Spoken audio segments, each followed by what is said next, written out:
Hello, ladies and gentlemen. Welcome to the closing argument. Today is Wednesday, the 3rd of September, the new month, 3 days in already. We have a full plate. We are going to be talking about some national issues. We have the ANC, the Youth Congress is in the house. They are ready to rock and roll. We are going to be discussing issues, serious issues. There's a lot going on in Liberia. We're going to be touching on the scandal brewing at the NOCA. The chair lady of the board of directors, Madam Musu Scott, and the CEO of NOCA are blocking the newly appointed member of the crew. Why they don't want him there? Is he a spy? Is he a mole being planted by the folks? What is going on at NOCA for which Madam Scott and the CEO do not want this new man in?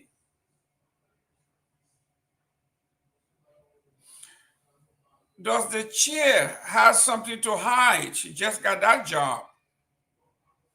Madam Gloria Musu Scott, does she have anything on her sleeves? Why is the CEO of NOCA is blocking the appointment that the president just made? There is something brewing at NOCA. We have information from reliable sources. While the CEO and the chairman of the board are conniving against a well-qualified young person that is coming in to do his job. What is it they are hiding? We're going to discuss that. We said in the 80s, we had Sonny Okonsu, the famous singer from Nigeria. He sang the song Fire in Soweto. Today we got fire in Ganta. We are going to be discussing what's going on in Liberia. There's major fire in Ganta. We heard the police brutality, the live round being fired by the Liberian police. Ganta is on fire. We have our reporters on the ground. They are going to be talking to us live from Ganta. If you're from the old school, you call it Gumpa City. If you're from Nimba, you know the distinction between Gumpa and Ganta City. There is a young girl whose fingers got cut in the New Georgia, New Georgia Gulf community. What is going on? A young, promising future lady, her finger was severed. We're going to find out who did that and what's going on. Obviously, Honorable Musa Hassan Bilita is in the news. He calls the ELBC or ELBS director, Mr. Fagan, an empty skull. Basically calling him an idiot. A non-skull, he called him. Fagan is a non-skull, according to the CMC. While he was at it, he joins Koga and everyone else that is calling for the audit of the legislature. A full plate. NOCA is in the spotlight, not for the right reason. We have credible news. We got some leaked documents we're going to be discussing. While we are at it, there is also issues brewing at the National Identification Registry.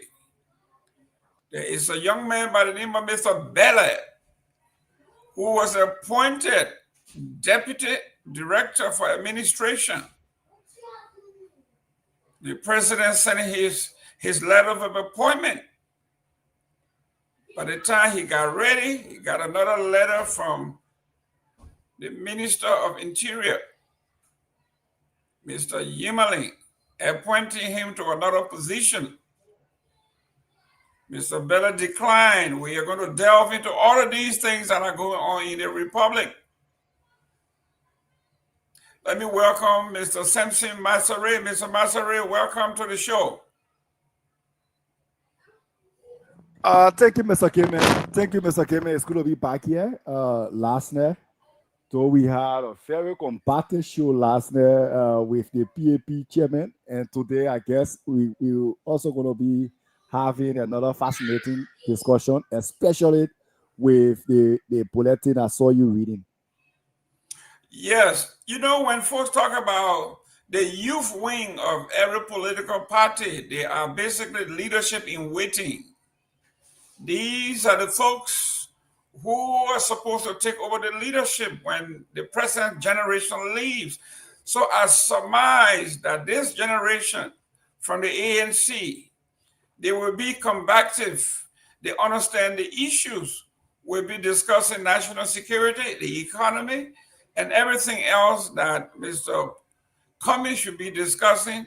Since they are the next generation in waiting, they should be ready to discuss. So we're going to delve into who they are, what sets them apart from the other youth wings of different political parties, and are they willing to take on the CDC youth wing? Are they willing to take on the CMC youth wing? So we can have a royal rumble here at the closing argument. We want to host the youth wing of the CDC, the youth wing of the ANC, the youth wing of the CMC, and everybody else that has a youth wing that's supposed to be the next generation in waiting. Are they ready? We are pushing for this. Today we are going to be asking the ANC youth president whether he is ready, he's up to the task. Is he willing and ready to take on the CDC or the CMC? So without further ado, Mr. Myean, welcome. And where are you, Mr. Myean Torgbean? I'm Mr. Gayman. How you doing? I'm in Nima currently. Where in Nima are you presently? I'm currently in Seleke in Mr. Bility district, there where I am right now. And to be precise, I'm at the radio station here in Seleke because I was in Ganta a few hours ago. So I had to come to Seleke to do some road assessment from Ganta to Seleke where I did some videos and some documentary I'm working on. So I'm currently in Seleke, Nima County, to be specific. Excellent. We led the show off. The number 2 on that list is fire in Soweto, but it's not Soweto this time. It's fire in Ganta or Gompa City. We heard the city was on fire. We have video to prove it. We have men and women on the ground. We saw live bullets fly from the security apparatus of the Republic of Liberia. We are going to delve into that. But in the meantime, we have our special guests, the leadership of the ANC in waiting, the next generation. We have with us, ladies and gentlemen, without further ado, we got Aliu Keadi, the man behind the mic. He leads the ANC youth wing. He is the next generation in waiting. When Alice Cummings leaves, they are ready and willing. So we're going to test, we're going to push their buttons to see whether they are actually ready or getting ready. We want to know whether these young men and women are ready to take on the leadership mantle of Liberia when this generation leaves the stage. Let me welcome Mr. Aliu Keadi. Mr. Aliu Keadi, welcome. You are muted. Aliu, you are muted. He's muted. He's muted. Sanvee, you can work on it. He's muted. Sanvee, can you please work? Yeah, I think it's necessary Sanvee work on it quickly. Yeah, Mr. Gayman, how's the play? Well, I am in Florida as usual. I'm in a good spot here, having a great time. The weather is beautiful. We are in a vacation land. We are enjoying. Mr. Kiadi, welcome to the show. Sanvee, we are hearing you. All right. Am I coming through? There you Yeah, go. so Sanvee, you can mute your mic, then the feedback will not come in. Okay. Okay. There you Greetings, go, Mr. Mr. Kiadi. Gayman. Did you hear me earlier? Yes, I did. So greetings to you. There is a Greetings feedback. It's okay now. to It's okay. Samson. Okay, go ahead. And greeting to our brother in Seleke. That is Chairman Musa Berete District, right? He's now political leader. Yeah. That's correct. Yeah, so it is an honor and pleasure to be here. And this is my first time in this venue, but I think my second time on the closing argument. So Thank I'm you. beginning to get familiarized with this platform, with the panelists, and we look forward to what Samson qualified as a fascinating discussion. And we hope that we do not disappoint the panelists. He has raised the bar, and therefore we ought to perform at that level. So I'm here. I'm open to conversation. I'm open to sharing my thoughts on issues that are anchored on the livelihood of the people and the forward march of the country. So it's a pleasure once again. My name is Aliu Kiadi, and I'm a young leader from the ANC. Aliu Kiadi. Aliu Kiadi, tell us a little bit about yourself. Who is Aliu Kiadi? So Aliu Kiadi is a passionate young man and who have been around student leadership from high school's day, from Torgbean High, who have involved with the student politics there from the angle of the student Jama movement. In Torgbean High, we later went to University of Liberia and as well took entrance at Terra Maris Polytechnic University, went and did civil engineering at the Polytechnic University. Today we are in the ANC. Unlike other political parties, we chose the ANC because we saw Mr. Cummings as a breakaway from the political status quo in the country. The thing that moves other politicians, the conversation that you hear politicians say, the porosity of their vision, or if you like, lack of vision, is something that we are not fascinated about. When you listen to Mr. Cummings, you see the clarity of thought and his vision, how he intends to transform this country. Unlike other political leaders, if you ask them if today was your inauguration, tell me one practical thing you are going to do that will immediately shift the way of governance in the country and almost automatically start to affect the livelihood of the people. Most of them will stumble, they will chew their mouth because they don't have a clarity of thought and an organized vision. Unless he tells you how he wants to transform the economy, how he intends to take this country from where we are today and establish a middle income economy where you are not the elite and that of the poor people. At least by now, Liberia has to establish what we call a middle class society, usher in that middle class society. So that is about Aliu Kiadi. I'm also involved with our university debate. I help the Liberia Debate Council in organizing university debates. Recently, I was the chief adjudicator at the inter-university debate tournament in the Bon County. And so we've been around, and today we are in the ANC trying to organize for power.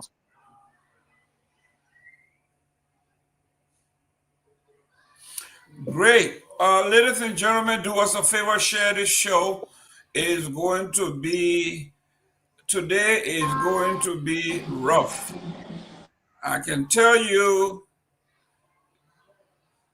if a gentleman or lady comes on here and call himself or herself the youth wing, which is leadership in waiting, we're going to test this young man on foreign policy, on the economy, on national security, and current event in the Republic of Liberia.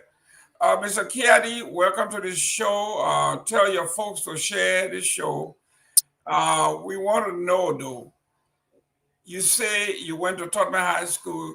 You didn't say anything about your family. You didn't say, do you have a family? Are you a married man? Do you have children?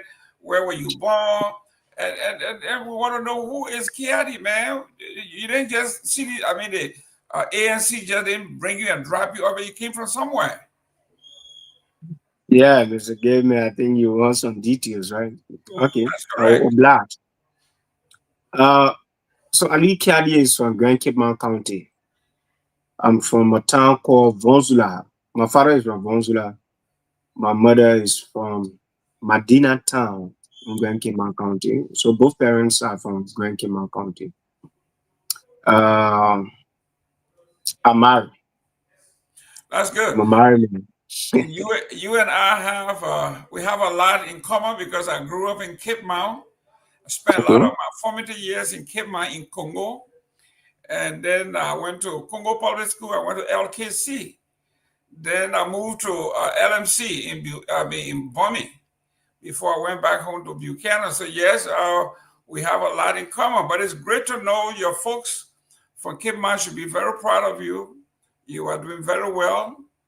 You speak very well. I know you are very, very ago when it comes to the issues. I see Sir Augustine Mambe. How you call his name? Mambeyo. How you pronounce his name? Is he member of your entourage? Masare, who is Sir Augustine? I'm from the TCA.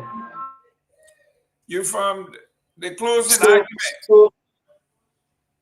Sa is one of the newly recruited reporter that he a Princess Kostawa, newly recruited to the CCA. Welcome. It's my first time meeting you. I see you reported that. I didn't know, but welcome to the show. I know. Where are you? Where are you stationed? He and Myean is currently in one investigation story in Nima. Excellent. We talked earlier about Ganta being on fire in Ganta. Well, we are seeing Mr. Sir Augustine. How do you pronounce his last name? It's pronounced Mayo. Sir Augustine Mayo. Okay, so the B is silent. Excellent. Thank you very much, Mayo Jr. So, Mr. Kiadi, tell us about, let's talk about the leading or governing political philosophy of the ANC. Thank you. In the ANC, our mission is to establish a middle class society for Liberia. And that is informed from the background that we have too many unemployed people in the country. We have struggling degree holders.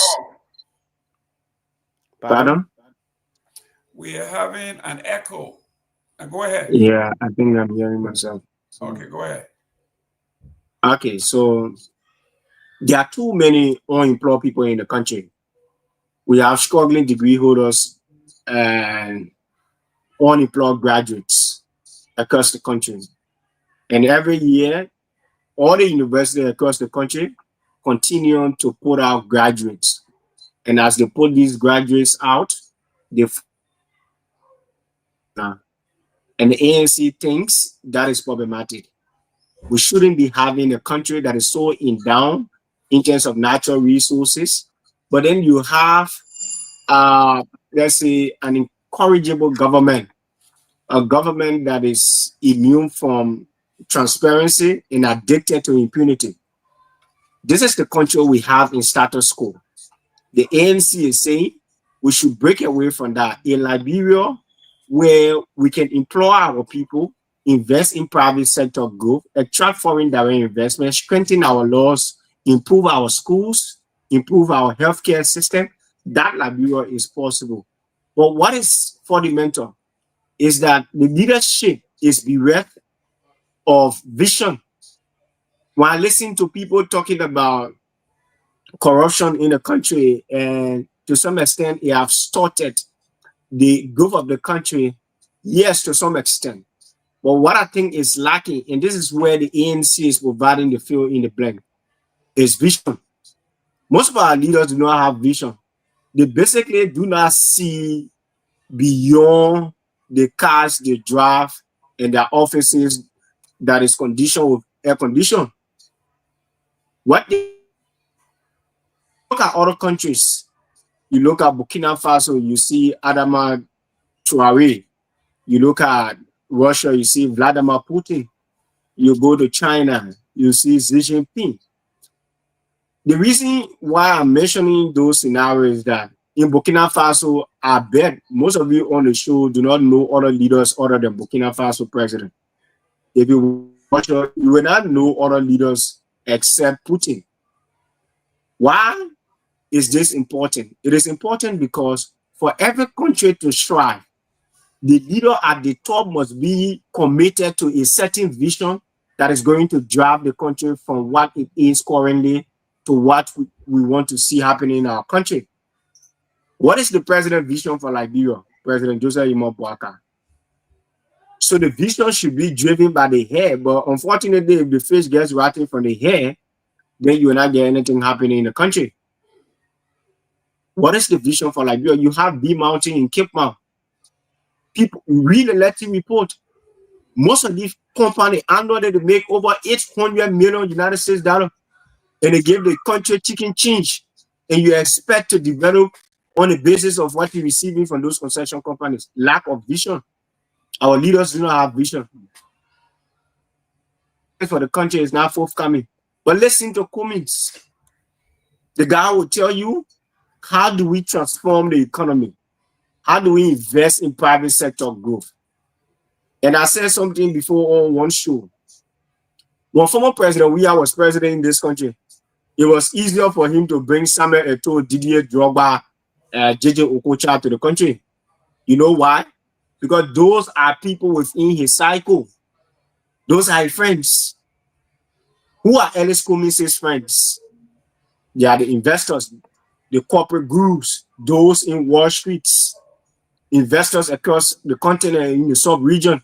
So if he becomes president in this country, he's going to attract them because they are going to feel comfortable that one of their kind, one of their colleagues from their space is now a president in Liberia. He's going to protect their investments. The same way Samuel Eto'o felt relief coming to Liberia because former soccer player, President George Weah, was now the president in Liberia. He felt that this is a man who he could support because he's from his cycle. This is the case with Ellis Cummins.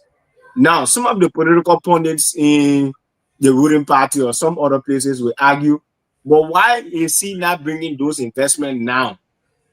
Why should he wait until he becomes president? We'll tell you why. There's a school named in honor of Mr. Cummins currently, the STEM school. That school in 2017 was a partnership between the Coca-Cola company and the Liberian government. The government pulled out in the partnership because the school was named or is named in honor of Mr. Cummins. So they thought it would have been politically counterproductive for government to continue to subsidize that school, though it was impactful educating Liberians, young students. They didn't see it that way. They saw politics, that the school is associated with Mr. Cummins, the government continues to subsidize that school, whatever mark, whatever credential the school acquire in the future, whatever products in terms of students coming out of the school will benefit Cummins directly politically. So they withdrew. Now this man is bringing investors to the country. Government will not see it as Mr. Cummins bringing investment to the country. They will see it as something that he will reference during campaign time, and therefore block all of it, even if it means the country must struggle, the people in the country must suffer, insofar a place in the government political rhetorics. It's okay for them. So those are the kind of things we are talking about. What is the vision for the country? If you ask the party people now, their biggest vision is the rescue agenda. How does the rescue agenda look? The rescue agenda is something that the government said they need 8.3 billion United States dollars to implement that agenda. Unfortunately for suffering Liberians, the government is also telling us that you need 75% of that 8.3 billion should be given by donors.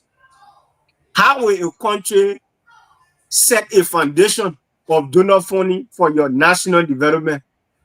That is unfortunate. There's a president, we say he has, some said 42 years government experience, some say 50, whatever the case is.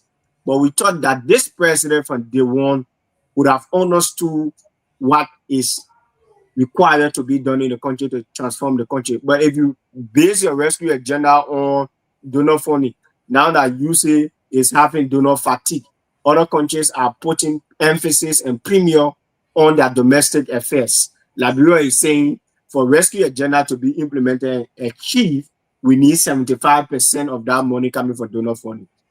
Then government will give 25%. Government 25% is in the tune of 2.5 billion out of the 8.3. Now, what that suggests is that government should be spending at least 500 million annually towards their rescue agenda implementation.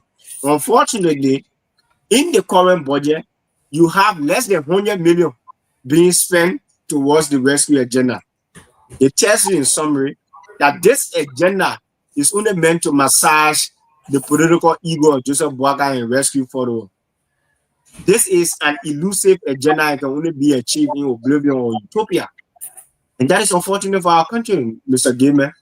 Great. That is the leadership we are ushering in, a visionary leadership that will build their vision on pragmatism, not on donor funding or aid. Aid has never helped any country. All of the countries that have developed today is on the basis of mobilizing domestic resources, putting premium, and getting the dividend from what you have in your country and probably marketing it to the global stage.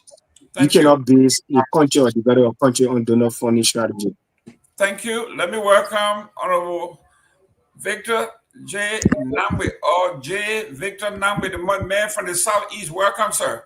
Hey, Mr. Gayman, it is good to be back with you and Mr. Aliu Caddy. Welcome to the set. It's good to have you. Yes, Mr. Sir Augustine Mbayo. Welcome to the closing argument. It's good to make your acquaintance. It's good to have you. Myean and Samson. Samson, you called me the other day. I don't think I called you back yet. No, you did not. I'll return your call. I'm sorry. I was on something else, but it's good to be with you guys. Let me welcome our audience too. The show. Elvin Morris. I know Elvin. I know you would later on you would disagree with me on everything I said, but why I'm here today, you can't disagree with me. But nice having the show. Yeah, the show, Elvin. But it's good to be here, man. Great. And as you can see, I promise my boy, or my good friend from Minnesota, his name is Trocan Page. He picked on the Bassa people. He said we like to wear bow ties. So this week I'm going to make him mad. I'm going to wear bow tie. I'm going to wear a different bow tie every day until the entire week. So Trocan, wherever you are. If you mad, let me share the show. Then we know. Yeah, share the show. Come on, and I just did a background check. Trocan Page is my buddy and cousin and brother also from Bassa. He was pulling my leg. So, ladies and gentlemen, I told Mr. Trocom Page, for picking on the Bassa people, you say we like wearing bow tie. So I'm going to wear bow tie for the rest of the week in honor of Mr. Page. And Mr. Page, if it make you mad, what is it? When you vest, bust. But I'm going to wear the bow tie all this week to make you mad. Mr. Caddy, you have represented your institution very well, but it's time for us to talk tough. I don't know whether you are ready, because my other part of me say you are ready because you are the leader in waiting. How involved are you when it comes to public policy or advising your candidate, Honorable Cummings? How involved are you or the youth wing of the party? The Youth Congress is very much involved. And involvement we are talking about is not a surface involvement. We are in the room. And it is important to us because most of the statistics across the country emphasizes a youthful Liberia. So most of the policy transformation talk ought to surround our young people. So we are deeply involved with the policy of the ANC, decision making. Young people are on the table. That is the extent to which we are involved. Okay, let me welcome Mr. Victor Nagbe before he comes in. I want you to think about this. Your first time taking part in the electoral process in in Liberia, you got 7%. And you went to the drawing board, you recalibrated, you corrected some of your ills, and you came back. And the second round, you did even worse than your first round. You did 1%. What went wrong? Too many things went wrong, some of which I'm not at liberty to mention on the platform, but I'll mention some of which you already know. Now, the CPP was a big takeaway from the ANC, especially in the manner and form that the dissolution of the CPP or the fragment of the CPP came about. That was a disadvantage to the ANC. It took away from the ANC politically.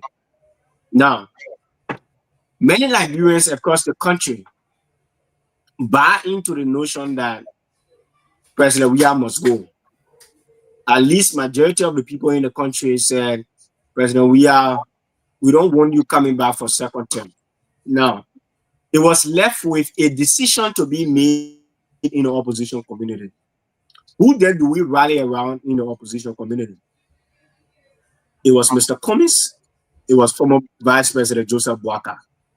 The United Party guys, or if you like, the rescue guys, created a dangerous narrative that ANC people, we know Cummings is a good guy. We know you like Cummings. Cummings has the capacity to lead this country. But we want to get rid of President Weah. And I think the only person who can remove President Weah is Joseph Boakai. Don't waste your vote. If you want to move Joe Weah, everybody agree in the opposition we want Joe Weah to move. But if you want to move him, you sincerely want to move that guy, vote for Joseph Boakai. If you vote for Ellis Cummings, you'll be wasting your vote. That was a dangerous narrative and propaganda so to even people within our circle and spaces. And most of our susceptible partisans bought into that thing because most of them were susceptible to manipulation.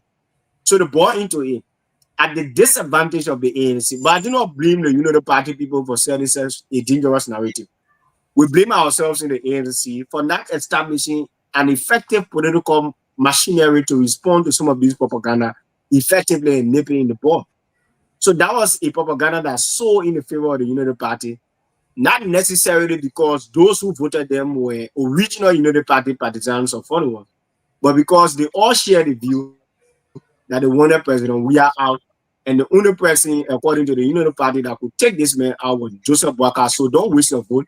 If you vote Ellis Cummings, you'll be wasting your vote. Even though that your man, that your political leader, but if we all agree that we want Joe Weah to go, then vote for Joseph Boakai. Because if we split the vote, Joe Weah will win. That was the narrative. The second thing was that the Union Party created a narrative that Mr. Comey's finger framework document. It was pushed by people that Henry Foster, Joseph Walker went to open court and said he never knew Cummings from anywhere. That was the first time seeing Cummings in a court. Somebody at that age would be that deceptive, looking Cummings in the eyes and say that was the first time knowing Cummings in the CPP. Outside of CPP, he has never interacted with Ellis Cummings. That was an old man saying that thing. Yeah, real quick. You want, let me, before you land, I don't want this to go by. You said he looked Cummings in the eye and said he had never seen Cummings before. You said that, right? That's it. Okay. You said Walker looked Cummings into the eyes and denied ever knowing Cummings, right? He said he never saw him before, don't know him, right? He looked Cummings in the eye and said, outside of the CPP, he has never known Cummings. Okay. Yes. Okay. That was his submission in the court. Is that a lie or deception? It's both combined. Your mic is off. Well, I'm not hearing. I hear you. Yeah, go ahead. Yes. You asked whether it is lie or deception. It is both combined. So they created that scheme, that Mr. Cummings' finger framework document, and we all know how the story ended. They went to court. There was no proof. Mr. Cummings, being an individual that is very concerned about his image, not just locally, but internationally, was very constrained to bring in international people to come and investigate the case. And they found out that it was all political scheme, and the court had no option but to throw that case out without ruling on anything. Great. So all of those things contributed to the way the ANC or the CPP by then performed outside of the ANC directly, because we were in the CPP. Now, there are other factors that we have gone as a party. We have had different retreats. We have had different conversations. We have reached a conclusion, some of which I can say on your platform because it brought us on political strategy and internal party mechanism. So that is reserved for our party. But going forward, you will see a different ANC. Okay. Real quick before I go to Victor Dame. Victor Dame, you next. You said that the Joseph Walker at the time looked him in the eye and said he never seen him or doesn't know him outside the CPP. And you say it was both a deception and a lie. Is Joseph Walker a liar? He has demonstrated that in the court, and he has demonstrated that even as president. Thank you. Mr. Nagbe. Mr. Caddy, welcome again. It's good to have you. What role do you play in the CDC Youth Wing? No, ANC. ANC. I'm sorry. ANC. You be careful. Be careful. Yeah, that's right. Can't afford to make it too. No. I'm the current Secretary General of the ANC Youth Congress, but my colleagues love to call me acting chairman. Oh, why is that? Because I'll be contesting at the ANC convention for the National Youth Chairmanship. Okay, and when is that going to be? Next month. Okay. Well, congratulations in advance. What do you do for a living? I'm a civil engineer. Do you work? Yes. All right, that's a long coming. I'm asking this question because, in your intro, you said on a number of occasions, you didn't just say it once, the ANC believes in creating the middle class. Did I get you right? Yes. Okay. So I'm asking because you also made reference to the vision, and I respect that. But and for full disclosure, I supported the CPP presidency in the last elections. I was part of the campaign, the national campaign to elect Mr. Cummings. And so because I believed and I still believe that he could have of all the candidates, on the spectrum, I thought he provided the best option. Although right now I'm supporting the candidacy of the CDC, whomever that is going to be. You mean CMC? But the CMC, what is going on today? The CDC forgot to me. So I'm asking this because Mr. Aliu, Mr. Cummings tried twice, and Mr. Gayman alluded to that. The first time he did better than he did the second time. Although we have our theories about what happened in the second round, but notwithstanding, he is recorded as having done worse than his first trial. And he is the one person who always says, don't do the same thing and expect different results. But it seems to me that he's doing the same thing. He's pushing a vision. And our people are very visual. They want to hold on to something. They want to point to what you've done for me lately. So I'm asking you again, do you believe just pushing the concept of a vision for the creation of the middle class will be sufficient if Mr. Cummings decides to run again for 2029? You think that strategy is good enough to push you guys to the second round? So, the way the Liberian society is organized, and considering the individual that we are talking about, Mr. Cummings, for him, it's just not the question of winning election. It is the question of delivering after you should have become president of the country. So the vision is actually for the presidency or in the presidency to take the country from where it is today to heights unimaginable. For political campaign, you agree with me that there are different category of people we are dealing with, and they are interested in different things. The vision is the broader perspective of how we intend to drive our nation.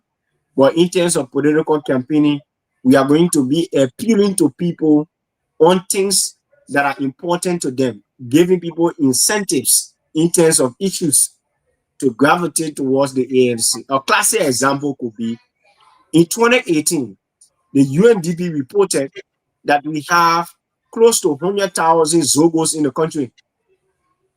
That is a demographic that the ANC has to appeal to. We have to give them incentive to want to come to the ANC. Vision, but the messaging to that group is different. Now, we also have unemployed graduates and struggling degree holders. Their incentive is job creation. It's all tied to the broader vision. But the messaging for that category of people is different. We go to the marketeers. I get it. Mr. Caddy, I get it. I know you will go to the various sectors. I get it. And I don't mean to cut you off because Samson had a question I want to get back to him. But let me ask you this. I'm trying to really give you a way out here. And I'm asking you again, do you believe just preaching a vision to our people will be sufficient for them to buy into what the ANC is presenting, as opposed to doing a pilot here and there on what it is that you intend to do for them so they will see what you're telling them? That's the point I'm making. But if you guys are satisfied with just telling the vision, like you talk about the Zogo, what is wrong with Mr. Cummings setting up a rehab center to begin to take in some of these disaffected people and show our people what is possible and tell them this is what I'm going to do when I become your president? That's where I was going with that. Yeah, so I understand where you're going. Talking about matching what you want to do with what you are doing now. How does it tie into the broader vision? Like your question, just by saying vision, do you think you're going to rally the people around such an argument? Now, I was in a conversation one day and somebody said, if the Liberian people are ready for you, they will vote for you. No matter what people say or no matter what you do. That is a perception of a certain group of people, because their understanding is President Bwaka was just sitting to rehab, and one morning people came and say, let's arrest you, and they dress in and say, wake up, and he came and became president. Now, when we talk about education and scholarship opportunities, we had the Cummins Africa Foundation backing that ideology in real time. Okay. Meaning, we have students in university who were already benefiting from the Cummins Africa Foundation scholarship, sponsoring them in sciences, mathematics, and IT. When you went to the African Methodist Episcopal University, he also gave 100,000 United States dollars, and that was used to establish a master school program, the graduate school that is named in his honor, Arizona Benedict Cummins Graduate School.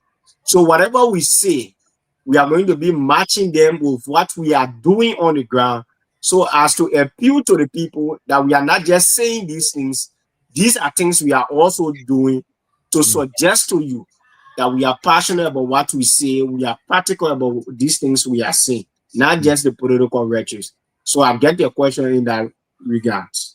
Thank you. Thank you. Kiadi, Yeah. do you agree? You said earlier that in the decision making, you sit around the table with the leadership to make decisions. The youth. Yeah. Okay. So when it comes to political strategy, do you agree that defining your opposition is one of the main key to political strategy and success? Yes, I agree. Okay. Is Alexander Comey gay? Absolutely not. Okay. If Alexander Comey is not gay and you were sitting at that table, why did you guys allow that message to stick? Basically, you allow his feet to be put in cement and you allow it to get hardened. And how now are you going to undo that damage that was done? You know, at the time you're talking about, Adi Kehleboe was not around. That was in 2017 when you first came to the political space in Liberia. Adi Kehleboe was not around. Now, but why Adi Kehleboe is around, the ANC is supporting the anti-gay law. And we want to push this government to enact that bill. We support Senator Momo Saros from Lofa County who proposed that bill. And most of them are playing lip service. Why you gonna do it to Boy Charles? Who? Boy Charles. Subway. Isn't it one of the 8 CPP senators? So the individual does not really matter to the ANC. It is the issue. Okay. Insofar, we have a senator already pushing it. There was no need to hire or tell somebody to do parallel struggle. So we support him in that regards. We now challenge the government to enact that law. The ANC is challenging the government to enact that law because you accuse us of it. We challenge you now to do it. But you know why they're not going to do it? Because they don't have the balls. They think if they do it, it's going to create backlashes, especially in the Western communities, in the Western world. They think it's going to prevent AIDS from coming to the country. They think the American embassy will issue statements. So President Baka will challenge you, tell your people to pass that law. That is the ANC position on that issue, to tell you how firm we are on this issue. We have heritage that needs to be protected in this country. Excellent. Now let's go to another famous picture that was trending. And like I said, these are things that you guys have to go back to your war room. You say you have done the autopsy. Let's talk about that photograph with Cummins being towed around in a hammock. Well, you say you were not around, but what will you do at this point to erase that image from the history of the Liberian politics? You know, in our society, whatever you do, people will talk. And that is why there's no political formula on how to conduct yourself in an amateur political space. The same people who will be criticizing people from doing certain things will be healing the next man for causing man cause and power cause. So it tells you, in terms of morality, there's no standard. What the one way is what benefit their political side. The same people who will criticize one thing, see them supporting the next thing. That is far more degrading. So we are not moved by such things. The reality is, if you went to certain places, there is a traditional way of welcoming you or honoring you. When you went to Maryland, the people will bring out the cola nut and the pepper. They offer you that. If you reject it, they say, they may reject the people or the Kehleboe people. They may reject the Kehleboe people. When you went to Bowater South, where you have a mixture of Mende, Va, and Gola people, their tradition is to carry their leaders in hammer. Mr. Cummings rejected the idea. The people say, no, you can't reject that thing. When you come here, that's how we can honor our leaders. So if you want to be welcome in this place, you must agree to our procedures.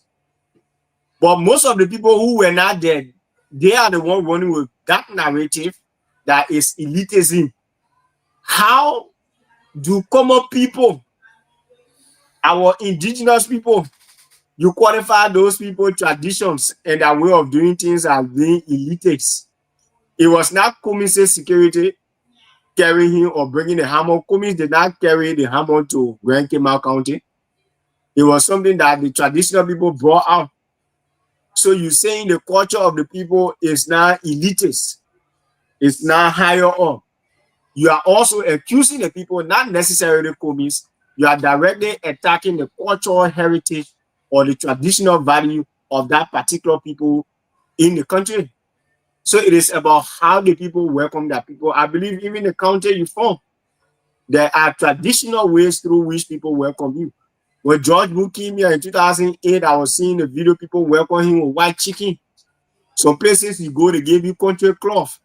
Some places you go, to offer you cola nut, they give you palm wine. These are traditional values that must be protected. So if people offer to do it and the leader reject it, it means you are showing discontent for the people.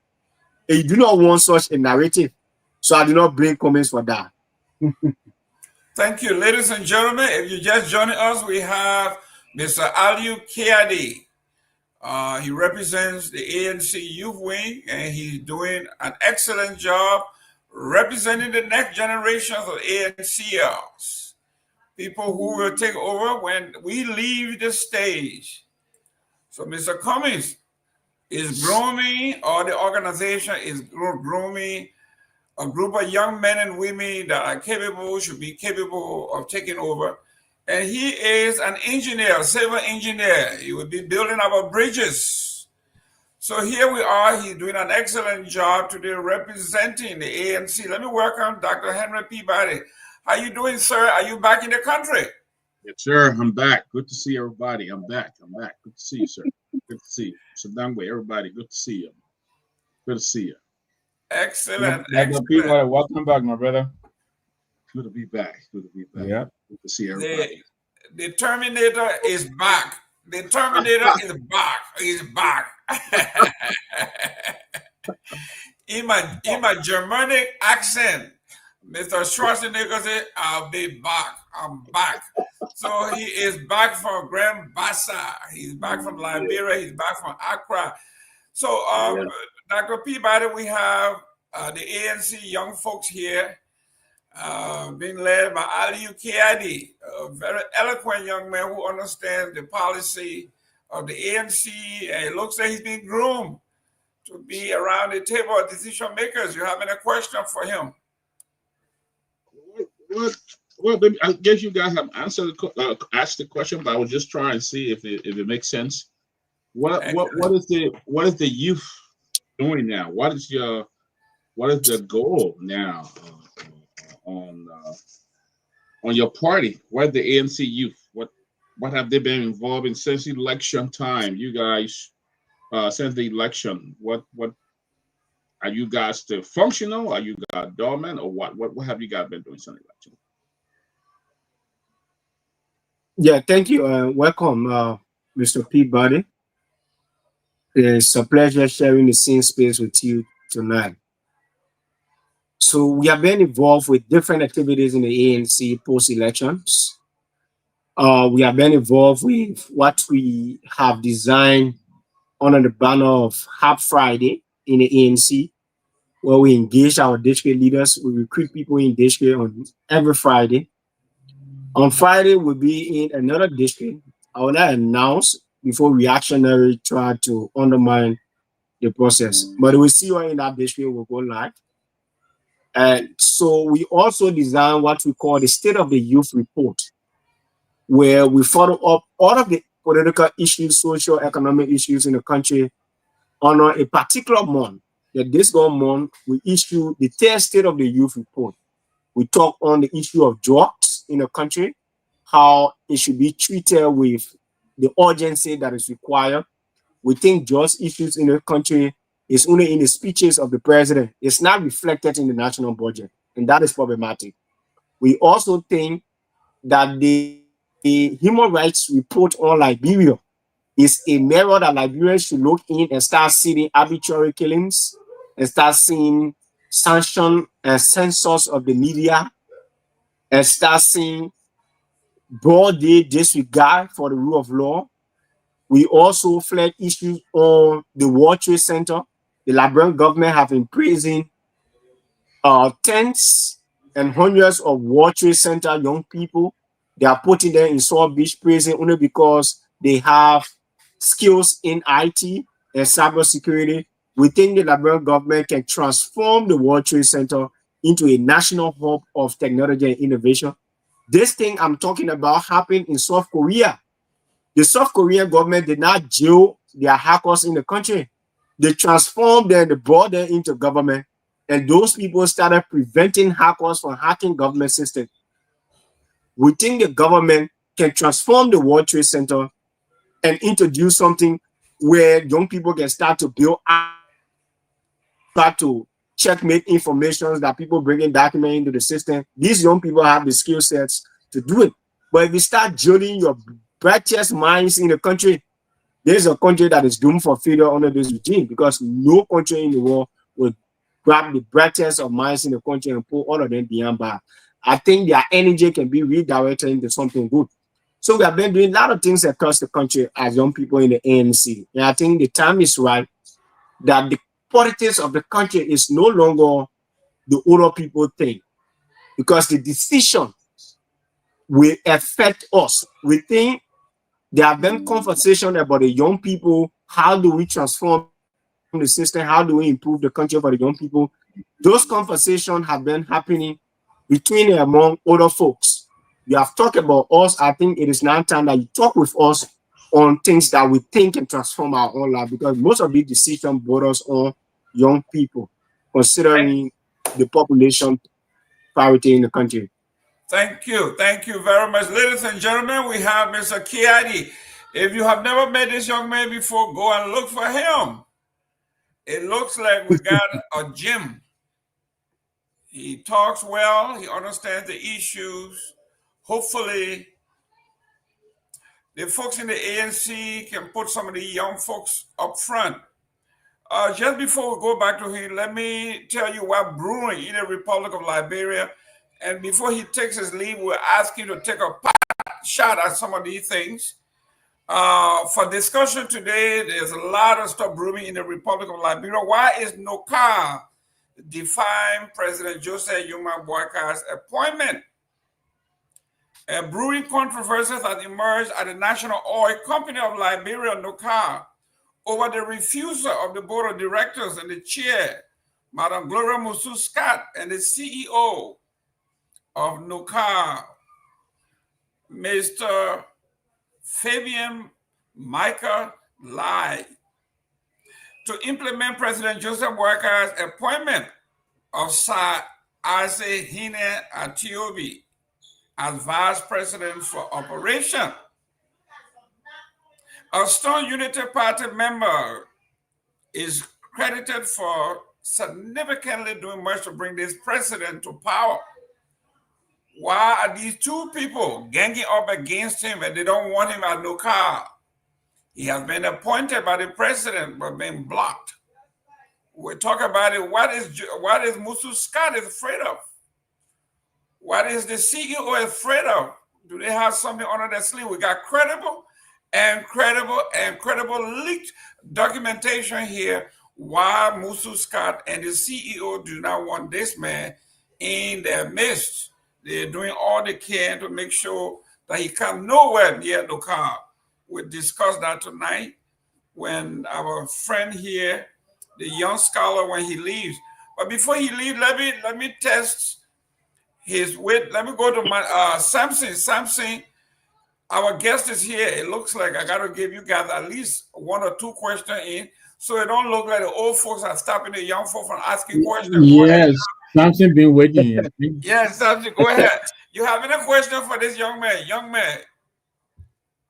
All right. So, how are you? And how is Mr. Cummings? I'm okay, Samson. Mr. Cummings is alive and well. All right. So, 2017 and 2023, there was a conversation circle around Mr. Cummings' decision as it relates to the endorsement to a particular candidate in the second round. Some folks see it as he not being a good decision maker or a good political leader that he cannot lead his follower to a particular side. What's your take on it? No, I think it's the question of principles. And in political parties, there are ways in which people make decisions.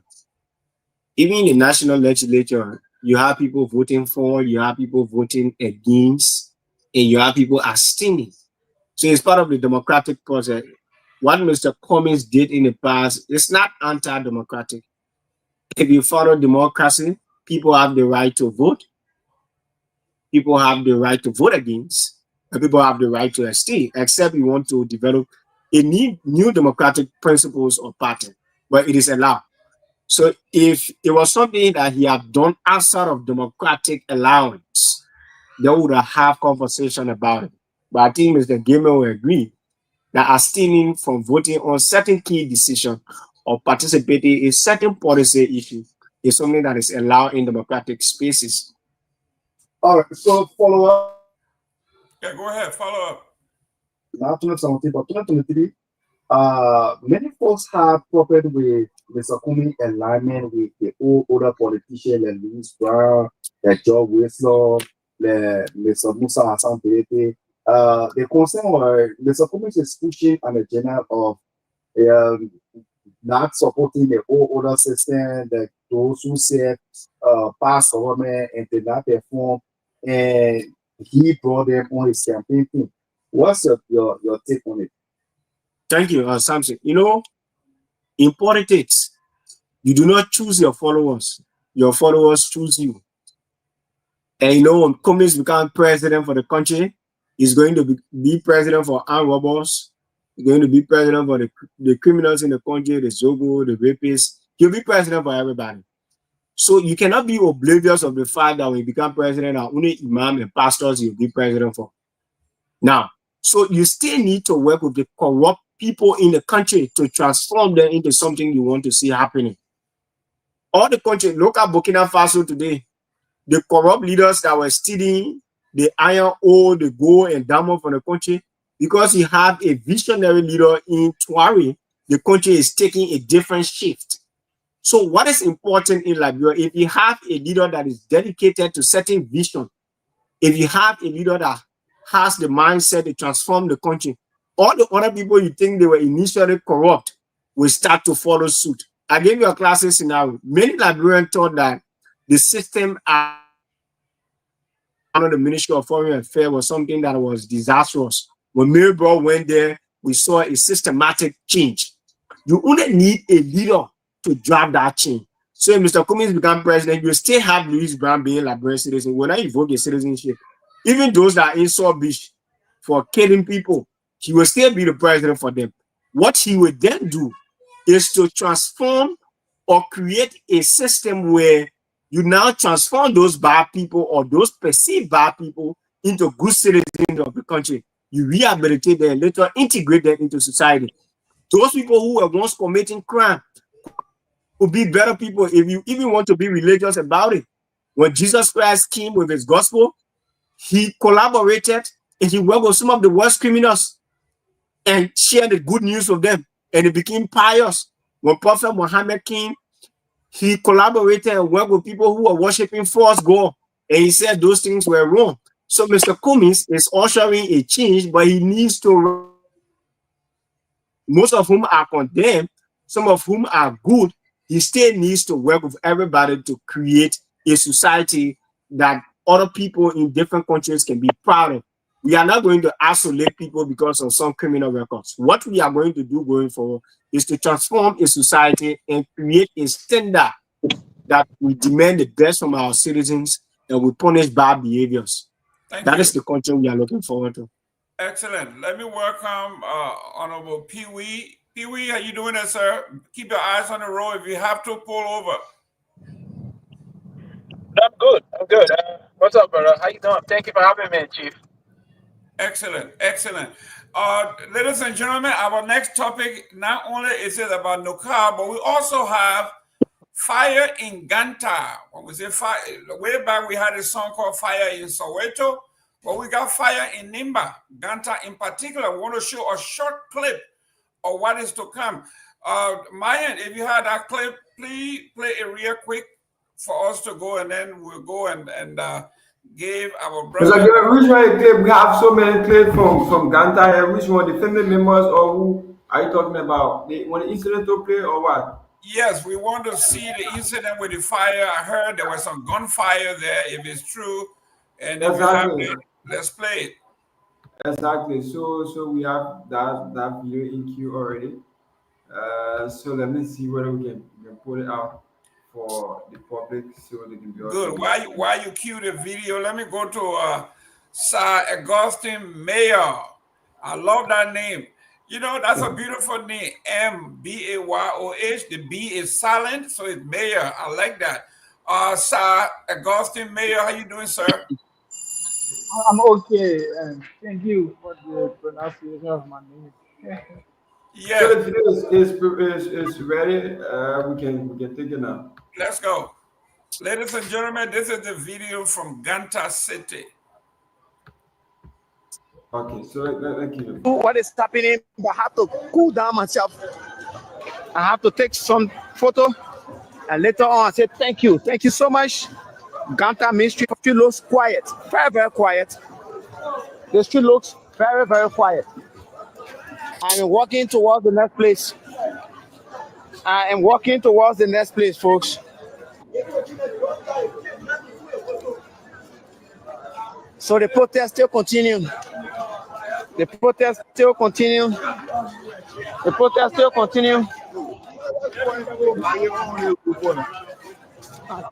The protest still continue. There's the main street of Ganta. There is fire also at the there is also fire at the gas station. This is Nyenwolo Jr. reporting directly opposite F2. The main section, the road is being blocked into two. The road is being blocked around the Seleke parking, also Ganta Main Street, and then the total gas station. But remember that the deceased, the police. Okay, we were hearing from our reporters on the ground in Ganta City. There were fires. We have the other one here. We have the other one here. Please show it, Rick. Yeah. Go ahead, show it. Yeah. So the cue this. When the body was buried, it was when the motorcyclist took this body and then they brought it back on the main street. This is the video that we are going to play. This officer has been very brave, playing a professional role. It's their right. It's their right to arrest the people. It's their right. It's their right. Anybody will soon be arrested by the police. Okay, thank you. Thank you so much. You know, some of these things when it's happening, we have to get you some update. That's the reason why you see us here. They are still chunking at the police. and the police are also firing live bullets. They are firing live bullets and tear gases. So what I'm experiencing is that the police needs some backup. The police need some backup because the round they are using when it's exhausted, it could be another trouble. The police commander of the county is here, and yet then still this is happening. I don't know whether the superintendent, this is a call to Senator Nyenwolo Jr., Senator Samuel Gongme, and the non-representatives. They have to come to Ganta now because this is beyond expectation. So what they are doing now, they are throwing stones at the police. You see the road? So I'm very sorry that if the ground they are using get exhausted, it will be a different trouble. So we want to call on Senator Nyenwolo Jr., Senator Samuel Gongme, the non-representative, Senator Representative Samuel Brown, Representative District number 1, you have to come. Y'all got to be around. The guys are brave and throwing stones at the police. We're looking there. We are looking there. But the circle were very peaceful. You see the stone is coming. I'm being advised by, okay, stone coming. We have to be careful. Stone still coming. So they came very peaceful for the first time. You know, I was there. The way I saw them, motorcycle is very peaceful, but they're throwing some stones at the police. You see where the police are positioned?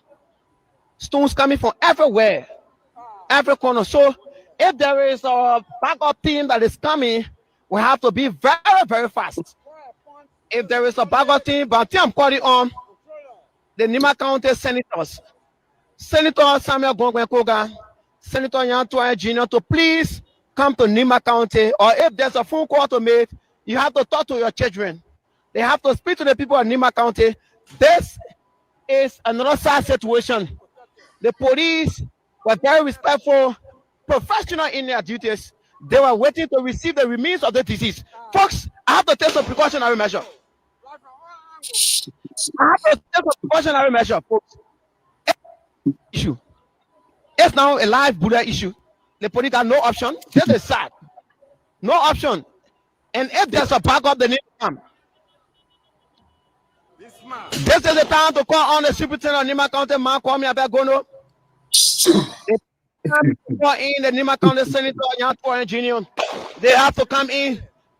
There is a surveillance whereby me, you cannot say you gotta be protected. Be protected. Be protected. Be protected. And this is the sad time. The police, we need a backup. I'm very sure they need backup because what they are experiencing is more than before. Even where I'm standing, I have another officer right by me who is trying to give me some maximum protection, and the throwing stones at the police. They are coming. So please talk to your people. Yeah, I have to be careful, folks. Where I am, the rocks. You see this one? I hit. You know, two of the rocks hit me, and I'm looking around. Please call the superintendent. The police here may likely be overpowered. I'm afraid that the police may likely be overpowered. If they are overpowered, my people, this could be a different side of the story. And this is the side that we don't want. Please, Senator Nyenwolo Jr., this officer seems to be wounded. Yes, he's been wounded. This officer has been wounded. He's trying to tell. Yes, he's wounded.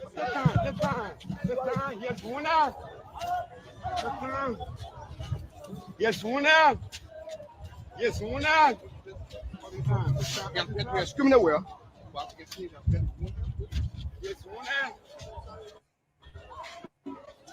This officer seems to be wounded by the stone. Rock still coming. Rock still coming. If there's a backup, please. The center mayor is around. The center mayor is around. And the guys are throwing stones.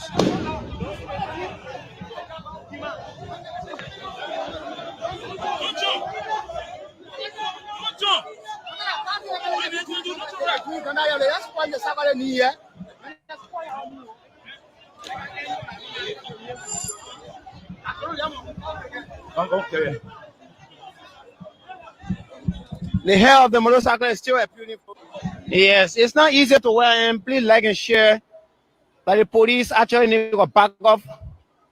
From what I'm experiencing, the police are actually being exhausted by rounds and tear gases. By rounds and tear gases. And so, but they have been very professional in their work. And the police have been very professional to admit. And this is the first time where the policeman will say, yes, you're calm. Let's talk. Let's share. Let's hear you. And they were waiting. Okay. Okay. Ladies and gentlemen, that Uh, is what's happening in Nimba County. the commentator there was very, very much descriptive. I like him. Yes. I think he was very descriptive, and I like him. That's excellent. I love the commentary. I love how he gave the description. I think he was just okay. I like that. Excellent, excellent. We are going to delve into these issues. We still have our guest here, Mr. Aliu Kiadi. Mr. Adi, you've been with us over an hour. We have been very blessed to have you. Myean, do you have any question for Kiadi before he gave his parting comments?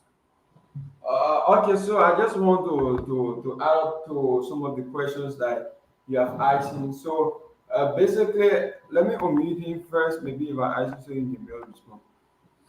Okay, so basically, would like to know, most especially the public would like to know how prepared is the youth league in terms of bringing back the ANC, most especially after the election. We have not heard anything from the entire party, but rather we have been hearing some press conferences from the youth league. How the party is putting things into place to be able to come back to Liberian people to bring the agenda of Mr. Cummins. Thank you. The party is coming back in full force, and we understand the task ahead, and we are prepared for it. You will see a different ANC coming out of the National Convention. You will see new leaders, new energy, and with a new sense of focus coming out of the convention. So watch and see the new ANC beginning in November, because our convention is in October. So after October, we keep the ball rolling. Watch and see. Probably you'll be one of the journalists covering most of our activities. Thank you. Let me go to Honorable Pewee. Pewee, welcome. We have our guest here, Aliu Kiadi. Any question for Aliu? No, absolutely. No question for the young man. I think he's a rounded young man, and that means committing for his commitment to his institution. I listened to him; he was very clinical in terms of some of the analysis he gave about his party and where the party is today and where the party is coming, where the party is headed. I think these are very great thought process, and in terms of his analysis and all those things, I just want to commend him. I will wish the party well, and I've said something the last time about the ANC that they got a very good man as Sakome is a very good man, a successful, consummate businessman, consummate administrator, well policy-oriented individual, and the rest of that. If he can organize himself and the party well, change the strategy and all of things, that will see him. So I just want to wish him very well and want to say to him, thank you for your service to your party. And I want to see committed and loyal young people, because commitment and loyalty is the definition of a success story in terms of a professional person moving forward. So that's what I want to say to him. It was a very wonderful show. Thank you. Thank you. Young man, Myean, can you draw the banner, the closing argument banner? I don't know. Let me see. Let me read everybody else's names. Okay, yeah. Mr. Fofana Cole is joining us today. Good to see you. Okay. Ms. Telvi, the guest panelist. It's good to have somebody just texted me. Finally, we got a woman on. So it looked like just for today. Just for today, yes. We always come here and run your way. She always come in and run away. You see, but these are professional women. They got other work to do too. So when the schedule doesn't align, that's what it is. But it doesn't mean that they don't want to be here. Welcome, Tavina. Thank you. Glad to be on. Hey, guys.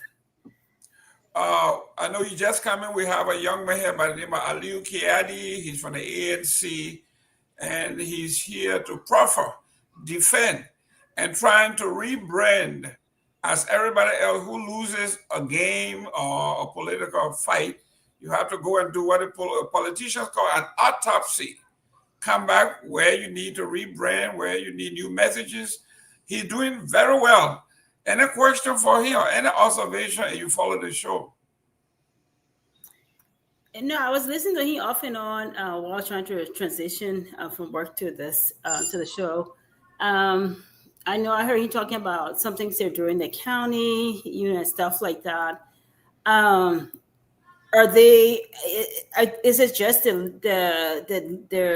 youth that are leading this effort, or just the combination of the party members? Who's leading this effort that he was talking about? Kehleboe, that's your question. Who is leading this charge? Is it just the youth wing or a combination of both?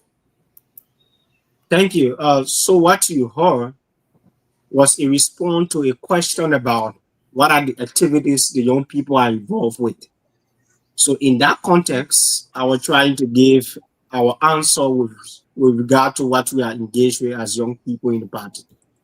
But there are other organs in the party, like the Women Congress, our disabled wing, different auxiliaries in the party are also doing their thing. But that response was specifically to answer the question about what have been the activities of the young people in the party. Okay. Way to go. Good to go. And so what are the adults doing? You care to share?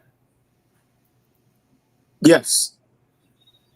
So we are on different autopsies mechanism. We are trying to study the circumstances that lead to the decimal performance of the ANC. We are having strategic conversation. We are building network across the country. We are meeting influencers. And most of the people you call the older folk, they are the one at the forefront of those conversations. So we are trying to bring in people the same way other people are reaching out to the ANC to get some of our people in the party. We are also reaching out. But those things will start to manifest after the ANC convention. Excellent, excellent.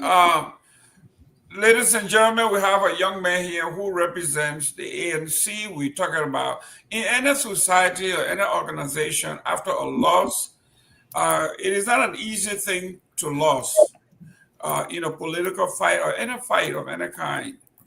It takes a lot of energy, resources, mobilization. So when you lose a fight of this nature, it takes a while for you to adjust, think, and then come up with a strategy. This is what this young man is doing. The party is coming back. The young folks are coming back. They're about to reassemble. And at this coming convention, they will elect a new corps of officers whose mandate will be, you will see, like you said, beginning in November, because elections will be held in October.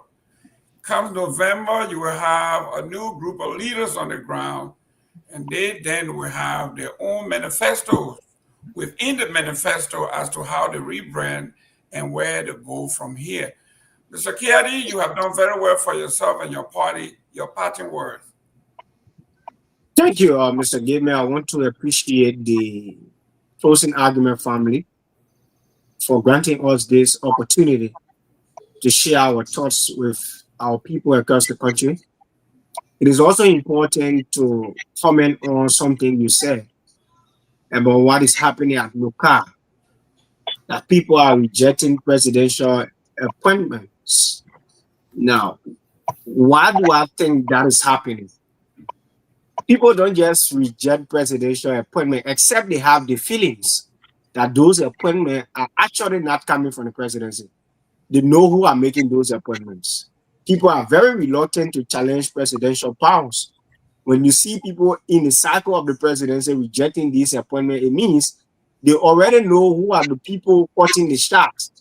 Probably they are just using the presidential letterhead and taking President Bwaka's signature and doing these things. So when you see it at your ministry, you say, oh, I know who did it.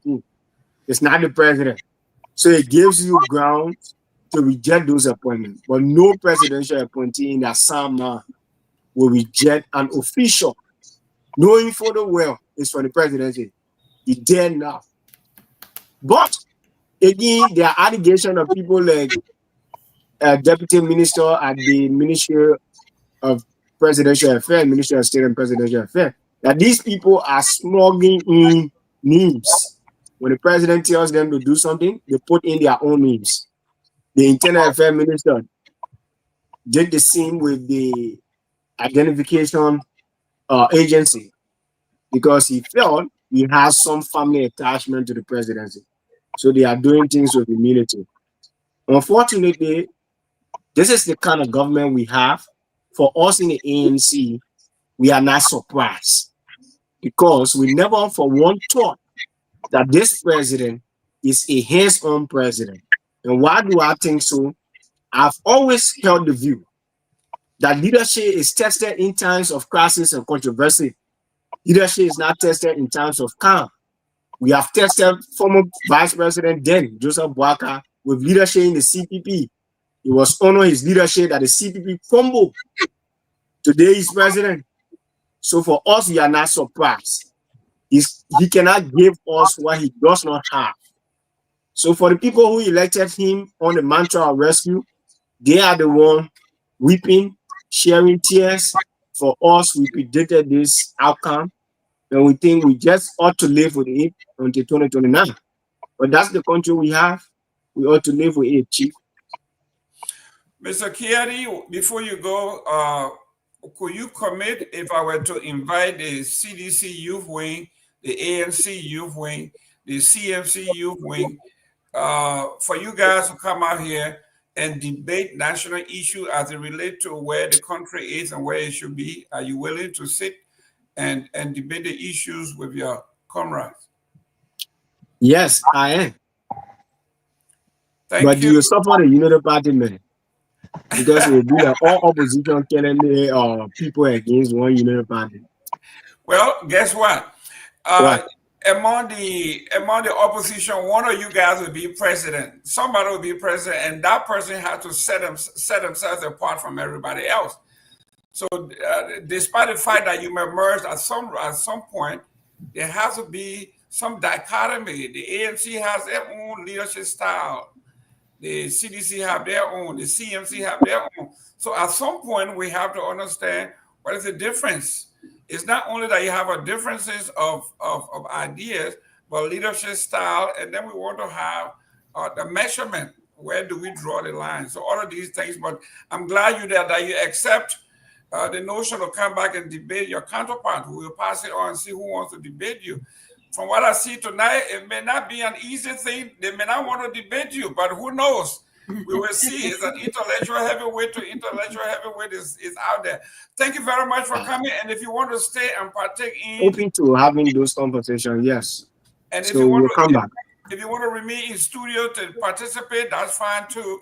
We had no problem with that. So thank you very much for coming. Let me welcome our only female here. All right.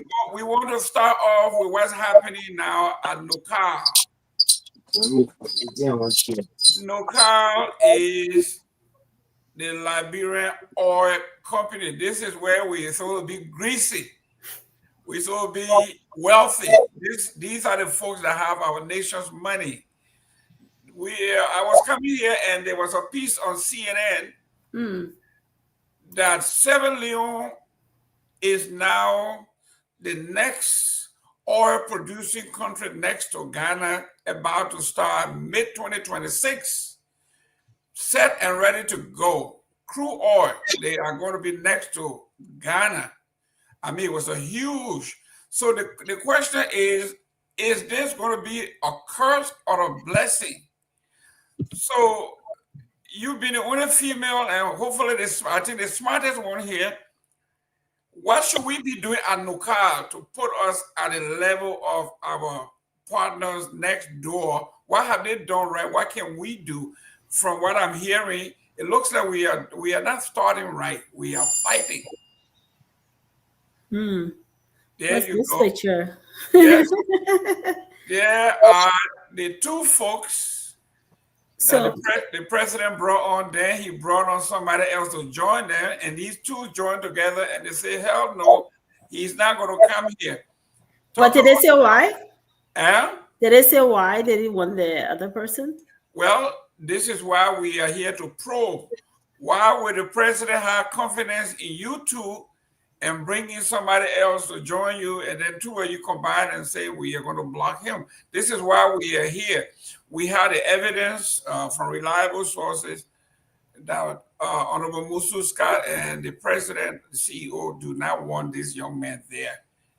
So we want to delve into what could be the possible reason why they may not want him there. And between the two of them, he's the only Unity partisan that been there from day one, that was in the trenches, walking in the poo-poo water and doing all of those things. And now they are blocking him from joining the ranks. So we're going to delve into that. You being the first here, what do you think? You being the leadership, you own a business. What do you think would be the reason? Well, you say you had the evidence, so I think the first thing there is to lay the foundation by whatever be audio evidence or whatever screenshots or whatever it is. Let's put the evidence out there, and then we can build on that.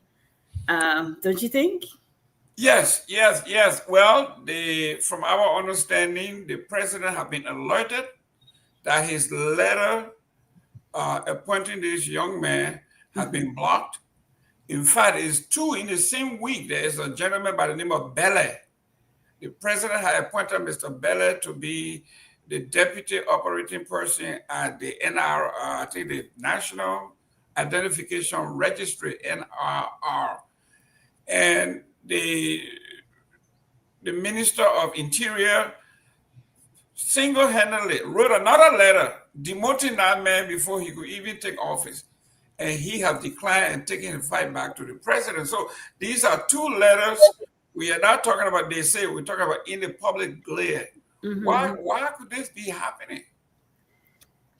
Well, the thing there, I have limited information when it comes to this as far as the laws surrounding Nicole, but I know that, I don't know if it's changed now, but isn't it an autonomous agency?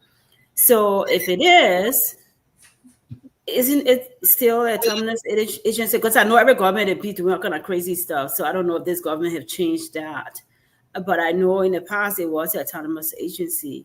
So I don't understand, quite honestly, I don't understand why they're rejecting him. Could it be because of party, because of the party, or we don't like him even though he's in the party? It could be his credentials. I don't know. I think I need more information on this, quite honestly. I really don't know why. I'm like everybody else. I'm thinking, why would they reject him? And doesn't the president have power to appoint or select people to position, and then the House of Representatives can decide whether the person is a good fit or not? So I don't understand why they're rejecting. I really don't understand, and I don't want to speculate. I really don't understand. It calls for more information on my part. Great. Let me go to the politician in the room. That's Mr. Pewee. Mr. Pewee, the CEO of FOL is on, and he's saying, tell me, should be very mindful of spinners.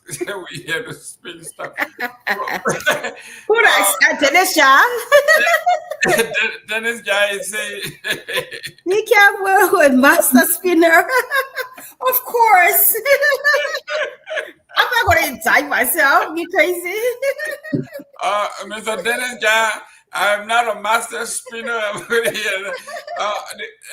Okay, I think he's on the line. Let me go to Victor Nagbe. Mr. Nagbe. Yes, last week we discussed Mr. Bele. Mr. Bele was appointed by the president to be the director of operation at the National Identification Registry. And Francis Yumelin changed the letter and reappointed him to manager at another level. And he defied Mr. Yumelin in public.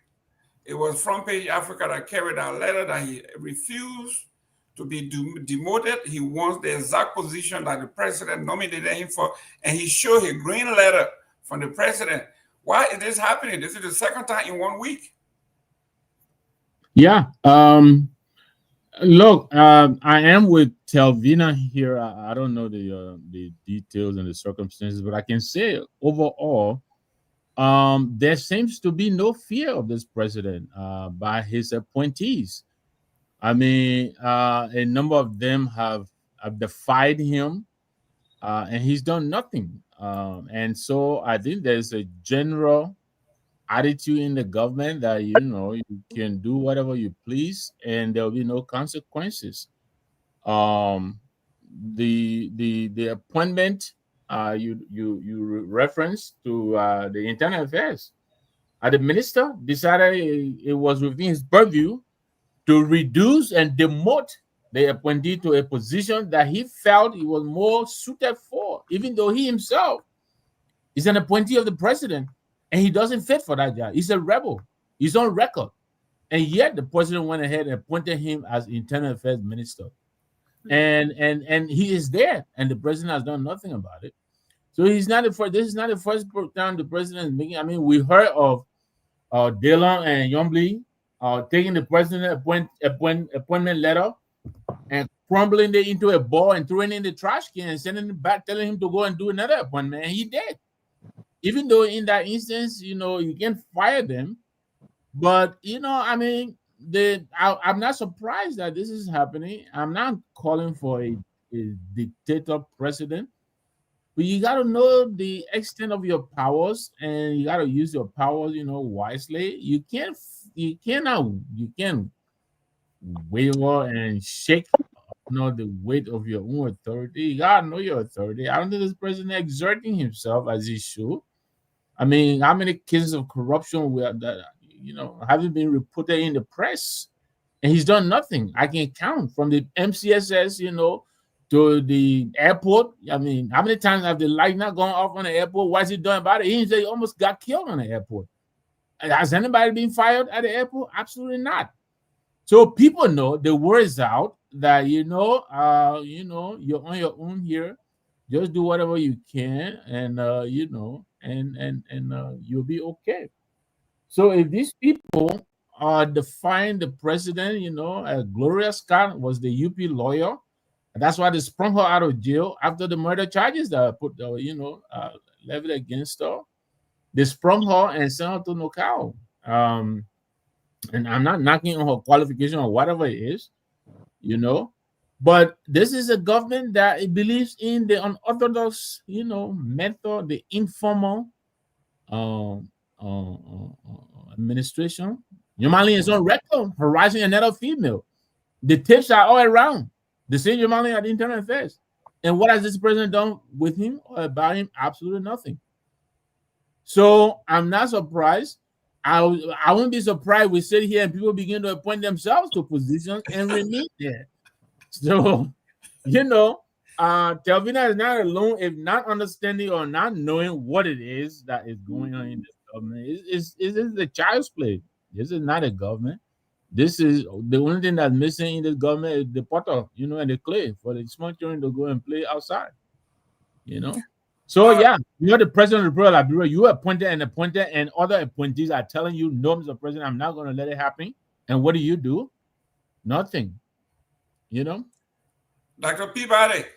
Or you want me to go out? I'm not expected out. No, well, we call you and you were on your phone. You were talking to Charles Taylor. Peabody. Yeah. You were talking to Gang. You were talking to Ganke. I want to believe. Okay, now you the politician. You talk to us. What would be the reason? I know when this administration came in, there was one or two gentlemen that were appointed by the president, and they show off for confirmation. And somebody came and said, you are not going to be confirmed because you have been replaced. And they accused my sister from Grand Bassa County, Yombly Kanga, as being the mastermind behind that, and you are quiet. Why would these two gang up against a gentleman who is a true partisan? Anuka? We need to first and foremost get things straight up here. And then there's a lot of speculation and those kind of a speculative meandering of things confuse us a lot. We also have the politics, or also have the bureaucracy, if you will. First and foremost, let me correct our own big brother progressive here that no one took Doris Cup out of jail. Supreme Court, and Mr. Nami, you will have to be very open-minded here and be very frank here. Our jurisprudence is absolutely clear. The Supreme Court ruled that Doris Cup and the rest, because the lower court, the Supreme Court turned the decision of the lower court.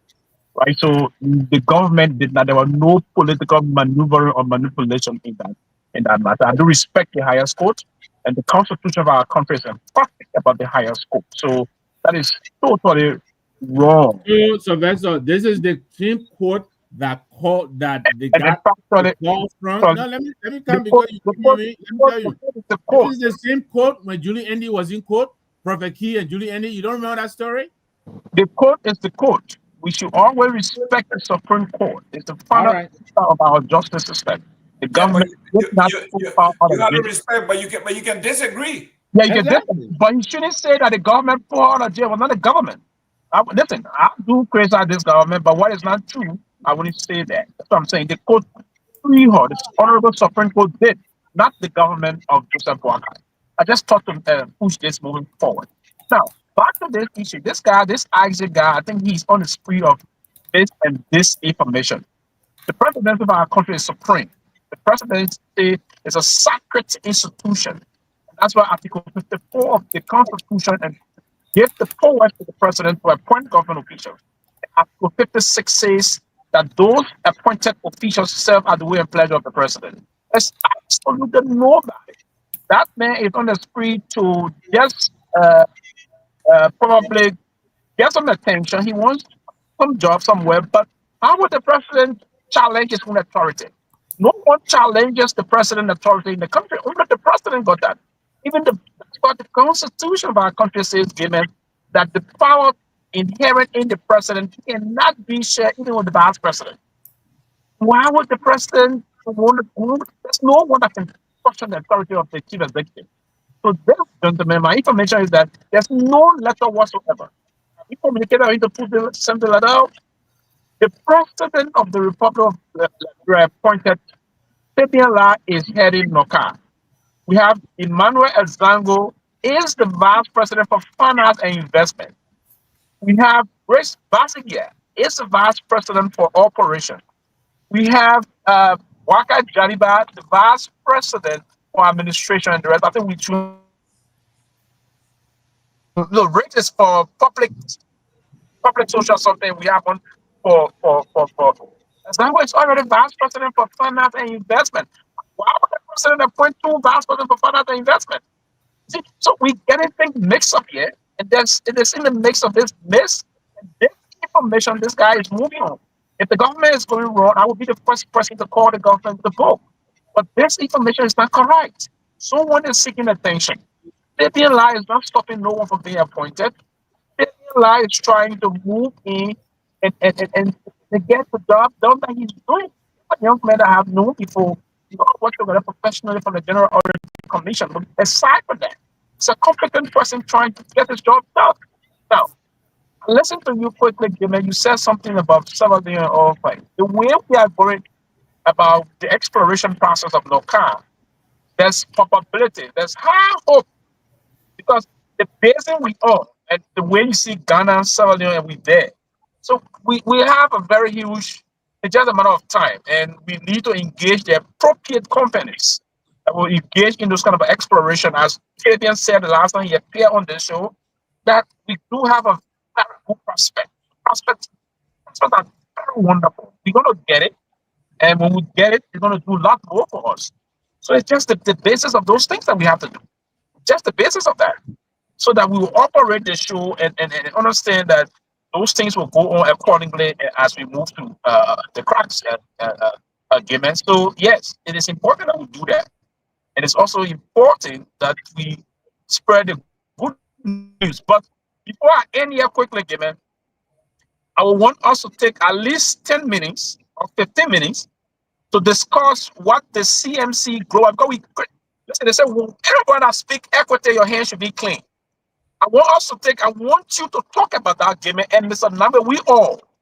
the attitude, the unrooted outburst of the CMC chair on a federal woman. Was that a good thing? I want us to take at least 15 minutes to discuss it.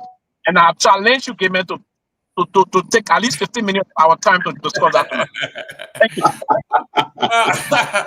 Okay, Are listen. you challenging or you're encouraging to? He called Victor. Go ahead, Victor. Let me remind my young brother. Yeah, he on the phone with Gange again. Go ahead. I know what you mean. Luther Tapper is probably talking to you, but let me remind my young brother. Look, this is the same government of the Republic of Liberia that the Supreme Court told them your removal of the speaker is ultra vires. It's unconstitutional. And what did the president do? He went ahead and did it anyway. And he's going to sit here and tell me about the executive and the Supreme Court. This is the government of Liberia. No, I reject that. I reject that in its totality. Your assertion is wrong. Two, what are you going to say to me about? What are you going to say to me about? What are you going to say to me about Bella? What are you going to say to me about Bella at the Internal Affairs Ministry? If you say your president's appointment is not rejected, what about the demotion of Bella at the Ministry of Internal Affairs by Tomalin? How do you speak to that? Who? It's Bella who? This is young man, Bella. Who Bella? What's Bella's position? What is Bella's position? He was positioned as deputy for administration. And he was demoted as a manager. And he was demoted to manager. It's not Alfonso Bella or who? Yeah, Alfonso Bella. Well, right. Alfonso used to be one of our guest panelists here before. Okay, yes. So then Sylvester must know him. He's a very good friend. Yes. Yeah, but I want us to revert to the topic yesterday. No. Let's finish that one first. Exactly. Let's finish that one first. Okay, are we skipping the topic? With this one, honestly, I will say this to you. There's nothing I believe the guy, and I think it's just wrong on his part. Everybody that the guy, the president appoint, and whosoever the president go to appoint, say by the will and pleasure of the chief executive. So I really don't understand the game he's trying to play here. He's just trying to, if you want a job from the government of Liberia, you have to pass through the presidency. Why would the president be forced to appoint you if the president don't want to appoint you? I mean, the president has already appointed him. You got it wrong. The president sent the man in a higher position, and the minister at the ministry said, no, I will put you in a lower position because you don't deserve this position. Yeah, the president why the other person appoint the president? What? Where's the letter? Oh, come on. We discussed this here. Where is the letter? That letter, where's the letter? We discussed here at nauseam. I can pull up the letter that Bella presented to us. We have it here. We published it. Maybe you pull the letter out. Okay, we'll pull it out. I'm gonna research it while we're talking. I got it here. I'm going to look at all these here because we discussed it ad nauseum. So now let's go to let me go to Dr. Peabody here, and then we'll go to Robert Garguah. How you do that, sir? Thank you, sir. How are you? Good. Dr. Peabody. Yes, I was going to the new topic now, right? The other topic, right? Yes, we are on. We let's go to fire in Nimba in Ganta. Can we just look at this for the next 10 minutes, then we'll go to 15 minutes? Let me conduct it.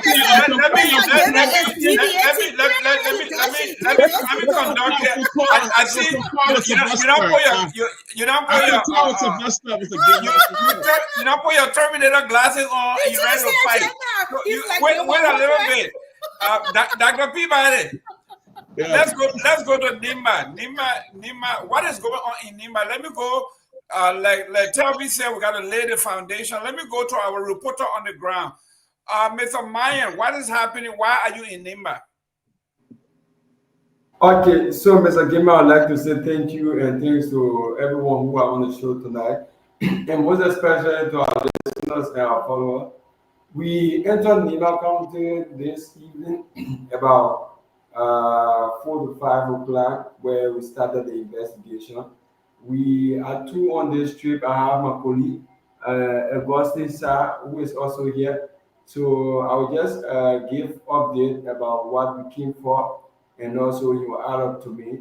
So this information we received from Morovia at the time, where we already played the video. We saw police officer in tension with that the motorcyclist, where we saw motorcyclist burn tire on Main Street, carry on some other activities that were not good for other citizens who were doing their normal businesses and other activities within the county.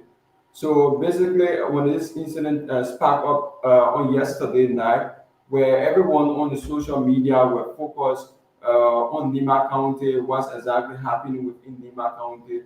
And from this, we started to hear so many rumors about this fellow. Others said that we were classifying him to be a motorcyclist, while others said he was part of a certain group or certain gang.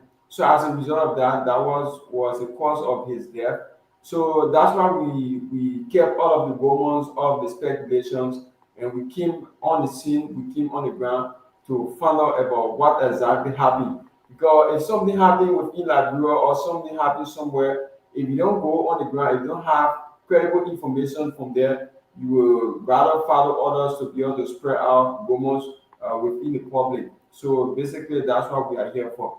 So we'd like to give out there to the public, because we are doing some stories and doing some documentary on what happened from our end here. So basically, the thing that went on from here is what we are going to explain. And based on the interview we have with the Liberia National Police, the family members, our witnesses, and the mayor of the city, is what we are just going to summarize here. So when we enter in Ganta City, the first place we enter was at the motorcyclist area, where when we enter on the scene, the place where the motorcyclists usually park, most especially the union or the hair, the place they usually park. We went there and we could not see anyone because of what happened yesterday. All of them vanished from their headquarters, so we could not see anyone on the scene or where the incident took place.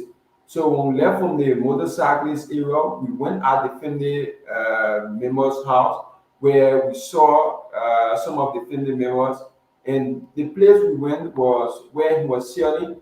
So with the people who were there, we asked, who is this guy, this Jackson Roden? People classified him to be a chemist, because he usually faced so many soap and other equipment or things for using. That's how he lived on, and that's the kind of business he run within Ghana over the past 5 to 6 years. So according to his father, this Jackson, this Roland Jackson guy, he's 19 years of age, where people have classified him to be someone who is approximately around his 25 to 26. The father or the family members told us that Jackson Roland is 19 years old. And then when this incident took place at that night, he usually don't ride back, but rather he had a private motorbike with him. So one of his friends, I will give the example just as the way it was given to us. His friends, let's take for instance, Mr. Gayman, you are in that Peabody, we are all friends. And then that Peabody comes on and says, oh yeah, man, I have a motorbike. I want you to get a motorbike so we can be able to ride. I said, okay, no problem. Then I went and invited you as a friend to me. I said, oh yeah, let me be able to call you so you can be able to carry me. So I bring you on board, and then that Peabody comes on board. We all will go together. So while going, there's a road that leads from Ganta Highway to Seleke, right around the train track there where the incident took place. So while going, it was social of them, social friends, according to the family member, according to the Bible source, it was social friends. It was not armed robber or Hamen that people has carry around, that it was armed robber or Hamen that did it to you know. It was also of the friends that gave me the motor back and told me that, man, let's be able to go on the highway, go to one or two stops. At that time, it was late in the night, about 8 to 9 o'clock when they left from the city in Ganta City and went on the highway. Around the train track was when the incident took place. What So incident? What incident took place at the train track? Okay, that's what I want to explain. So when they got there, people people who narrated the story. It was like they were narrating the story from another person who were on the scene. So the family members said when they got on the scene at the area, the Roden Jackson guy and his friends, when they got on the scene, it was when one of the friends told him, "Okay, let's stop here." So when they stopped, it was how that incident took place, and then they hit him, he dropped. It was how they murdered him. When he was murdered to death, it was how the people from around that village, from around that area when the incident took place, people came around. So one of his aunts saw him and said, "Oh God, this is Jackson, this is Roden Jackson. Let me be able to carry the news to the family member and be able to inform them." So this fellow that he's working for, the fellow family members called the fellow his father. So he was the first person that people went to inform him that, "Oh, your son who usually sell for you, who usually work here, he's dead." So he could not believe it. So how he went on the scene and then did some video recording, did some footage, and be able to come back in the town in Gantasia to inform the public about it. So when he informed the biological father or the uncle to Jackson, who everyone refers to as the father, when he informed him, the aunt told the father, he could not believe it. So he said, "Let me be able to go on the scene and see my son so I can believe it myself. If you say my son is dead." But what is the cause of the death? No one could make it known to the father. So when he went on the scene, when he saw his son, he was shocked. We intervened today. He was shocked. Maybe after this, we'll be able to play the interview so you can get to listen to him. When we interviewed, he told us that this fellow, he usually sell, he's now a motorcyclist. But when he went on the scene, when he saw his son, he was shocked. So he asked the people that were around, why were they killing? No one could give any report or any account of his death. But rather, he went to the people in the town, told motorcyclists, said, "Let me go for a body." Because according to him, 5 motorbikes were available to be able to go for a body on the scene. So when they went for the body, according to authority, they said that the police should be able to come there and turn the body over to the family members for burial. That's not the legal process they should go through, but they should be able to wait until daybreak on Sunday when this incident took place. So when the family waited for the Liberia National Police after one day, the second day, Liberia National Police sent a 15-man drill along with the family members on the scene so they can do some process and see what was the cause of the death. So when the family member went on the scene with the 15-man drill, at the time, the people had already checked the body and then it was no her man came, but rather it was his friends.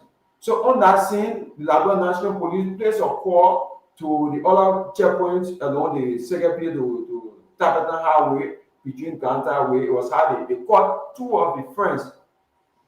The 2 of the friends that they caught, it was how they turned them over to the Liberia National Police. So due to the angry crowd, they could not identify them or they could not show them to the public because that was the cause of the riot.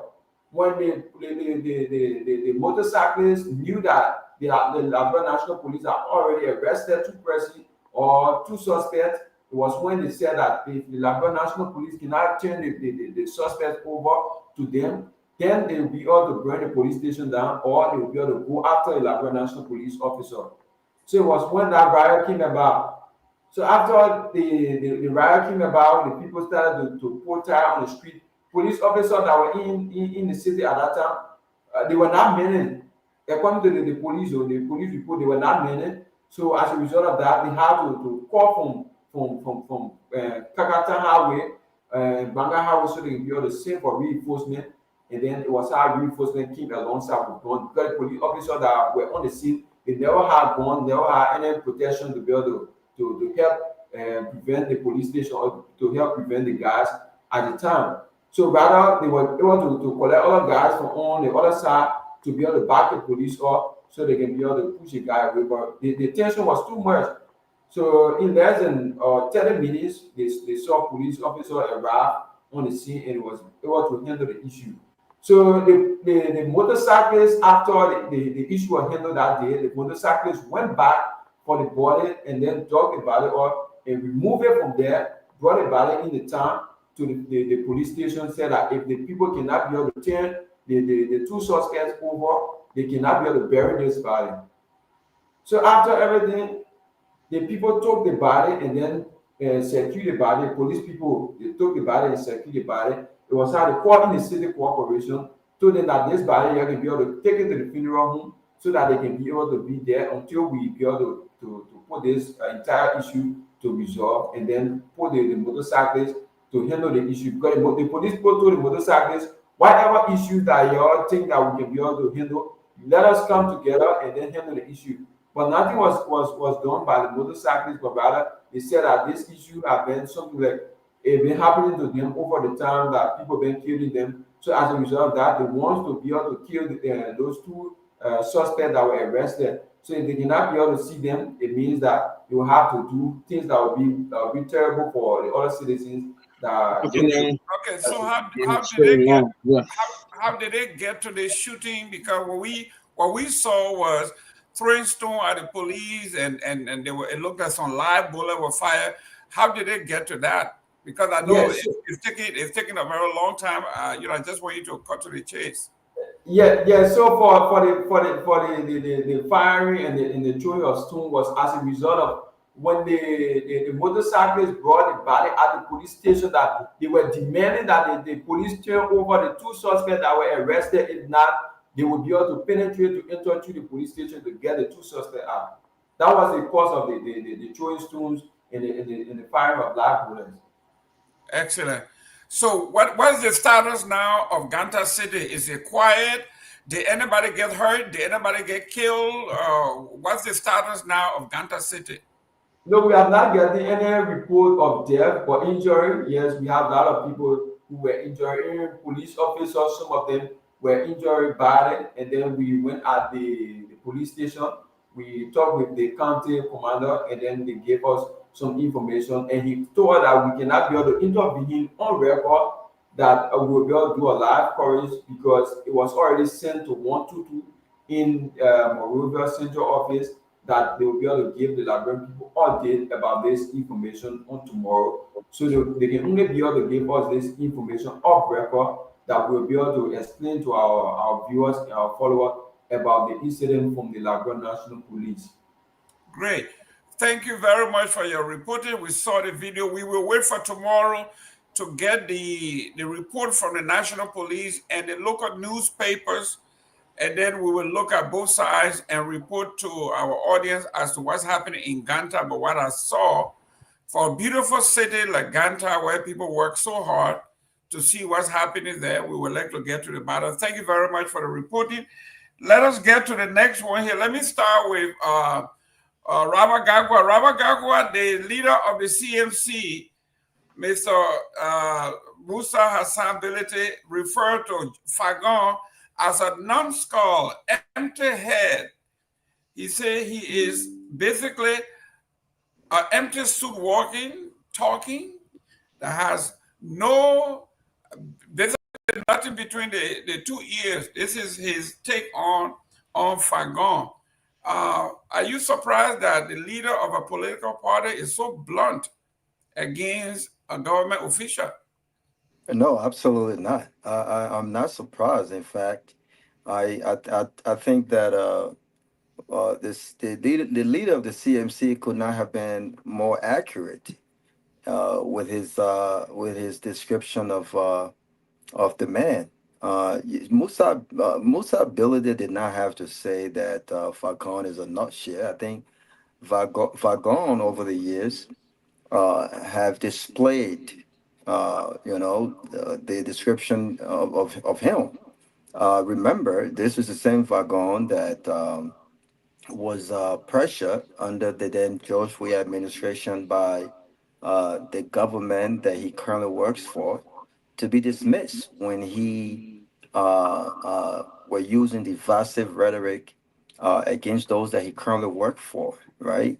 and it was under that premise that then President George Weah fired Fagon, and then and then he became an opposition to the CDC.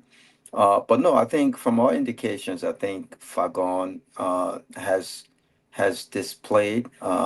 He has not acted like a government official.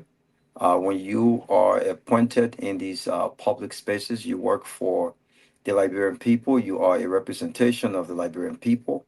And when you are not in campaign mode, I think it's important to understand that campaign is over and that you have a tax to do. Fagon is accountable to all Liberians, including opposition Liberians. It is with our taxes that he's getting paid. It is with our taxes that he's able to drive the car that he's driving today.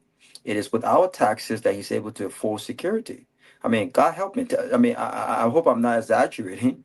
Do you think Fagon would have been able to afford the lifestyle that he has right now outside of government in Liberia? Absolutely not. This man has no record of having any serious job in this country. He's the only government official that I know that has and has boasted of being an intellectual with 4 AA degree. He's showing nothing outside of professional. I don't know where he worked in this country. I don't know his achievement in this country, and I'll bet everything on it that without government, Fagon is one. Look, when George Weah dismissed Fagon, who did he live with in America? He came back and lived with Kef Hassan, and then he later transitioned over to Stanton. And then he got hustled his way back into government, and he was able to relocate back to Liberia. So of course he should be humble. He should be humble. He should focus on the task. He should do the people's work, and I don't think that he should be putting his mouth on Musa's ability. So I agree with the CMC leader. Wow.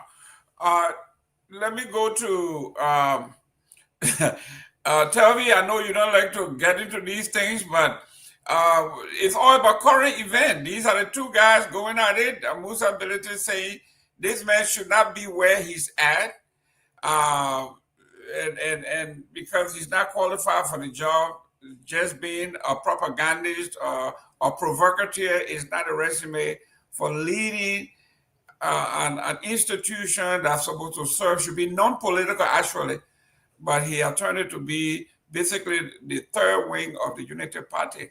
And he thinks that someone who does that is somebody who has nothing between their ears. Oh, you went there. No, on a serious note, I think I echo what Robert said.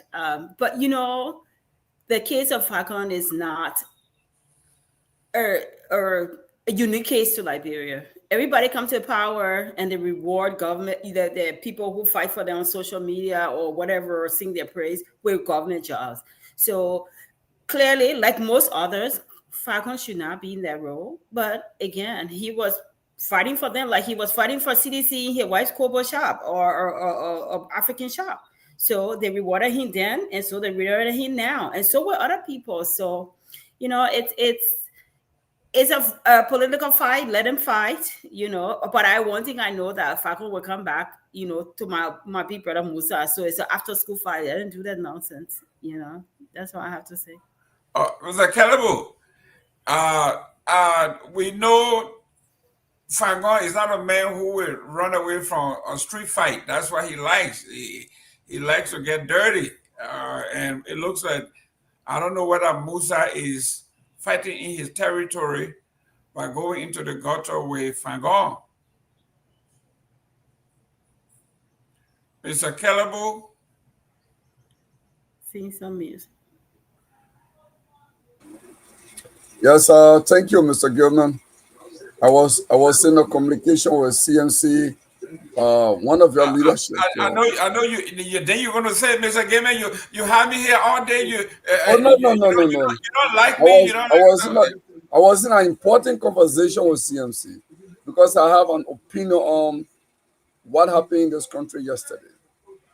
Oh, well, I'm not going back yet. I'm in the front at this point.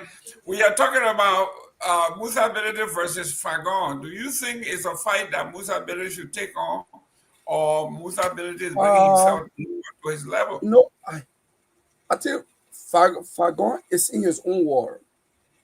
And I think he's in his own cocoon. We just let him be there. And I don't think it's a fight that Musa or anyone from the CMC should actually pick to fight. Because you know what? There are some people who are live better life because of certain things. Like during the Civil War in our country, we used to say some people only try on violence. If there is a civil war, then that's when it becomes relevant. They call them to the table for negotiation. Without war, they are nothing in the country. So Fagon is someone who likes to see a debate between somebody of substance, a relevant person. That's how he elevates himself. So I don't think I haven't listened to the particular exchange. So my opinion is limited on how I would react if I have a political leader. I would say, let us not go after Fagon. Do not react to him. Let his argument, the weight of his argument, perishes on the basis of the weight of his argument. Let the public take part in that debate. Don't be part of it. But if Fagon say, hey, Gayman killed my daughter, okay, that's a grave allegation. And those are issues that are easily, you can easily establish a fact. Gayman hasn't committed a murder before. If he did, he'll be indicted, he'll be arrested by the police. So he can actually go there and do that. But if somebody say, oh, Gayman stole money from me, and we know Gayman reputation, no need Gayman go there to fight. That's how I don't know if I'm getting myself clear here, because I have not listened to Fagon. I have not listened to Mr. Ability. I don't know what are the issues, but I will treat it generally that I will leave Fagon in his own world. Look where Fagon is. Fagon was ALP Bernard Ure, and I know what he used to say about CDC and the ruling party. Then when he tried, you also, he found out that there was no light in ALP, then he jumped to CDC. He also then he went low.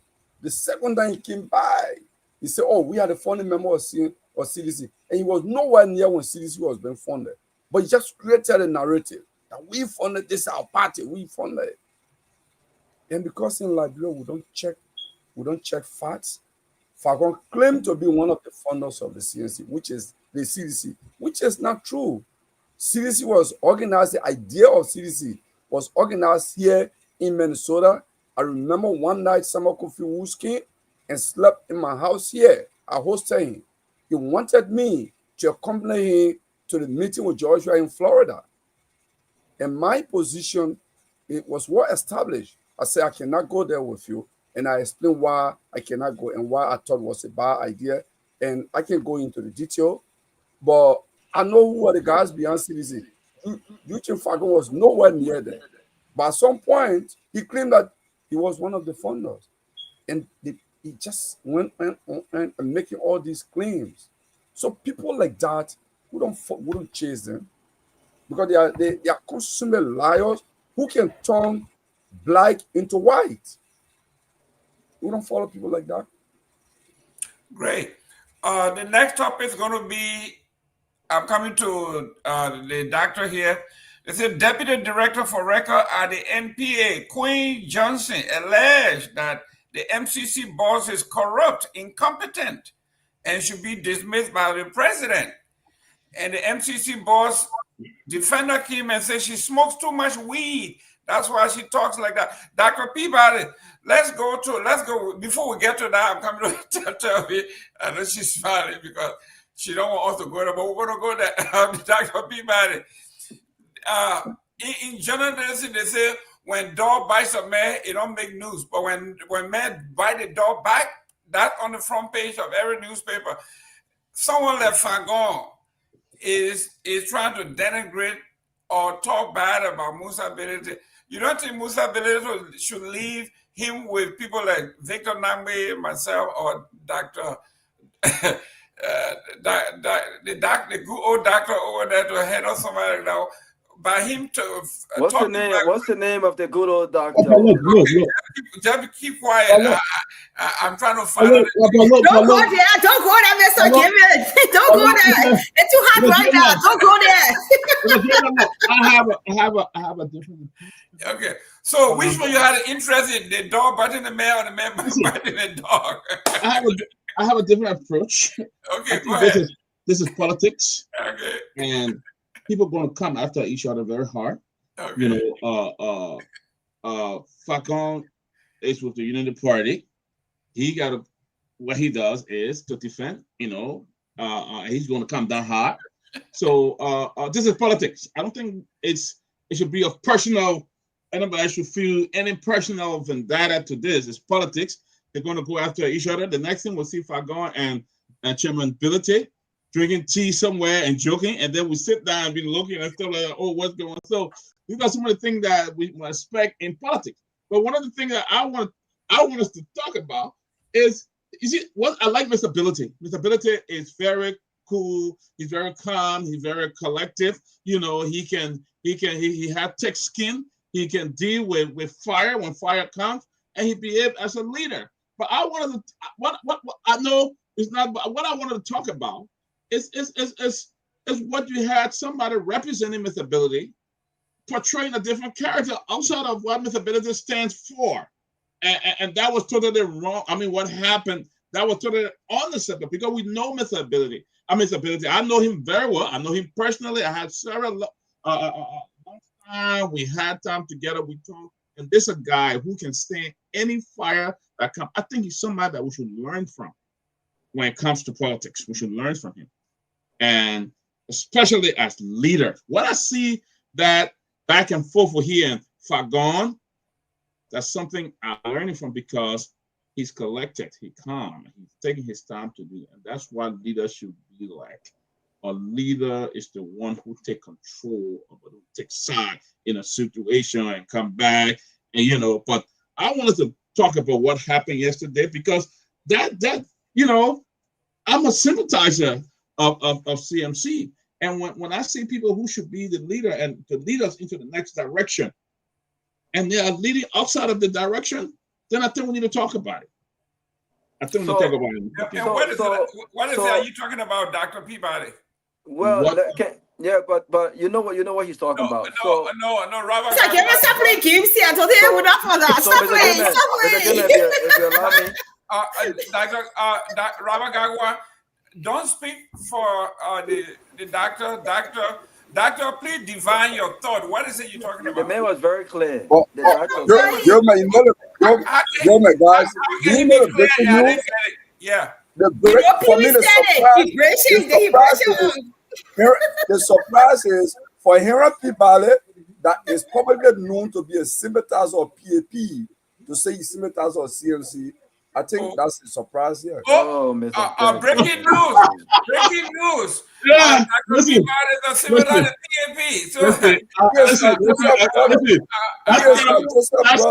Kehleboe feel that Sir Joseph are very good friends, so he feels that's his own personal thought. Sir Joseph will still be my friend. He's my best friend. In fact, we're just together yesterday before I left to fly on the plane to come back to Liberia. So Kehleboe can come over and you know the coincidence? You know the coincidence, Gilman? When Sir Joseph was going to unveil his proposed party in Liberia, Peabody trip coincided with that too. That's a lie. I was not even there. Breaking news. Okay. Thank you. What is it that you've been trying to say? Yeah, so what I was trying to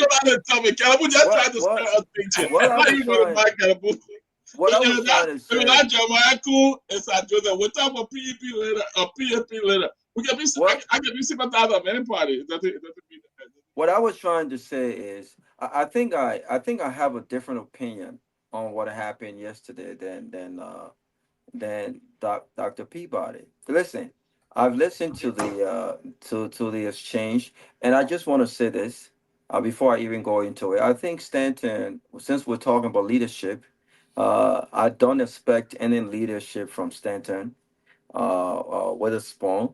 But it's clear that Stanton is a drama queen, right? Because he had an opportunity to put an end to what happened yesterday before he even expanded to what he expanded to.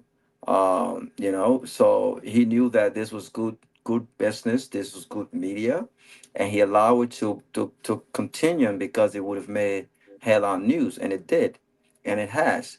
But you got to put things in perspective. Do I think that leadership, as a leader and a public figure, you have to be composed.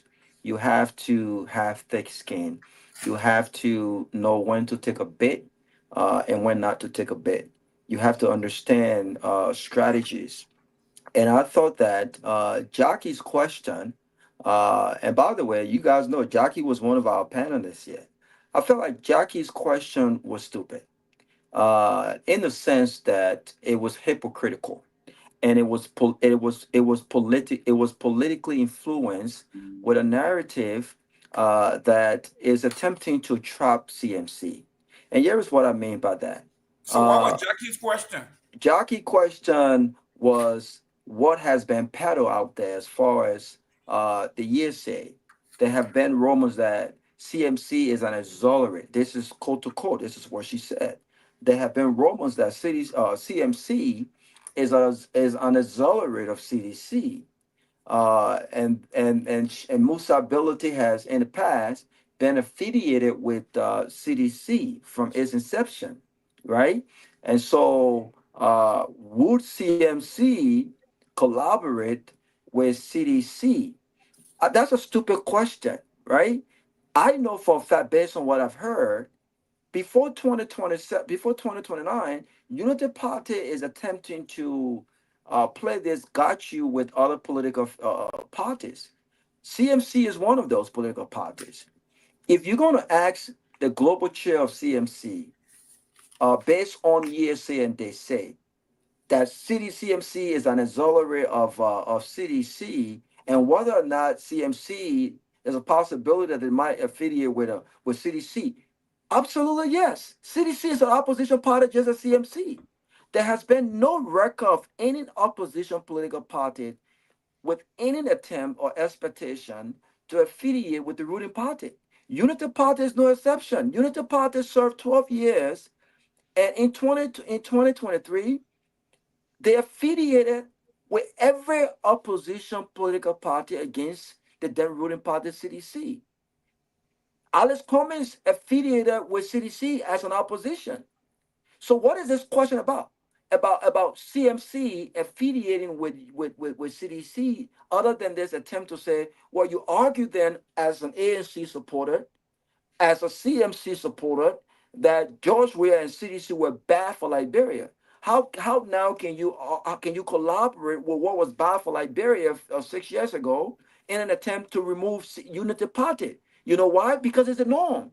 It's a norm. It's a stupid question. It's a politically influenced question. Now, my only disappointment in Dr. Francia was the fact that she took the bait.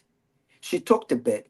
I would not have taken the bait. I think that there are many ways she could have addressed the situation without getting out of character. She was very emotional, and I think she's still learning the political terrain when it comes to Liberia. You have to have thick skin. You have to be as politically strategic in your response to questions that are stupid.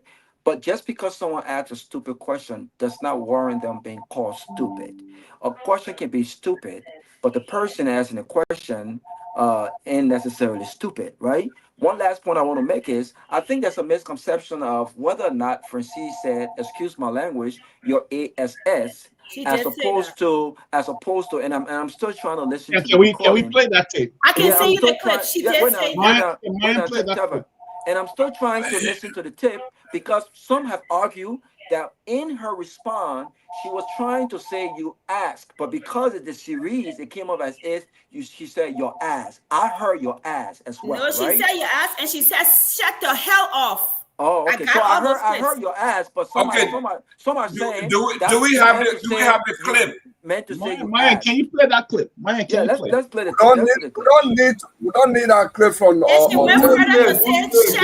Shut the hell off. Yeah, We but don't need that that's from not. I Terry. don't agree I'm with not that. sure that's Obviously, I what don't Terry agree with that. shows. But the question from my perspective, because this is the question you will see have as 2029 comes up. Unity Party is creating this narrative now to put certain political party in a trap and limit their ability to collaborate with any opposition political party with this narrative that you can't argue 6 years ago that CDC was bad and now you're with the bad guy. Guess what? Unity Party has always been with the bad guy. Anything to get power. So why are you asking such a question? It was a stupid question, but she did not have to go the way she went. Yeah, howbeit is I disagree. It wasn't a stupid question. Robert, we all are professional people, and even at work and whatever we are, people ask questions, and in your head you can say, "How dare you ask me that question?" Or how stupid it is. But to even verbalize it, you will never do that as a professional person. So there's no justification for that. What a question! I don't see a question as a stupid question, even if it meant for entrapment. It was not a stupid question. Yeah, but whatever the motive was, it wasn't stupid. It wasn't a stupid question. Are you connected with CDC? Are you an extension of CDC or blah blah blah? There are better ways to answer that question. I agree that, but two things can be right, Telvin. Right. You're saying that I would not. My view is completely different. Plus, if I'm in an exec meeting and someone says something stupid, I'm not going to tell them that they're stupid. However, this is politics. This is live TV, and so this is what I'm saying.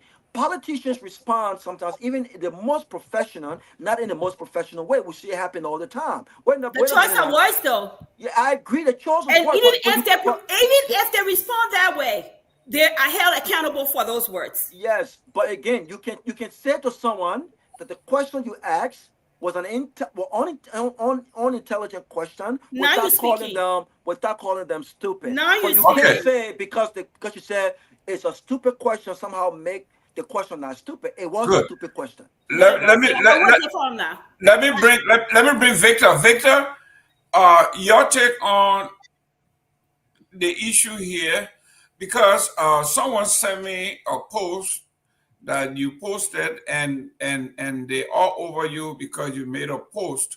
What is your take on this particular? I don't know if you have seen the tip. Obviously, you may have seen it. I don't know in its entirety because you responded to it. I have, and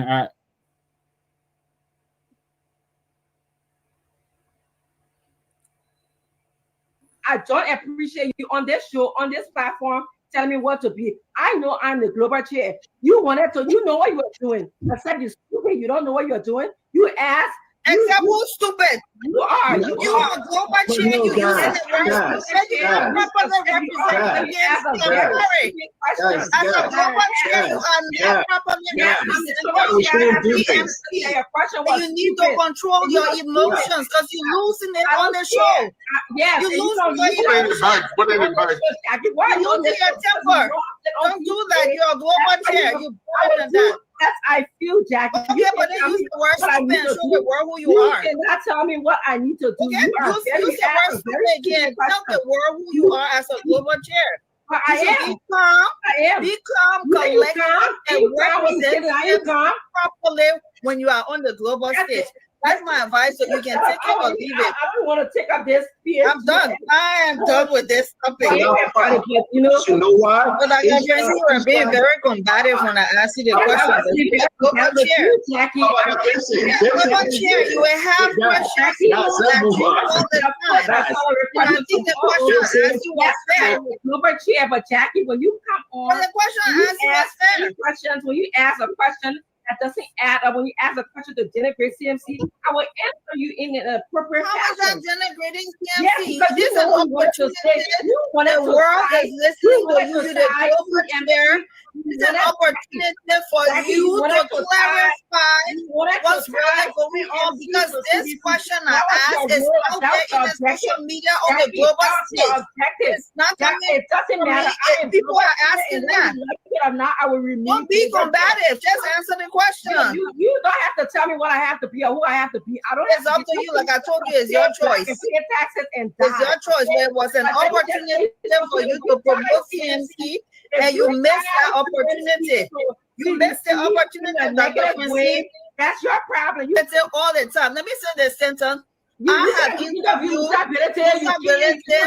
a lot of several occasions, and every time he's been very calm in answering questions. Maybe you should take a thing or two from your family, your party. I'm done. But the next time, don't lose the temper. It doesn't make you look good. Done. Okay, there. Well, ladies and gentlemen, if you just So go ahead. Let me say this. Look, I agree with most of what Robert said. First of all, I think Dr. Richardson should have sidestepped this obvious ambush. She didn't have to step into it because look, I was driving from my dentist's office. Remember, I came on the show late. I was listening to them coming in, trying to listen to you in between. But for over an hour, he was goading her to talk about CMC. On Labor Day, we were at Grace's house playing around, and that's what he wanted to talk about. And she explained and explained. Cheru indicated to Jackie that you aligning CMC and CDC, it sounds like you're trying to denigrate CDC. She won't stop. This is a lady who came on the show apparently angry because she feels she worked harder than Fatima, and Fatima got a job in the government and she doesn't. And she's coming on the show to take her aggression and anger out on Richardson. Look, the question she asked was a stupid question, and it deserved a stupid response. And that's what I say on Facebook. I've had people come in and text me out of that. It is what it is. Go and look up the definition of stupidity. An unintelligent, mindless, unthoughtful question. That's what she was posing. CMC is not CDC, and she knows that. She knew that, and she brought it on the show, and she wouldn't stop. She asked Richardson over and over, and she told her as she could, she would not stop.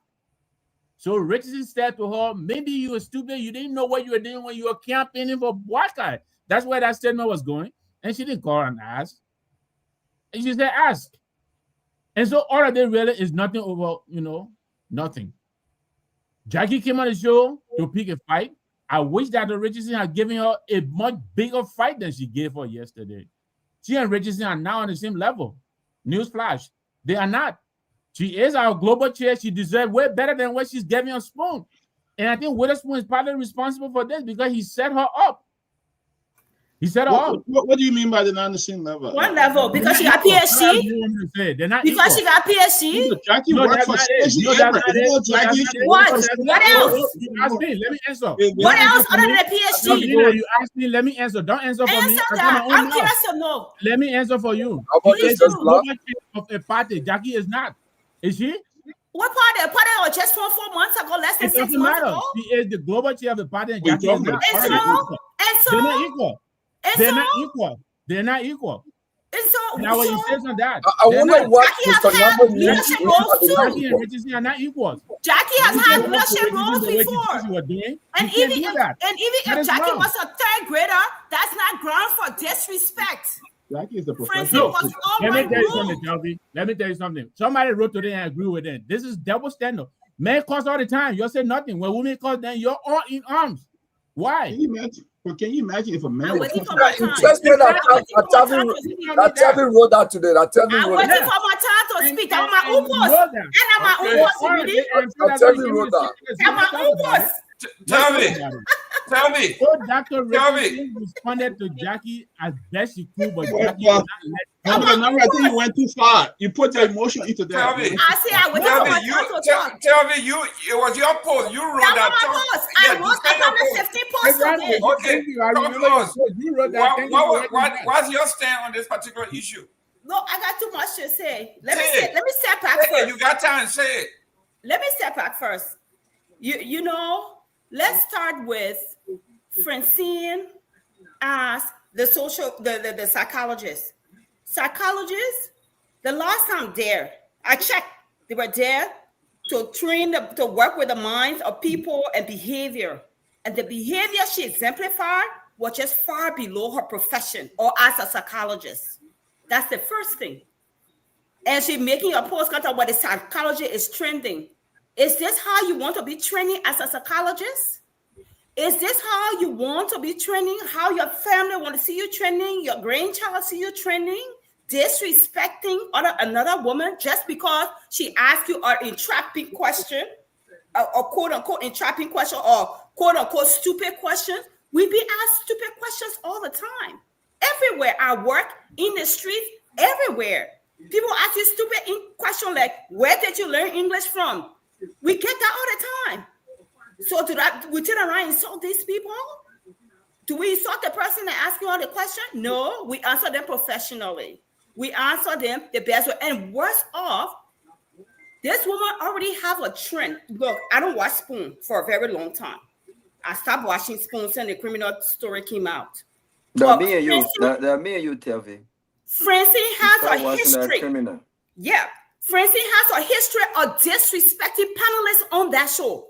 Michael, to where the very Musa, before she started sucking up to him, Snow, the list can go on and on. She has a pattern of disrespecting people, and she's staying on this whole PhD thing.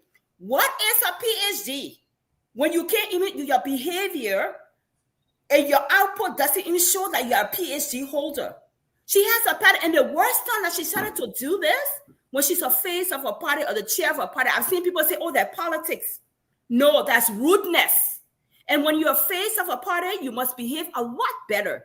One of the key roles, no matter what a Liberia or wherever place, or I haven't seen her job description, but one thing I know, a global chair of a party, you lead, you're responsible for leadership and governance, directing the bylaws, the constitution, setting the tone of the organization.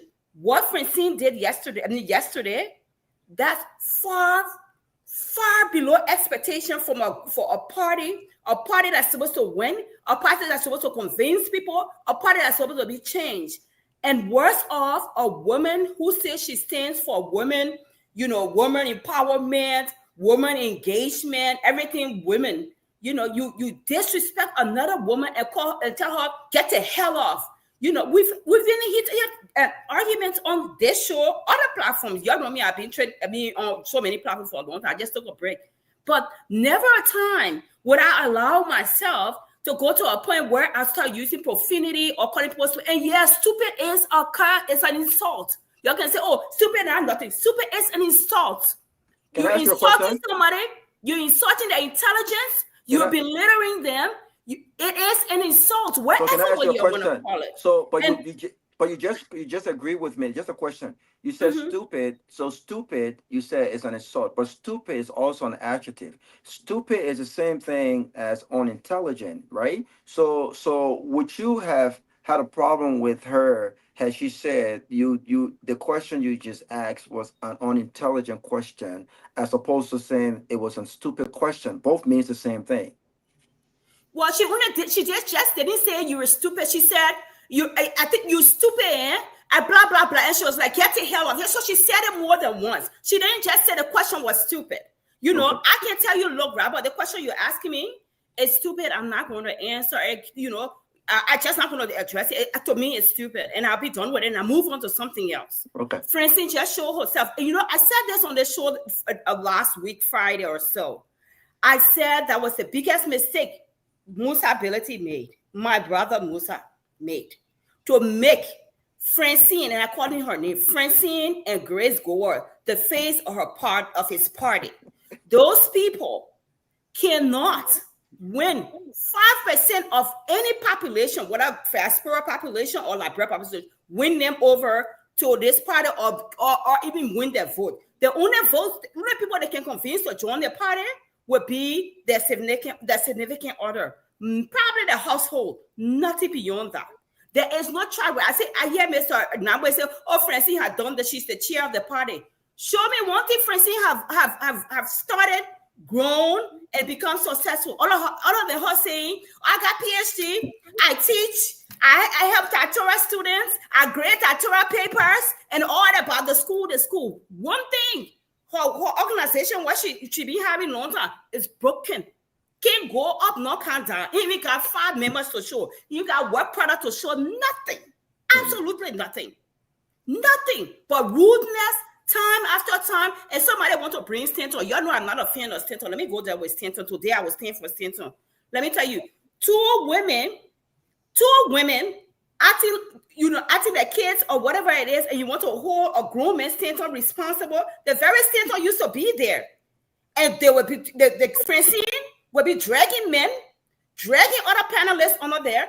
And everybody enjoy it. Or after school fight, oh, Stanton, let's push you on fire, all of that. Why should Stanton have got involved? Grown women who got grandchildren, children, husband, I'm sure they're all watching. And she disrespecting another woman. And tomorrow she was saying, I said, I'm for women, I'm for women. You're joining us because we want more women in leadership. We want more women in Liberia. They Stanton supposed to can't get involved? No. Let them do their thing. And I did a post. I like the way the men were disengaged. They left them right there and led them to the after school fight. Because had it been Mr. Gayman, had it been Robert, had it been Pewee, any other person, or even whatever the men in Minnesota, anybody else that was going after a woman, will be trending on social media, will be fighting all the men, all the so-called women advocates will be outside. I see the ones that, like everything else, everybody got a little cliques. Everybody got a little supporters and a little praise and worshipers. So she got her little clique. Francine was right. That politics can be hot. No, it doesn't call for that. It does. I don't care how hot things are. There's a professional way to handle this. And she could have handled it way better. Now, capacity, the real time for the politics ain't even reached yet. We got 4 years. They just tested her small. Let me speak like plain English. They just passed near her small. And she showed her that the person you're depending on to drive change in your party, to win people like us and other people to your party, you're trying to ginger us water. It's going nowhere. Let me say it on record here. Musa and my own family. You're going nowhere. If you don't move those two and put people who can respect people and people who can drive change, and respect people and be the good face of a party, you're going nowhere. Nowhere. You're going nowhere. I'm not saying it because I want any party. I don't want to join party today, tomorrow, any day. I'm just saying it for what it is. You're going nowhere. So, Tavi, let me give you news. You said you ask me a question when I say family,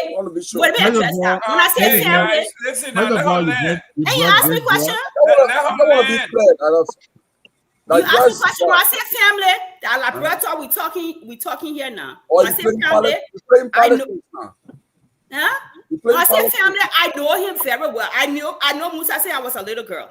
I know Musa very well. And we went to school together. So I know him very well all his life.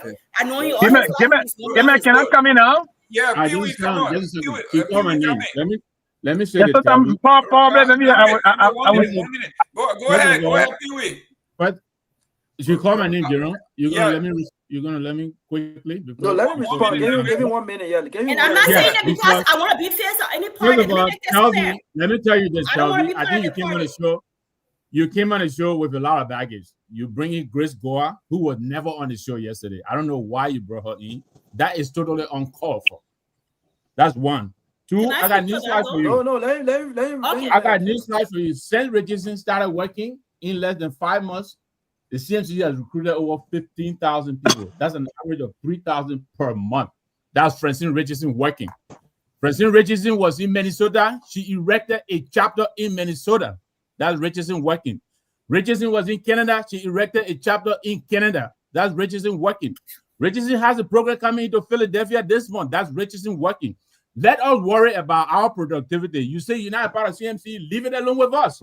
Let's talk about what happened yesterday. All this other stuff you're talking has absolutely nothing to do with what we're talking about. Absolutely not. Now, let me tell you what happened yesterday. I said again, Dr. Richardson insult Miss Jackie McKay as respectfully as she could, more than once, more than twice, more than 3 times. But she would not let go of this one question. CMC and CDC are 2 different parties. CDC lost the last election. When you bind another party with CDC, that's condescending because CDC is a loser. CMC is not a loser. So for you to come and equate CDC to CMC, you are, as Jeru said yesterday, you are denigrating, you are diminishing that party. And CMC will not stand for it. Great. Mr. Gayman, I think we have. I need to respond to Mr. Yeah, respond real quick. Let me go to Pewee. Go ahead. Okay. Go ahead. So he mentioned about why I brought grace. Yeah. That's why I Go ahead, tell me. Go ahead. Yeah, you said what I brought grace. I brought grace and brought both of them at the face of the party. And the very grace, I don't want to go there. But the reason I brought grace, she's not any different because she's been on this very closing argument and have been very disrespectful to guests as well. And you take these kind of people and make them the face of your party. And that's where I'm going with that. If that helps you. Thank you. Why are you looking at that? Pewee. Yeah. You put me your cheese, Robert, please. Yes. I think. I mean, I don't want to get mixed up into the fracas here, but I love to be very. Okay, mixed into what? The fracas. FRACAS. Check it out. The man speaking Latin. Go ahead. My man, Go this is ahead, a fracas. We're having a discussion. You say fracas. Yeah, but leader man, look, go ahead. Yeah, man. Sylvester, man. But it is. But on a more serious note, I think what happened yesterday was not only disruptive, was not only unruly, but was very disorderly on the part of a global chair of a political party. Very disorderly. And I think it's unfortunate that I don't want to go to the other side of things, but it's particular. Listen, if we try to speak equity, our hands should be absolutely clean. Why you want to grade other people? You want to enter into the closet of other people when they shake you a little bit? Why is Mr. Nagbe, I'm disappointed this evening. I'm exceedingly disappointed in you as a cadre. You are a cadre that understand the democratization process that you went through. Every individual should have our thought processes should be democratized. If they ask you, are you CDC? Come and explain. Don't go insulting. Why your skin will be thin? Have you not seen Dr. Francine attack other people unreasonably before? Unreasonably? On the very neck. So now she got no understanding of the Liberian politics. She will just go and attack. Not even understanding the bureaucracy of our country. And unreasonably attack people. And then when they shake you a little bit, then you want to run back like a Prima 2 student, say, teacher, you see it, teacher, you see it. Come on. We're not in Kino Ghani. You're discussing politics. Somebody hit you, come back. Be explanatory. Don't jitter. Don't revert to insults. Don't revert to the kind of a scare tactic way of insulting people. And listen, if you want to go far in politics, you have to be open-minded.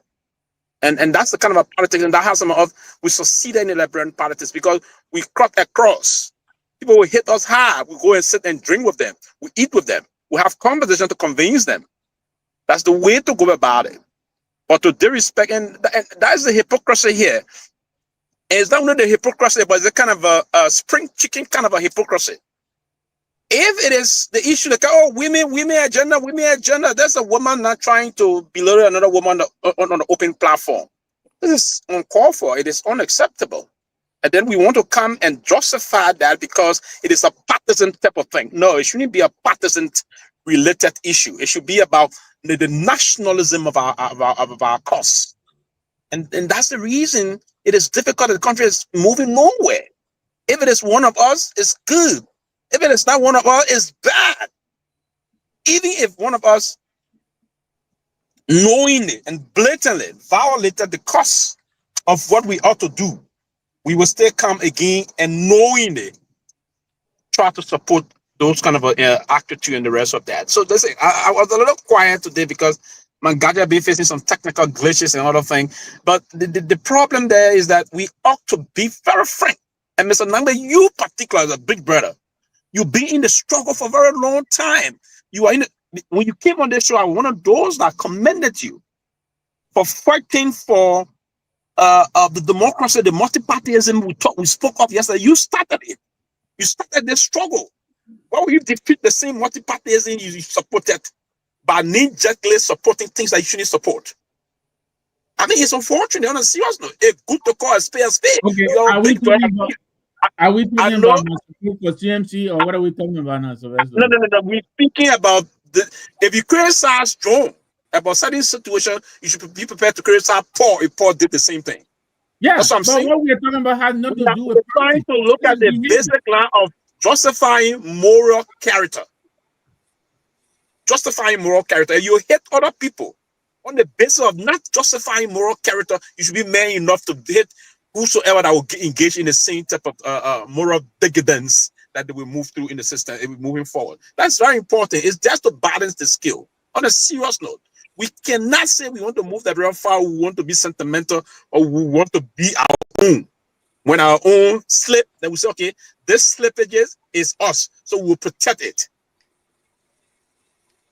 I thought it's unfair, and you saw even Gayman taking time to discuss this issue because you were a little bit intimidated by even having the discussion up there about because someone going to score here out there after. Come on, do you want to listen to who will score you and kind of you want to jitter and be intimidated by those people? Let me say this. Let me say this.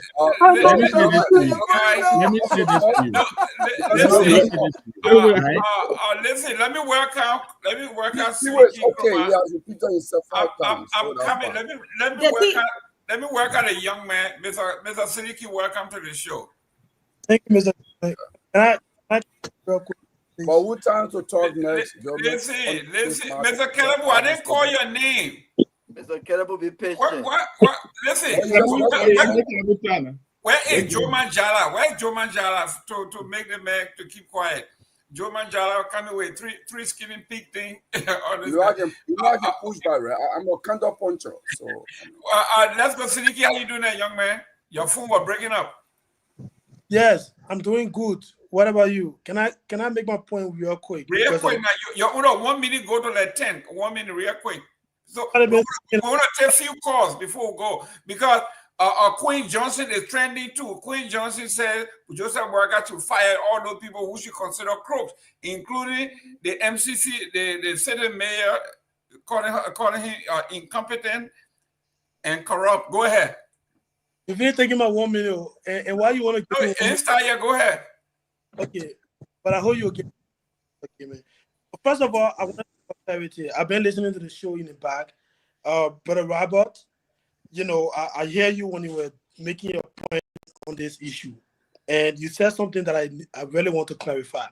You said Ellis Cummings with the CDC. That is wrong. What happened is this.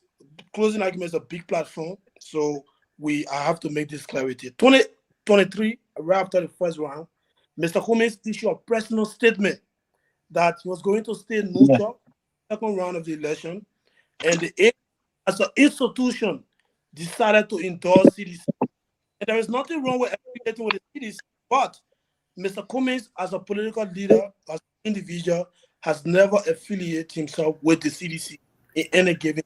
And we're not, getting ourselves away with affiliating with the CDC in the future to come because they are in opposition with us. But in the past, for the record, he didn't. You're wrong. Seleke, you're wrong.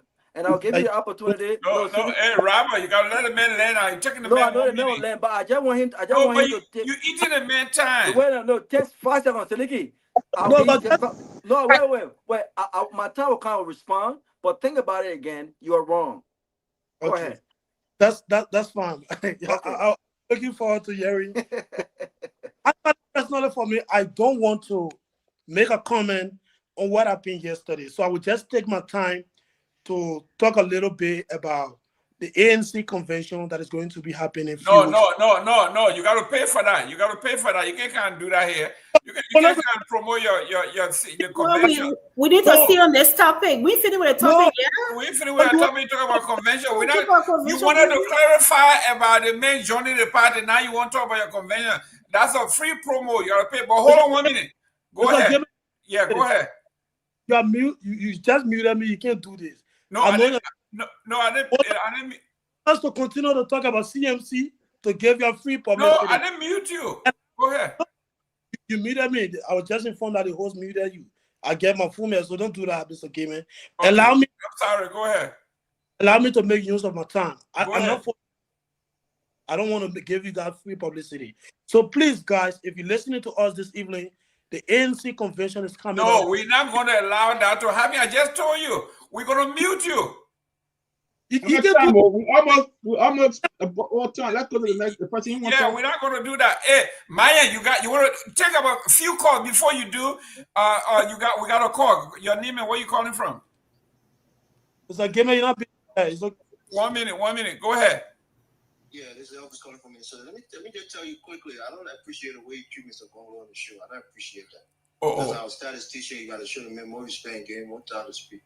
Well, let me just say this to Mr. Nyenwolo, who I respect tremendously. I don't say this often to a lot of people. So when I'm saying it, I genuinely mean it. I don't like the posture, the posture that Mr. Nyenwolo is taking since he joined the CMC. I don't know what gonna Gary they've been feeding you in the CMC, but you're really aggressive, and I don't like that. I think somebody who fought for the multi-party. No, Jerome, mute this man. See you, Elvis. Mr. Pewee was saying, I know why Mr. Nagbe is kind of being such a aggressive, political figure. But for in all honesty, Dr. Richardson is condescending, like Toby said. She's done that to multiple people. I know she's part of your organization, and as a doctor and an intellectual and a educated woman, we respect her. But some of her choices has been precarious, to say the least. When she stood by Stanton after he was, proven to be a criminal, still on that platform when other reputable people left, that said a lot to me about her character. And now she's in a political institution and denigrating and cussing people out on a show. That you guys need to reprimand her eternally. She can't do that. Bring her back to the fold and tell her that she got to comport herself better. But please give Mr. Gongloe more time. We want to hear it from the statistician. Thank you for taking my call. Okay. Before we go to Gongloe, we got limited time. Myean, can we take at least 5 calls? Yes. So we coming to Kehleboe. You got next. Go ahead. Announce the numbers at Kia Radio. So the numbers are activated for Liberia and also for the diaspora there. But the number from the diaspora is not active for now. So I think that Peabody will be able to announce his number. So for you to call, not my number, bro. I ain't giving nobody my number to call yet. We'll have a lookup number for the U.S. maybe in the next week. Next week we get it. Okay, so 077764986 077764986. So we also have 07779599959 07779599959. So for those of you who are in the diaspora, you can also call us on WhatsApp +231 777 649986. So let me see where we can pin this number, Mr. Gayman just sent. Yes. So Sanvee, if you have called, just let me know. 07776. We got a call. Your name and where you calling from? This is Abraham Conner, man, calling from New Jersey. Let me say good evening to all of you on set this evening. Fascinating topic. But listen, guys, you guys are doing a lot of heavy lifting here for United Party. This is the modus operandi for the United Party. Firstly, yes, Dr. Francine choice of words were inappropriate yesterday. I would say that, but this is the modus operandi of the United Party. They want to plant a seed of discord, and then the perception politics in Liberia, people need to be careful about it. United Party want to plant this thing, to see what they planted, the gay thing on commies, and today is still lingering on. That's what they want to do to CMC and every other political party in our country. They want to make these parties appear that they are auxiliaries of the CDC and other opposition bloc. Mr. Conner, I disagree with you, Mr. Conner, on the serious note. I disagree with you. Is that illegal? I disagree with you on that. I disagree with you. Wait, listen. You gotta agree. You gotta wait for the man to land. Go ahead, people. Go ahead. But I disagree with you. Go ahead. Yeah, but let me land out, man. I understand. But here's the thing. You have a PAP that is a proposed political party. That you have an acting chairman who is doing a lot of heavy lifting up to this point in person of Ahmed Sharif. And no United Party or Jackie is not going to ask him, are you an auxiliary United Party? PAP. And which of course those are confiding the people that terms read or shine, he won't support United Party. Why can't you go answer this question?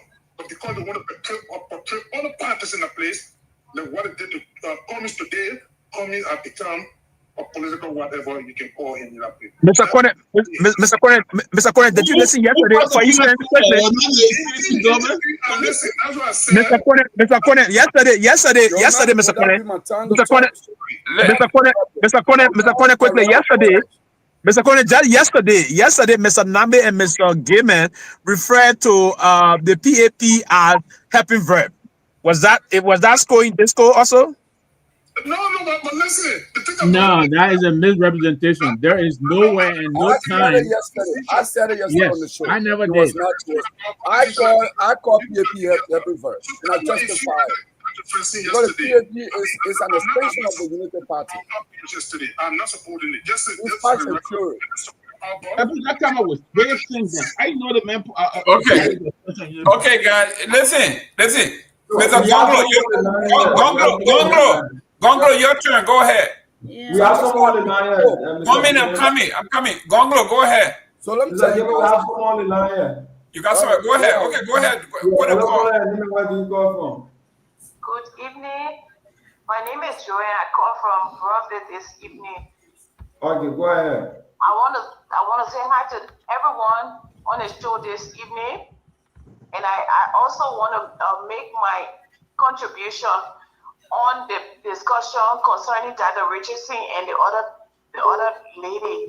What I have to say is that Dr. Richardson, she needs to be a little bit moderate, every time she on the show, she cannot, really be relaxed to address issue. We are looking up to them, especially the women that are taking off the gavel of authority in the political arena now. I myself have been there for the ANC over the years, but I'm still watching to see. So we are still looking at them. They are the ladies are on the front line. They have to do better. They have to engage each other properly so that we can have a better, seat in the coming time. This is my contribution, and I will always want to make more of this contribution as the show continues. Thank you for affording me the time. Okay, so you're welcome. 077649986. Yeah, Gongloe, go ahead. Okay, so here is my position on this. I'm going to be very quick. I think Dr. Francine Albrecht yesterday, his performance on the show, for me, if I were evaluating her as a professor that she is, I would say she did not exhibit intellectual approach to what happened. If you've been please mute yourselves. Please mute yourselves. We cannot hear Mr. Gongloe. Listen, everybody, please mute. Yeah, go ahead. All right. So I'm going to say it again. What she did yesterday, it was below the standard of a professor that she has said she is. I haven't checked her record to see whether she's an assistant professor, associate professor, or full professor. I don't know that. But she has a doctorate degree in psychology. So what she did yesterday was far below that. Okay? Here is what that she's limited in many ways, because it's well established that the Unity Party is actually beginning to form different political parties, because she fears now that the current alliance of the Unity Party, the likes of Yomdi Kanga and others, are looking for different political homes for 2029. So they are trying to find a way to replace them. And Sir Joseph Party is one of them that they established, because Sir Joseph has been very open that he is not going to oppose Uncle Joe. If Uncle Joe is running, he's going to support him. Sir Joseph has been very clear and open about that. So that's how I got to know that Sir Joseph Party is an extension. It's an extension of the Unity Party. It is a party thinly disguised as an opposition, but a Unity Party in reality, and in fact, and in theory. I know that for we have someone on the line here. Okay, Gongloe, hold on. You still got your time. Yeah, go ahead. Hello, It started T-shirt, so that started. How you doing? I'm okay. Nima, where do you call from? Thank you. My name is Bilal Soare, and I join you from Philadelphia. And I want to suggest to the show to actually make the international number active. But I appreciate you guys for the level of education, the enlightenment you bring to Liberian politics. always I believe in my mind that it is not about the quantity of news that you give. And I'm appreciate this platform for always bringing the quality of news and the quality of discussion. That is not the denigrate other platform. I must give it to you guys. But I'm disappointed as much as well as one individual who called that was very disappointed. Mr. Nagbe, I'm a very ardent follower of you because you know what? The enlightenment you bring to the discourse, the kind of information you bring, your balanced argument to the platform, with no disrespect to other people, for you to have endure or encourage the kind of things that is coming to our politics that some of us has been fighting against. I'm not one person who goes against people's character when it comes to discussing politics, and that is why that is the way Liberian politics has been training. People feel that if you're not insulted or you not say certain words, you will not train to the media. It is bad. We should not. So let's agree that that the Virginia said what she said. Like the sister said, we have not gotten to the right part of the politics where you see people getting on your skin saying all sort of things. But you have to be you have to hold on to it and share your party, because at this case, CMC, I believe that they're making a lot of tremendous work when it comes to Liberian politics and bringing a reform with the politics, because you see most often people wait for election time to get into the politics like the one CSC is actually doing. I believe that you guys should say your message. Do not be detailed when people say you're entitled to CDC. It's an opportunity to be entitled to the biggest political party in statistics. Nobody should be, armed. Sometimes people want to come to you, people want to say things to you to get the other side of you. Dr. Richardson is a professor. She should represent that part of the community that we say in house when it comes to our education. Education comes to a lot. We cannot say we want to preach a kind of a tale of politics, and we see our elderly folks preaching a lot of things. I appreciate you guys for the conversation.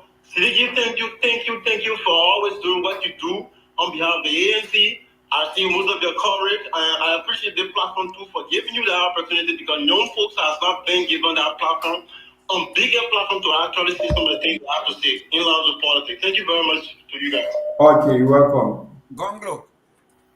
Okay, so now I end my position on Dr. Francis Richardson outburst yesterday. I've said what I said, material about PAP and Francis response. But here's what I would say to the CMC leadership. I've heard a lot of information. I heard you guys had a crisis meeting last night. I'm not a CNC member. And I'm going to speak to this because I'm also privy to other information. That your position is you're taking Francis Richardson from Spoon Network and you're replacing her with Menikapa Duma. I think that's a poor approach because she's still going to be visible to the public. CMC promised the public that they are bringing new politics. It's a new dawn in Liberian politics, that they are not going to do things the way the other political parties have been doing it. That's why you are even undertaking development as a government in waiting, that this is what CNC government will be about, infrastructure and people-centered approach. You can't have someone who does not have control, whose mannerism is poor, whose relationship in public manner is that. In the United States, if you have a campaign or a management team and a leader of the management team behave like that, you are fired.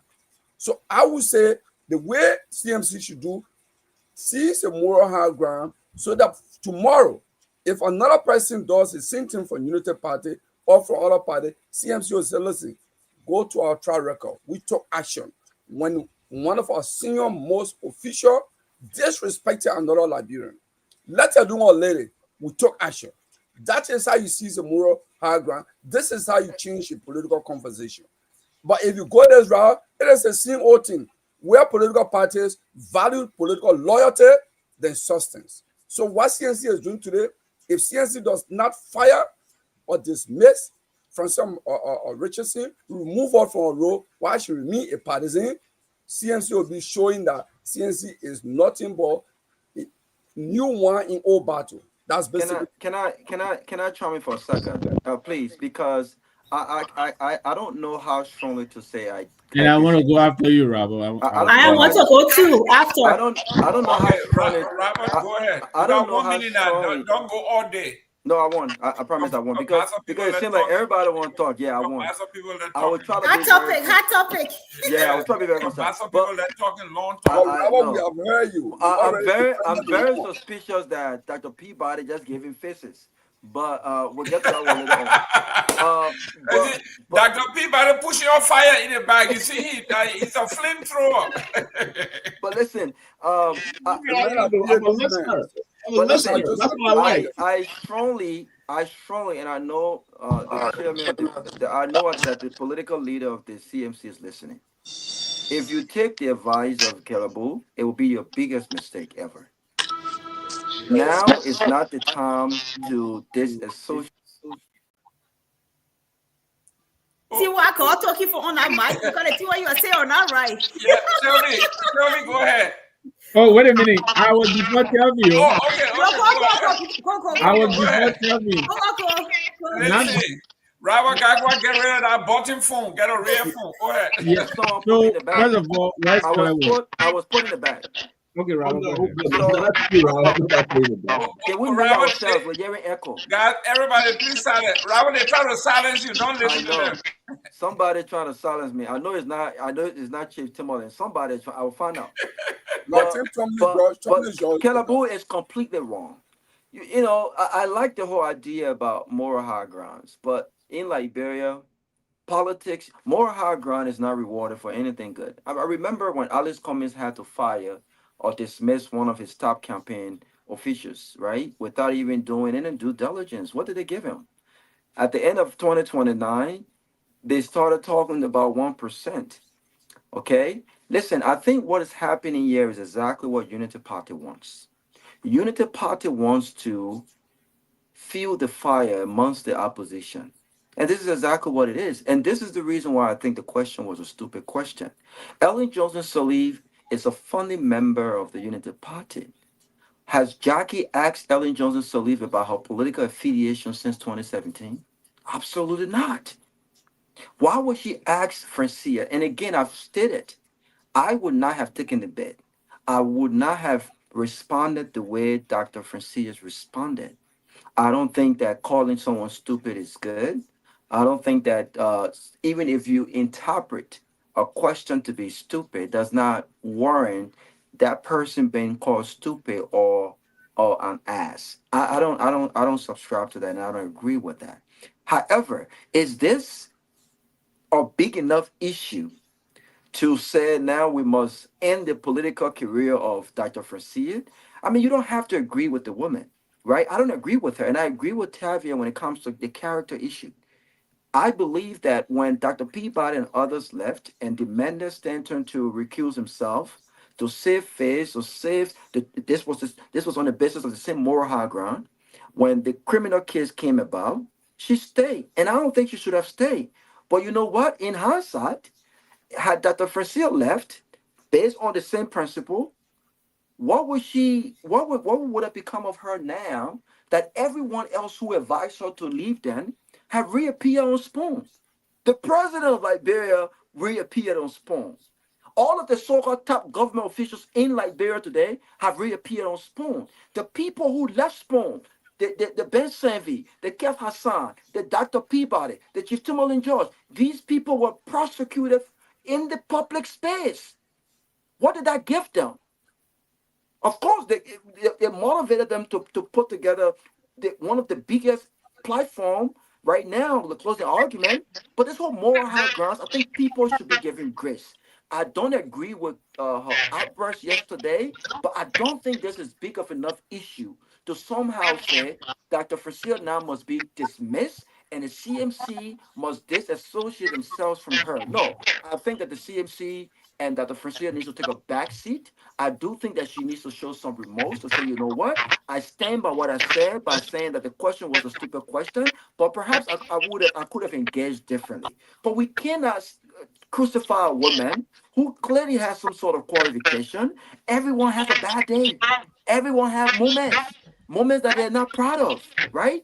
this may have been her moment that she's not proud of, whether she admits to it or not. But is that good enough for us to say now she has no more future in Liberian politics? She has nothing to offer the CMC? I don't think so. I think this will be a political suicide. I think the CMC needs to take a step back. They need to let all of this tension brew over.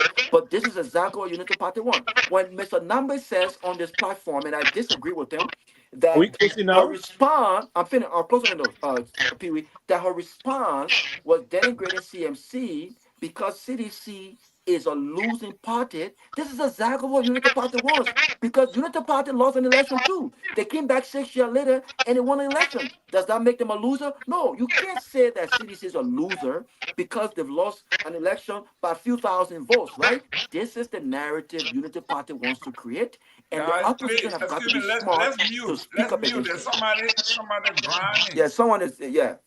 But I'm done. I'm done. Everybody mute. Okay, guys. Mr. Nagbe, look like everybody. I need to say my one piece. Yeah, he right after, because they're going after his heart. You better have some. Mr. Nagbe, you ready or not? Yeah, I am. So I'll be quick.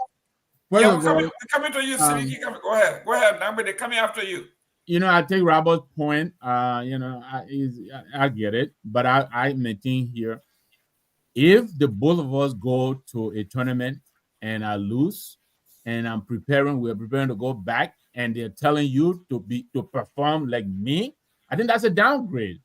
But you know, I get it. That's your interpretation, Robert. I get it. But no, politically now, I'm talking about politically, it benefits CMC in an opposition faction to collaborate. The Unity Party, Jackie is saying, you cannot collaborate with CDC because you said CDC were bad. But Unity Party did the same thing. That's the double standard, which makes the question stupid. Has any opposition party ever collaborated with the ruling party, including the Unity Party? The answer is no. So why should you tie or limit CMC from any possible collaboration in opposition to Unity Party?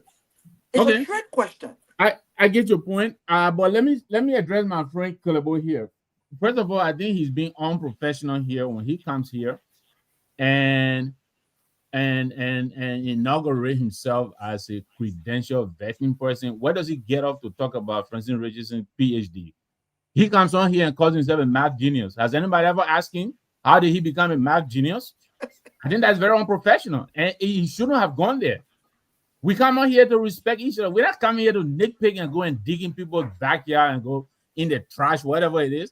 He's not the one playing Richardson. That's none of his business. Are you questioning Kehleboe mathematics degree too? I'm not. I'm just saying when he presents to us, that we accept that. We don't question that. He shouldn't be questioning other people. That's what I'm saying. I don't know where he's gone. Yeah, come back here. I think what you did to Richardson. No, hold up. Let me see.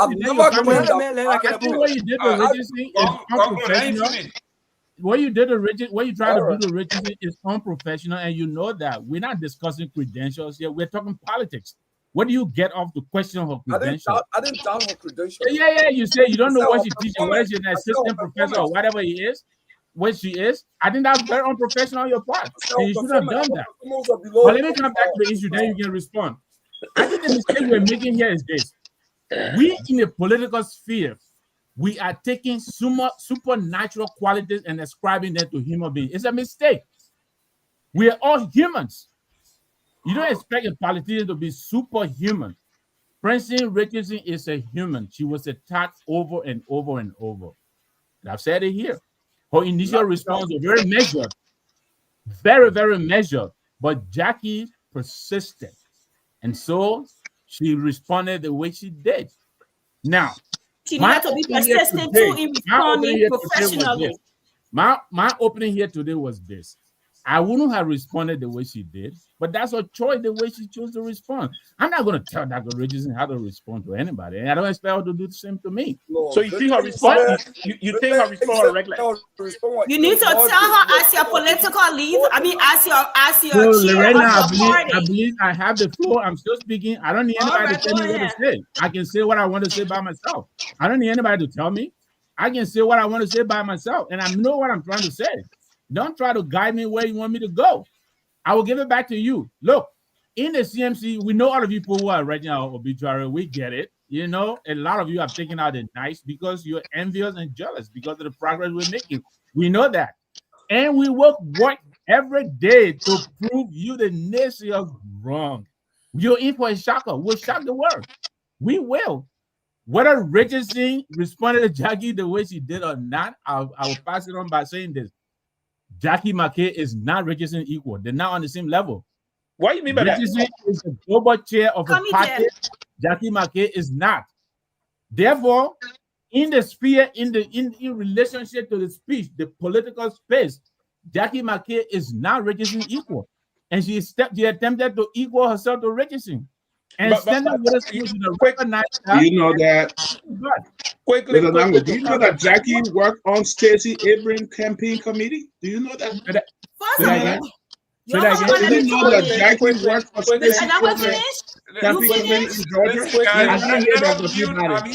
I can't hear Dr. Peabody. There's a lot of grounding. What I'm saying is, somebody says granny. Everybody one at a time, guys. Everybody granny. What I'm saying here is, Jackie has worked on Stacey Abrams' campaign committee. I get that. With all respect, does Stacey Abrams win? It doesn't matter. Well, what is the strategy? We're talking about strategy here. He was out there.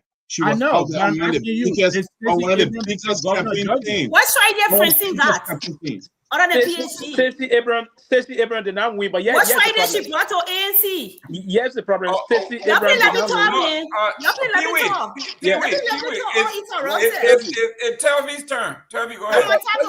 Can I clarify the misinformation? You get me, pay me $5. Pay me $5. I'll pay $10. I'll pay $10. Maybe I'll make it $100. Hey! Mr. Nagbe, I've never said I'm a Mav genius. I've never made that claim. However, I have a project registered on the African Mav genius. Misinformation. However, in the state of Pennsylvania, I have a registered organization called African Mav Genius Project. So I'm not the Mav genius, but I promote mathematics education within the African American communities. But Kehleboe, minority, poor income community. That's what I do. Gongloe. I've never claimed that title. Okay? Gongloe. Before we move on, let me say this before I can say mine. I'm one of those individuals.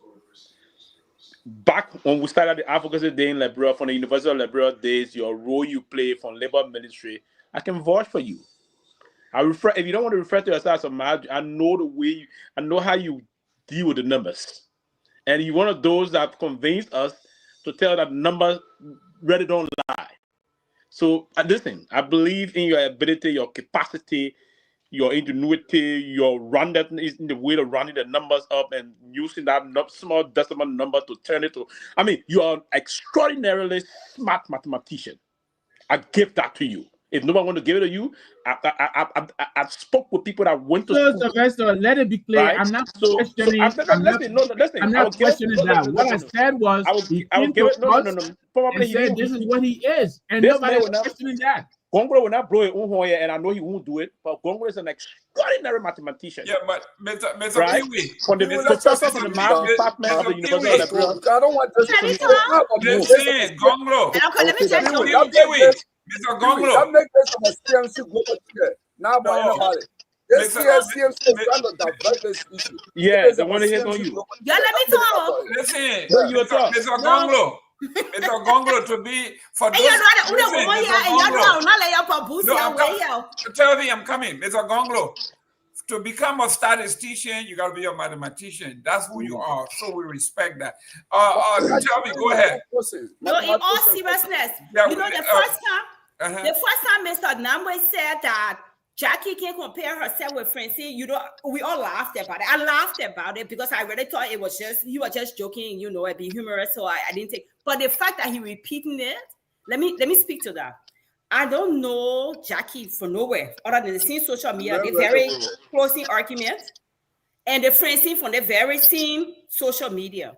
But I would say Francine with all her PhD, when you put two of them work product and what is evident out there, the scorecards, Francine is nothing compared to Jackie on social media here. Let's start with that. Jackie is well-mannered. Jackie can articulate the issues way better than Francine. Francine lacked the basic understanding of politics. I'm shocked, man. Let me go there. Y'all, let me change. Lack the basic understanding of politics or to analyze anything. Politics is not for her. She needs to go back to where she belongs in psychology. Tell me, what are we talking about here? Can you be a little bit more specific? Social media is not specific. Give me a chance. You had a flow. You tell your own. Let me tell my own. Now my time. You're not coming to class. We're not having that today. So there's no comparison here.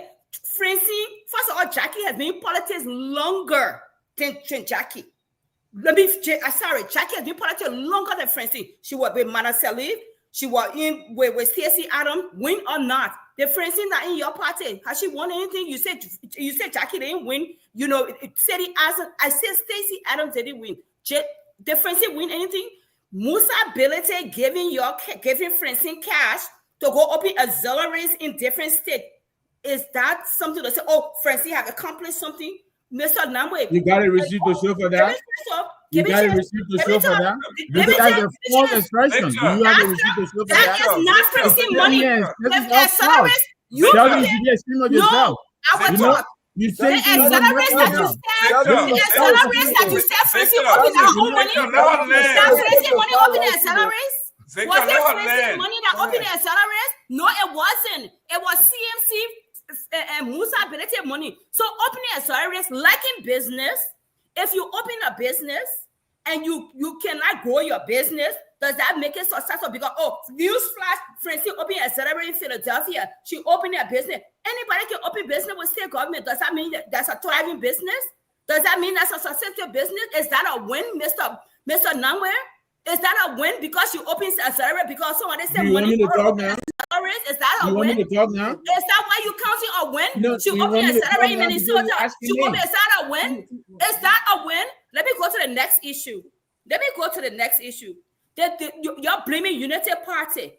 Unity Party got nothing to do. This woman have been all right roots, like I said, with other panelists on spoon. Nobody had checked her. Sometimes the panelists will try to check her, but again, with woman and men thing, the men they always got to tread lightly because they don't want to come across like, oh, you're attacking a woman, or you be disrespectful. So the men they always have to tread lightly with her, tread lightly on the show.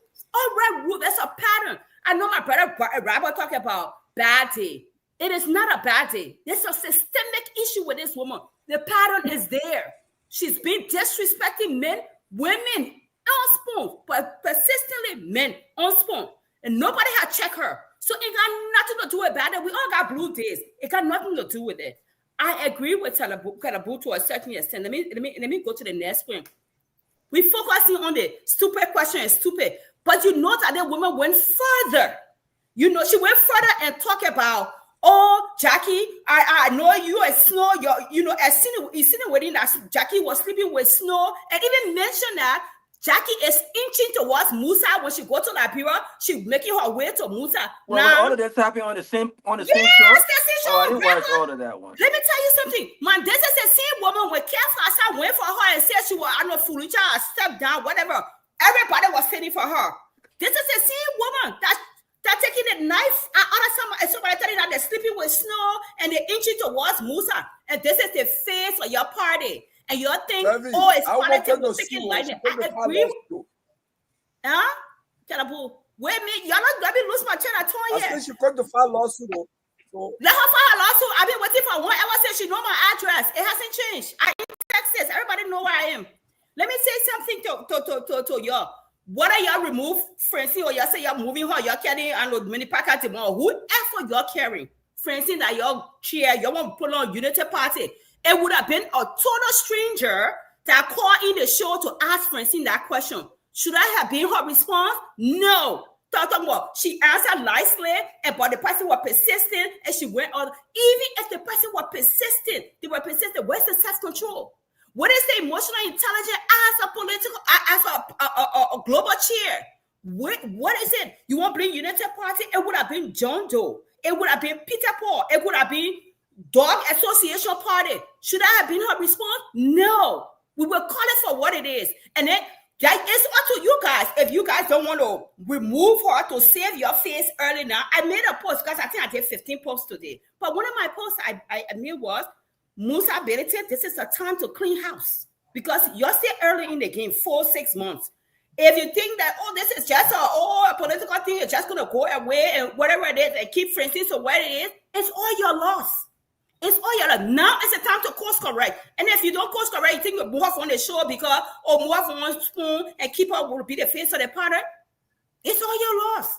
This is all Apple cash. People just, all they're doing, free hotel, free vacation, and the bucket list of places that they haven't gone, where they wouldn't wanted to go, and they're just trying to all paid for. That's all it is, nothing more. I will close with this. Francine doesn't understand politics. It is not for her. She comes on there with her basic knowledge of politics and want to impose her little experience on politics for other people, and it's unacceptable. I stop right there. Thank you. Seleke, real quick before I go to Victor. Victor, I'll inbox you on the links, Travis, so you can sign for the CMC. I like what you're doing. I like your. No, I thought Seleke is me. Let's go, Seleke. Go ahead. Okay, first of all, don't talk about your convention now. Just talk. Don't talk about your convention. I'm just like, go ahead, Seleke. Go ahead. So keep talking about CMC so that so remember now.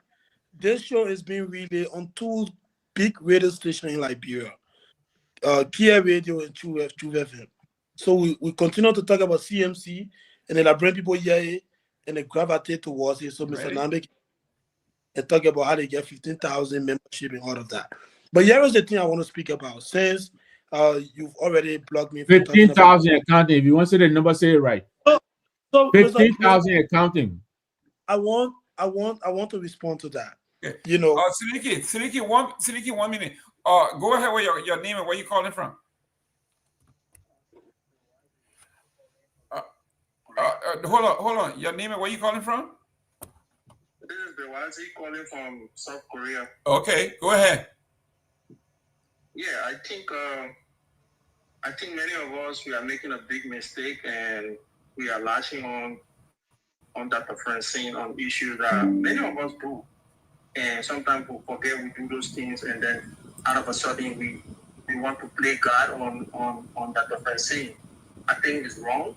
I mean, she erred. She did something that all of us didn't expect her to do on the show, and that is human. But I don't think the CMC will listen to anything that we are saying here, because many political parties do not listen to naysayers outside to take decision on the members. So we will just talk and talk and talk. Nothing will come out of it. And I think we're being disingenuous. This lady has been very much respectful on that show. I think even if she abused any male on Spoon, this is my first time hearing recording around, because I don't go to Spoon to listen to them. This is the first time I hear or outburst on social media. I mean, we are just being disingenuous. If she established branches of CMC in America, it is CMC business. It is not individual business.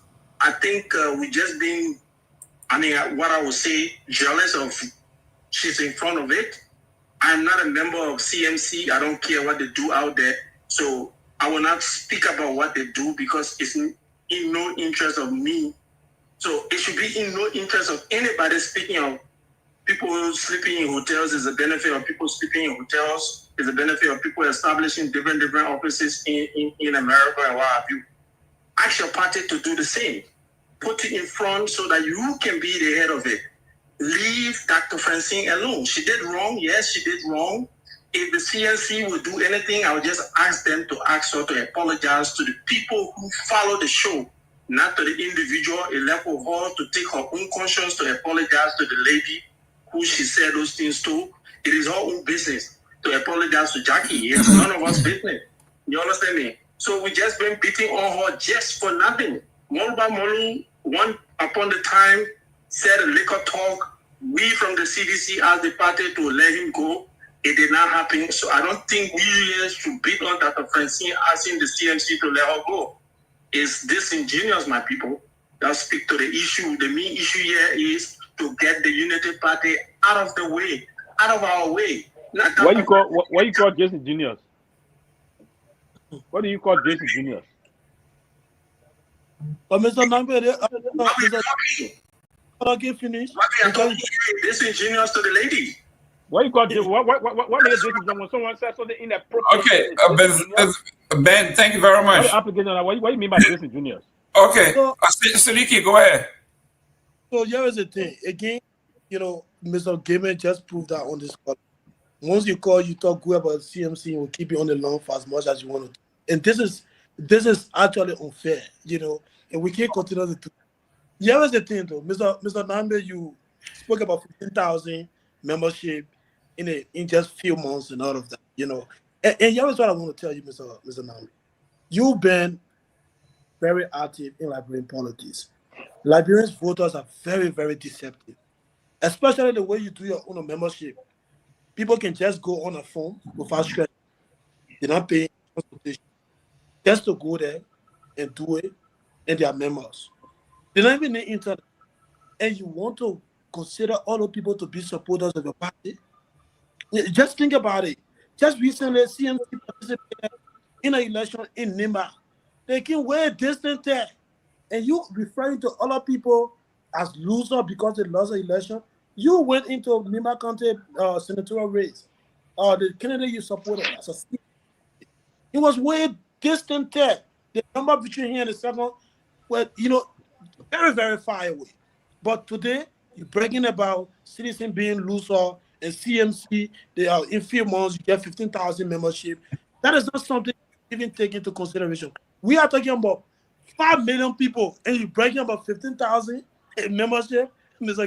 Nagbe. You guys get a lot of work to do. But for me, personally, I didn't want to talk about CMC because I know the strategy, Mr. Gayman, always. Because what is big about the issues that took place? I ain't said nothing on this show. I ain't been talking nothing, but that man just attacking me. Just because CMC name is there. So you want us to continue to talk about it. Even if you want to say something else, you say no. Let's talk about it here because CMC name is there. No, continue to use CMC.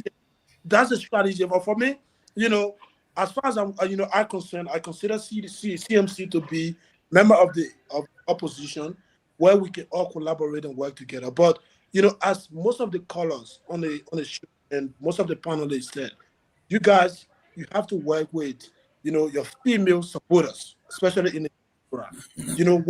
When people talk, they become so emotional. And the worst of it is that most of them were insulting the same Peabody according to their political leader. And this is how deceptive it is. Most of them, the Tatoviches in the grace, most of them call Peabody criminal here. The videos are there. But today, so you came here the other day, you left the allegation with no proof. Now you're coming back with no allegations, and you have no proof of what you're saying. Absolutely no proof. Bring the proof, and you bring the proof. Play it. Let's hear it. If you don't have it, don't go there, please, young brother. Don't do that. No.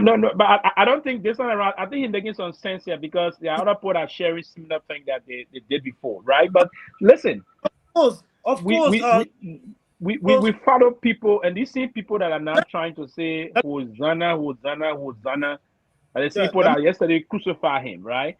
So I mean, Hosanna in the highest. Yeah, Hosanna. The man in the background pushing on fire. Don't listen to Dagro people. He just pushing on fire. Go.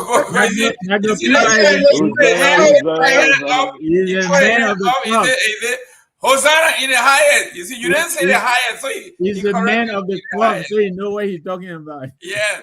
Seleke, go ahead, Len. So again, what I was saying, this thing, we get about 4 to 5 years up to 2029. We don't even go anywhere. When you say CMC, they're angry. As I said again, say that what you want us to talk about, we'll talk about CMC. So if that will convince that bring people, that will convince them. But you got to work on your people, to start being too emotional. Because actually, when people know you that, they'll actually do it intentionally to get offline. Yeah. And they fall in the trap, then they play the victim. And Liberians are very good at that. They will put your video all over. you know, at the end of the day, it will be a bad sound for the CMC. But I wish you guys well. You're talking about 15,000. Don't rely on this number, Mr. Gayman. We have 5 million population in Liberia. If you get 1%. it's not even 0.00%. So let me quickly tell you, the young brother. I know Sylvester want to come in, but let me say this. Siddiqui, let me say this. What we will not do is what the ANC and the CPP did. They sat down and they allowed the United Party to define Alice Cummings. We will not do it. We won't do it. No matter how infinitesimal the allegation is, if you mislabel us, we will push back. The attempt to tell us that we are a helping verb to CDC is disingenuous, and I agree with that call. It is inaccurate, and we will not settle for it. We're not going to sit down here and let them define us, and then we just let it pass in jest, and then tomorrow it will stick on us. We're not going to do it. And we won't. And as far as the recruitment is concerned, let us worry about that. You understand me? I come in. These happy verb. I thought when they action that the action one or the Jerome. Robert, Garguah, go ahead. Listen, but listen, I'm enjoying the conversation as well. You know, because you let it G's business. Well, I like good G's. You like the fries. Yeah, I like good fries. You see, I like when the people just look when someone say Grace Gore. And he just gave a fish, and I'm like, they just started. I just started laughing. Hosanna, is that Hosanna? That regular Hosanna, but he the highest. You see, raw like fries and cheese. That was. Yeah. So listen, I think Tevi, you know, I always say why you always underestimate Tevina. She's very good. And I think that she came firing tonight. And if I was firing. You brought it by sugar. Yeah, she came very hard tonight. And if I was Jackie, I think I'll take Tevi out for a glass of wine or something because she's going out of her way. She's going out of her way to really. I won't. I'll put sleeping pill in her wine and let her sleep for the night. but on the other hand, on a serious note, you guys keep coming at Dr. Mr. Nagbe. You know, what is your expectation? This is politics. And just because Mr. Nagbe has a record, he's an intelligent man, doesn't mean that he cannot go hard for his party. You know, it also doesn't mean that you cannot call spade spade. When someone from your party does wrong, I think you have to criticize them. But I think people also have to understand the kind of internal discipline that folks who have connection to public figures, you know, if my brother did something, you don't know the conversation I'm having behind closed doors with him, right? I think that all of these guys are basically being as honest with Dr. Francia, and I don't think that you would expect them. Of course, the expectation is wrong, and I would admit that her deportment was wrong. I will also continue to stand on what I said. I think the question was a stupid question. And I think we all agree the question was a stupid question. It's just that no, we all don't agree. It was not a stupid question. Well, most people agree that the question. Why you don't speak about you said yes? I have agreed that the question was a stupid question. Okay, there you go. And I've justified why the question. The question was an intentional question to hit someone. It was not stupid. Yeah, no. But here's why. But give me 1 minute, 30 seconds. Here's why again the question was stupid. There's in your opinion, in my opinion, and in Dr. Francia's opinion, and in many other people's opinion. In fact, in my sister Councilor Mariah Kula's opinion, it was a stupid question too. So it's not just my opinion. There has been no time in our history, even though I don't agree with this format, where an opposition party has collaborated with the ruling party. And if you show me one time, then Jackie has a point. No time whatsoever. That's one. Sylvester, Ellen Johnson Sirleaf is a founding member of the Unity Party. Since 2017, we know what has happened. She has not acted as a founding member of the Unity Party because, again, she has right and freedom to affiliate, right? Has any Unity partisan asked her about her affiliation, her political affiliation, and whether or not she intends to support George Weah or CMC or any other political party? So if the logic is that Musa Bellotti has been an affiliate of George Weah, and now he has his own party. What does that have to do with any potential collaboration? Oppositions have collaborated. And when Seleke said, one minute, can you flag Ben Sanvee read that statement? And I know Ben not saying anything that Ben, that's the rival diplomacy with 45 with fire. That one right there. If 44, flag that one. There you go. You see, that was no stupid question. That was an intentional question. Ben, you just let peace, making peace. Listen, but again, it was a stupid question because no one expects CMC. I don't care how bad CDC is. I would not expect CNC to collaborate with the United Party. The United Party have never collaborated with any incumbent party. In fact, the current president has indicated that he would dance with the devil to become president. He did that. He is president today. And this United Party is doing everything possible to maintain power. They're doing their unprecedented things. They have their own show, right? They have different things going on. These things did not happen on the CDC or on the Ellen Johnson of the first 12 years. And we cannot sit and allow the United Party to define a political leader. They did that with Alice Cummings, and I agree. However, I will also say that in doing so, we can all do it in a fiery, respectful, and intelligent way. And anyone who asks stupid questions does not warrant to be called stupid or to be called an ass. But is that enough reason for CMC to discontinue with Dr. Francia? I don't think so, man. I think she deserves a second or third chance. I think she still has a lot to offer, and I think this is going to blow over. But I don't think this is as big as we're making it to be. And I think that Jackie, it was a great crossfire. It didn't fit both of those ladies, especially Dr. Francia. She should have responded with more grace, with more composure, and with more intelligence, especially being a psychologist. But I would not, if I was Musa Ability, I would not look at that as change and go, you know what, this is a bad image for us, and I won't do that. Robert, you said something very important just now, right? And Kehleboe, I mean, he said something about your challenging. He said he don't know if assisting, associate, or this, professor. You said something profound just now. Professor of psychology, you in a cross interaction with someone. I don't know how she managed it. But she's a human being. She's a human being. No, but you have trained to handle those things. And the second part of it, you should be an intellectual. Right. Intellectual, right? An intellectual, particularly a degree in psychology, a PhD.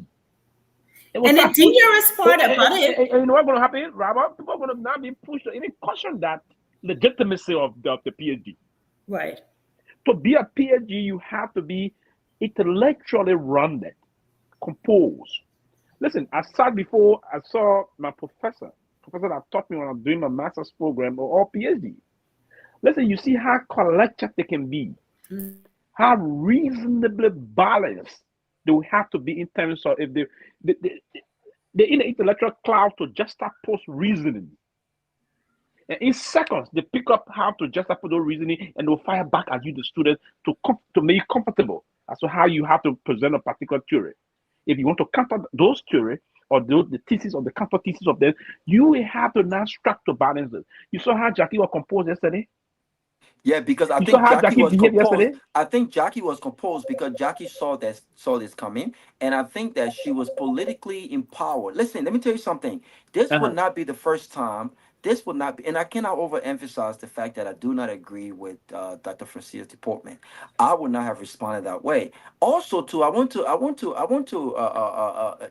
I think even she would admit, the more you get used to Liberian politics, right, it makes you become something else. And sometimes you need moments like that to take a step back, to say, wait a minute, is this who I am, I truly am? I don't think that's a reflection of her. I think it's a reflection of a character. Robert. The woman is not even taking ownership, Robert. Yeah, it's one thing to do. That's what she the one thing is you do something and you step back, have a sober reflection and say, you know what, I messed up, I own it. That's what she looking back, to do. I wouldn't have done it. This woman is posting and saying the psychology is trending. No, I don't agree with that. I think that's what she needs to do. Like this is something you're supposed to be proud of. No, like, Raul, what's the disconnect there? Raul, do you also agree, and we all do you also agree that this is the same madam that been attacking other people recklessly in the system, so that you got no clue whatsoever about the governance of our country, about the bureaucracy? She was just women said this, and they just shook her yesterday, tiny shaking. It went deep into the skin. It even causing me, I caused some. I don't know what to say. Then you going this way. Listen, and you said something again.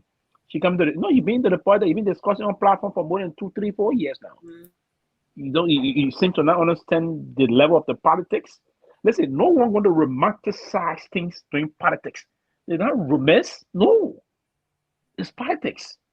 If you want to hit it, and their whole thing is not about dividing opposition. I don't agree to that. Jackie point was to hit the point to you. If you be a global chair, opposition because when you see other people now, like and by the way, I think Mr. Nagbe and I are on the same page tonight. But it's just a piece of what he said when he said CDC is a loser. When you hear Mr. Nagbe calling CDC a loser, right? CDC again might have lost the election, but they remain the biggest opposition political party, like it or not. It's a fact. And there's a strong possibility when it comes to collaboration that CMC could possibly collaborate with the CDC. Not necessarily as George Weah being the standard bearer, right? But to win an election, CMC could propose something that puts them at the top of that ticket. But any an idea that because CDC lost the gone election, or because the CDC is headed by George Weah, a man who you may not like, somehow makes CDC a loser, benefits Unity Party. Because with that same logic, then we can also say Unity Party is a loser. Joseph Boyka specifically is a loser. He lost the election in 2017 by thousands of votes to the very CDC and George Weah. He won this election by a few thousand votes to the very CDC. So when you have opposition now going after opposition, in the sense of you comparing us to CDC, it denigrating our party, and we are bigger than CDC, we are better than CDC, we have a better plan than CDC, which is also not bad. But again, you are also two opposition parties. Okay, guys. This only benefits Unity Party. Thank you, guys. CDC, if CDC were to just sit down tonight and say we're not going to canvass up to October 2029, two things going to happen. They either tap the numbers to the runoff or come second to the runoff. You will have to do everything that now you do as a new party. You go all over the place.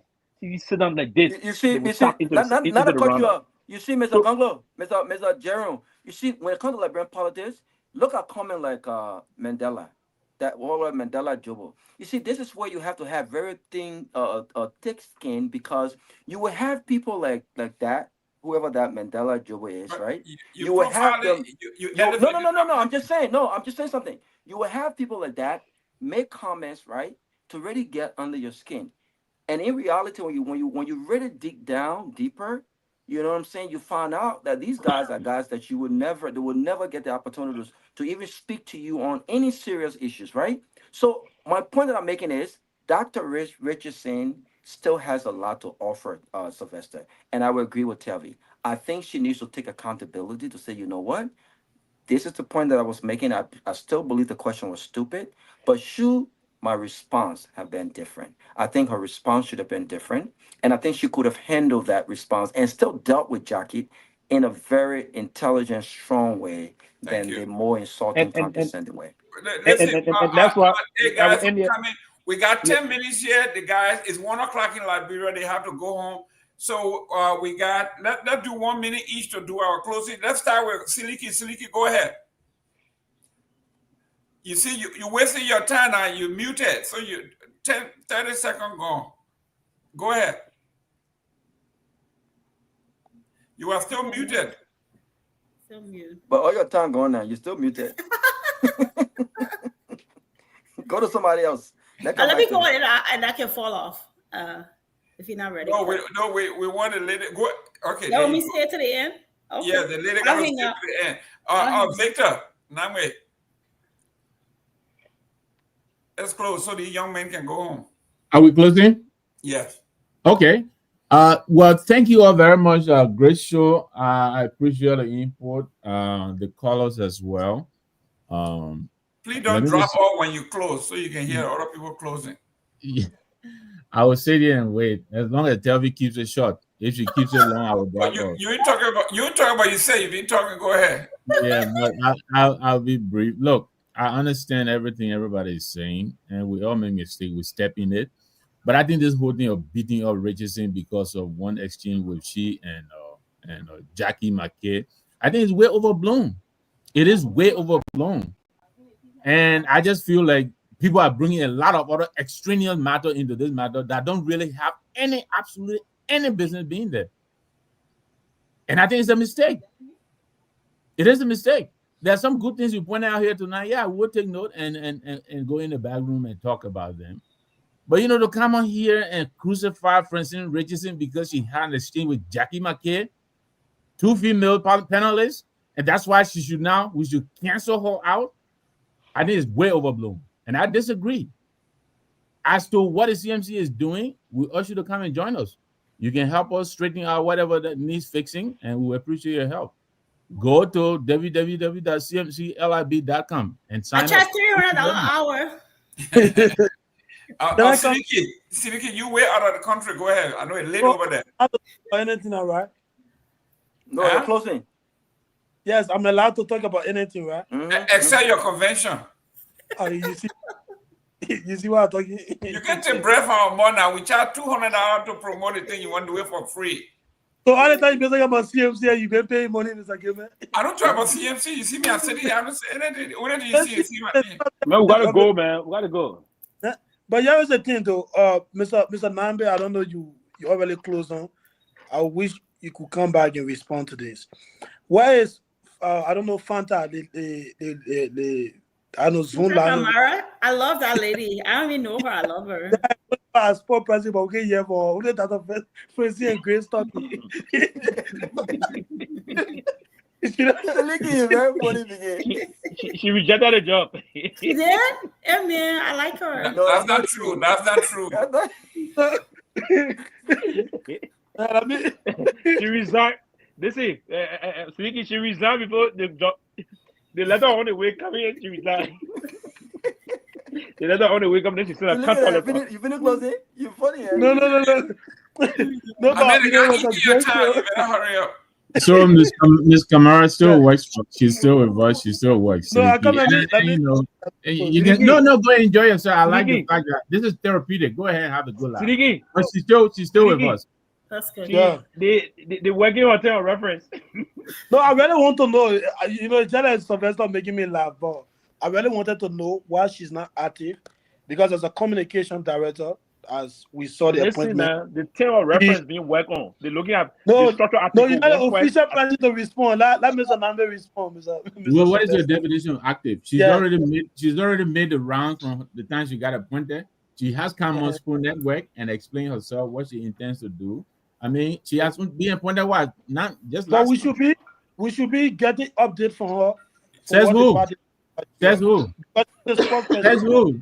Says you. Where do you get up making that demand? When you see her out there, when you see Fanta out there, it's an official statement. What you see on Facebook are opinion, and it's good for them to do that.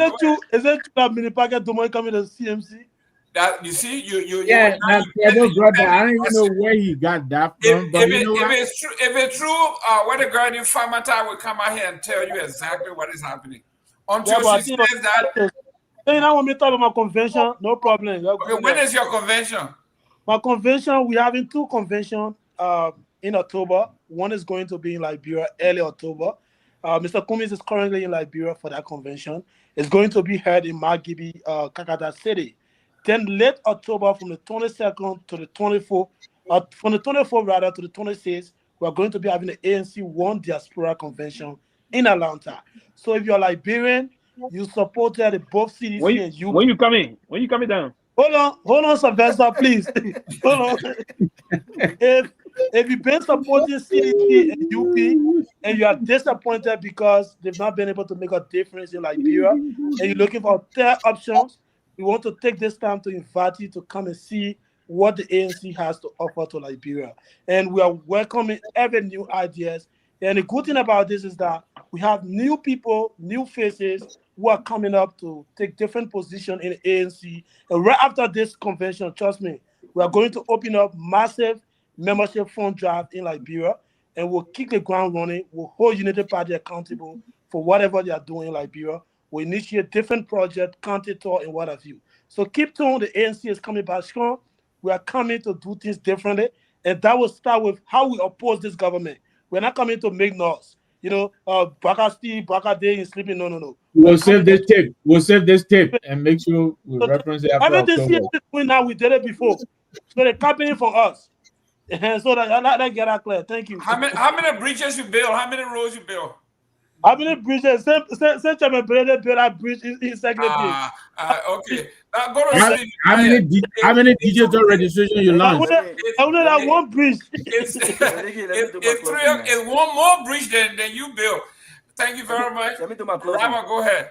Listen, I think that one of the re-echoes Sylvester's question to Seleke, when he coming down, because I want to handle his accommodation. I really want to go there because I want to see him. So that's why. Yeah, when he comes to Atlanta, he left. I'll be in school. Unfortunately, I'll be in school, so I can't go there. I can't leave school to go there. They made it even for the going election. He was in school. They even for my weekend, man. Weekend trip, 4 days. Yeah. 4 days excuse. The man didn't even vote for his own candidate. He was in school. He didn't even vote for Mr. Comey. This man right here. Well, I came here after the election. Don't do that, Mr. Gayman. I came here after the election.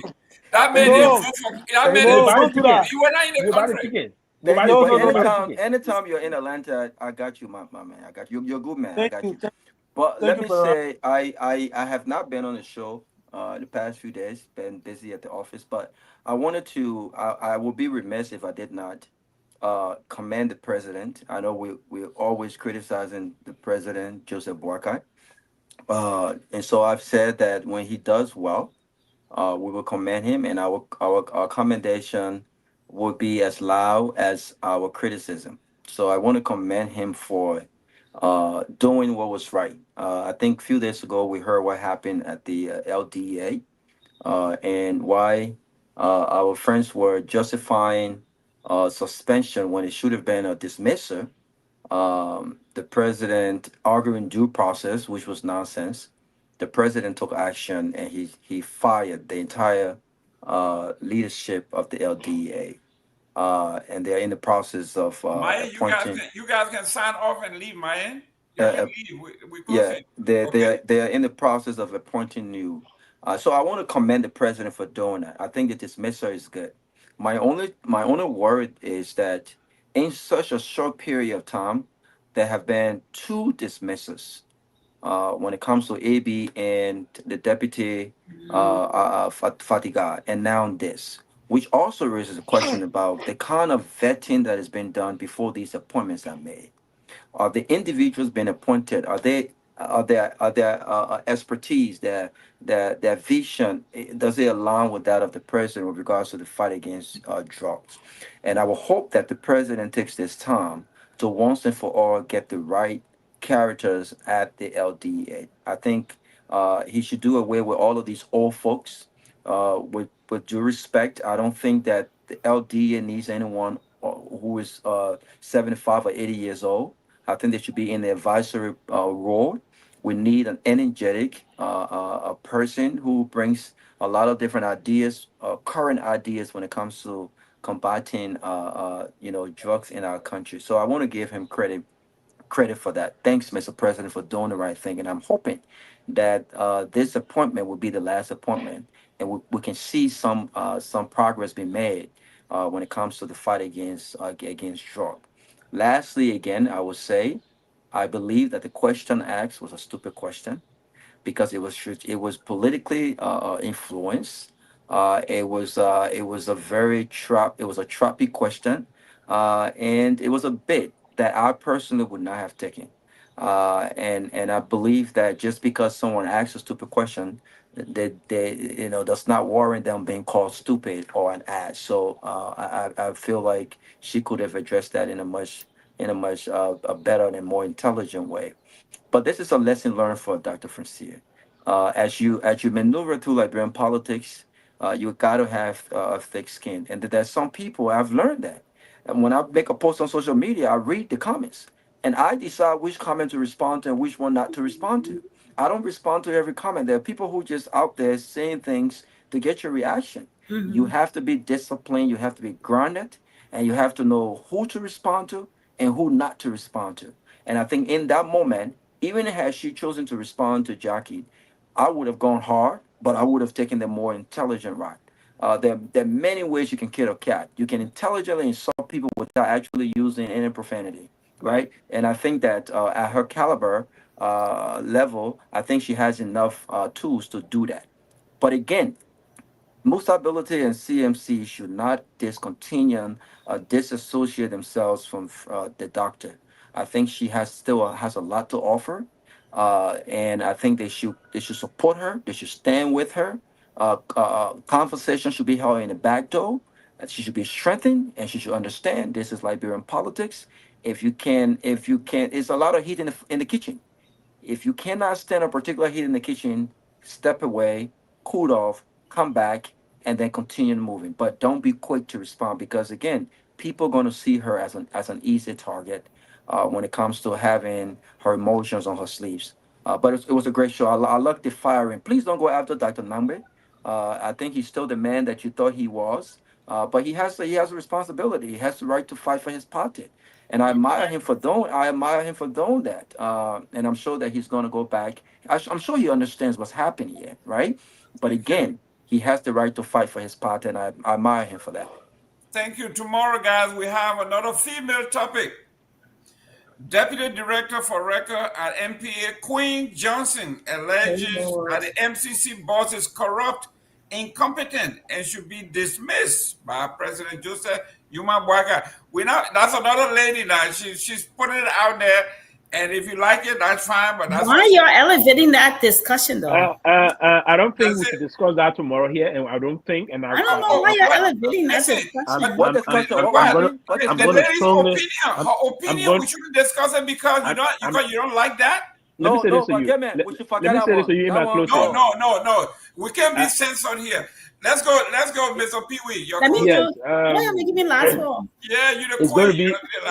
It's going to be a part of my closing here. We're not going to elevate Queen's statement coming up. Yes, Queen is very erratic, and the intent is not to allow the sentiment of erratic people on this kind of a show. Queen herself, as director of record and other thing at the port, she's just a household drop-off. She's director. So right. So that's part of the discussion. That's part of the discussion. High school dropout. She's director. She's director to a very. That's part of the discussion. How she got there? Listen. High school dropout. She's not deputy. She's director there. For records and some other thing at the National Port Authority of our country. Wow. She's director of National High School Dropout. Someone that's erratic, that just be. Let's talk about AK-47, right? So listen.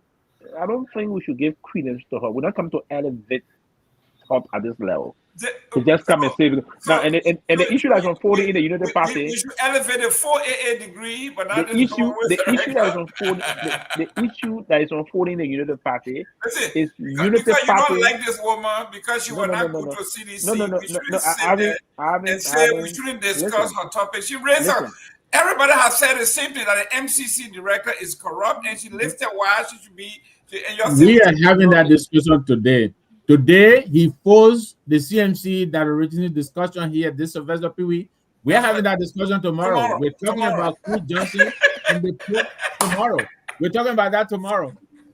There's no. Listen, let me say this.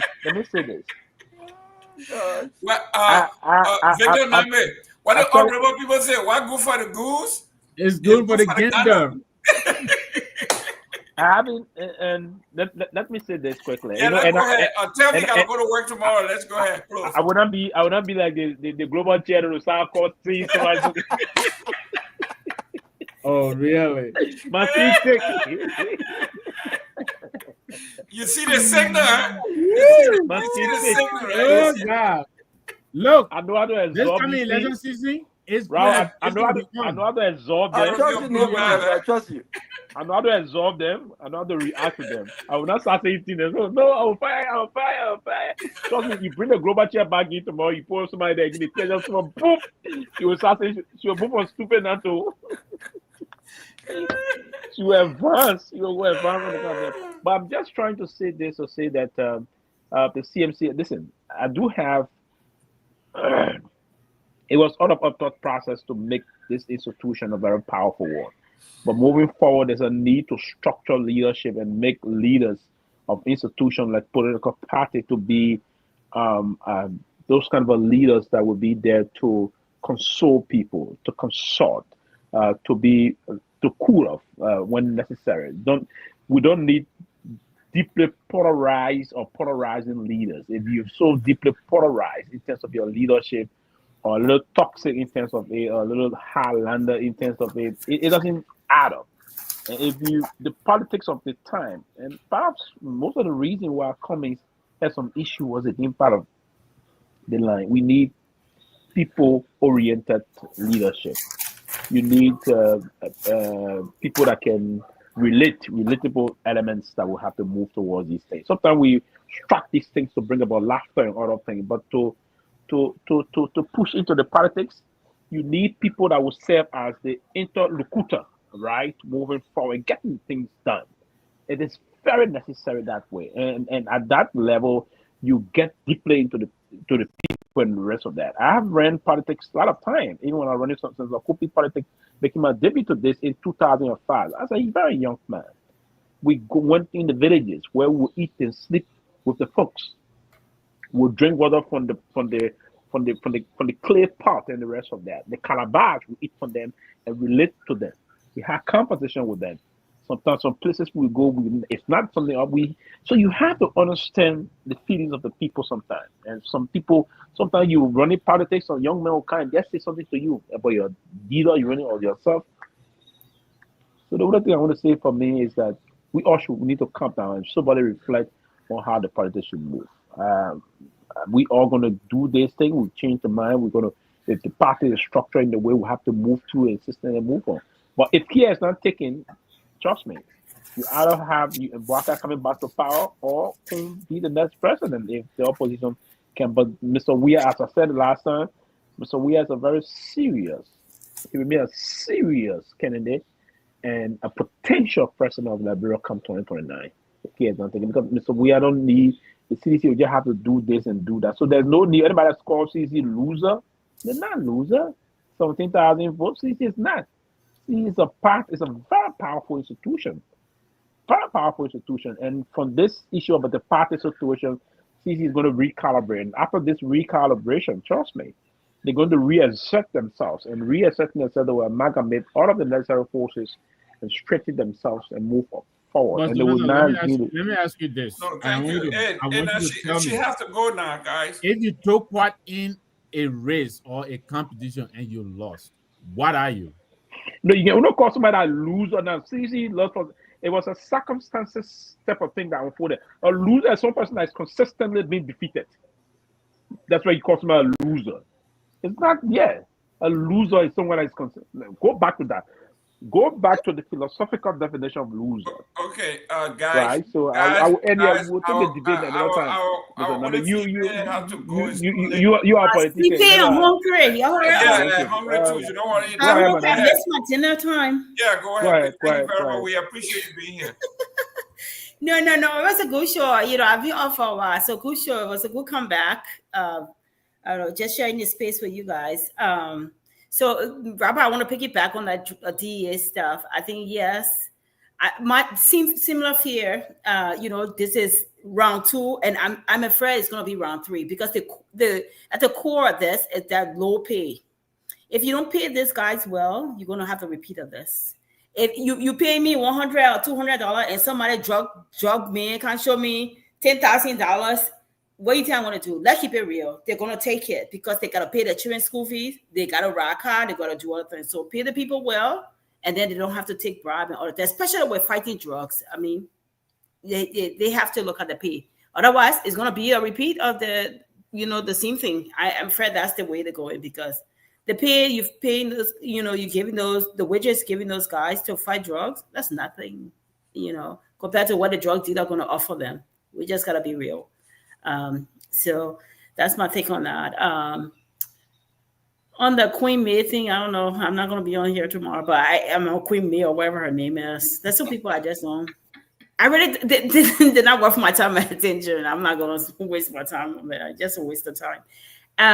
So on the Francine and Jackie issue, I want to close with this. First, we've talked about other things, but let's talk about Jackie. I want to close with this. I think Jackie exemplified, I made a post about that. I will say it again. Exemplified, great. Yes, I'm listening, Debbie. Great. Let's have it. Great emotional intelligence. Something that, I was telling a friend today, something I probably wouldn't have done. I'm not so kind when somebody come after me. What a woman or man. You come after, I feel attacked, I'm coming after you, punch for punch.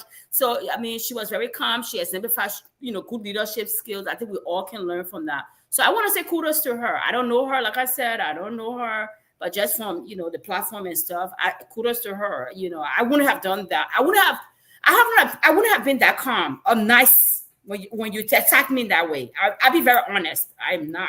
I was never going to go there. So I think we all can learn from Jackie. How be it, we all can learn from her. And now to Francine. I see people writing about, oh, you got something against Francine and this is personal. Our people there, we saw that kind of way. I don't even want to use the word. Once we're not singing the sing song, then it's hate or you jealous or something. Why we can't just stick to the core of the issue? If Francine had not done what she did, we won't be discussing this. We won't be discussing it. I don't care. Musa Benete, Myean, the queen or the party or whatever it is. That's his business. We're discussing Francine because of the rudeness that she did on Spoon that was not necessary. It wasn't. And today, and to this hour, she's still justifying it as, because one or two people telling her, stupid than I cost. The question was stupid. The last time I checked, no question is a stupid question. Whether I work anywhere, there is no stupid or dumb question. If you feel don't answer it. Or just find a way to just finesse your way out of it. You don't have to be rude. You don't have to be condescending. You don't have to be combative, especially when you are the face of a party. I said this before, and I'll say it again. Those days when I used to be on SKTV. The people, the forerunner, I said it because of our ANC. And the reason I'm bringing this out is the same issue, the same thing apply here. When you're the face of the party, it's like you're the bank tellers in the bank. We don't get to see the CEO of the bank or whatever it is, or the bank. People we see are the personal bankers, the tellers. So if the way you behave to me will be the reason why I will go back to that bank or withdraw my money and go to another bank, it's the same thing here. Francine is in charge of leadership and governance. She's responsible to speaking to the press, defending this party to the press, to the public, winning people to the party. Is this the behavior? Is this the person you want to make the face of your party? So you need to read it. Whether y'all keep her there or not, that's your business. The loss is you guys. It's on your. There's not my place to tell you, you'll write her off or you'll give her 100 chances. We all need grace. It is not about grace. It is about big picture. This is how this woman is selling your party to the public. That is what we should be looking at. And I will close with this. PhD or not, I think Francine, she's been in private practice. She's been in education too long. And I think she can make use of that psychology, clinical experience on her own self. I think she needs to get some of the help. Politics is not for her, but she needs to get some help in handling issues, in talking to people, in selling her party, and getting more emotional intelligence. That's all I can say. I close with this. You have a good evening.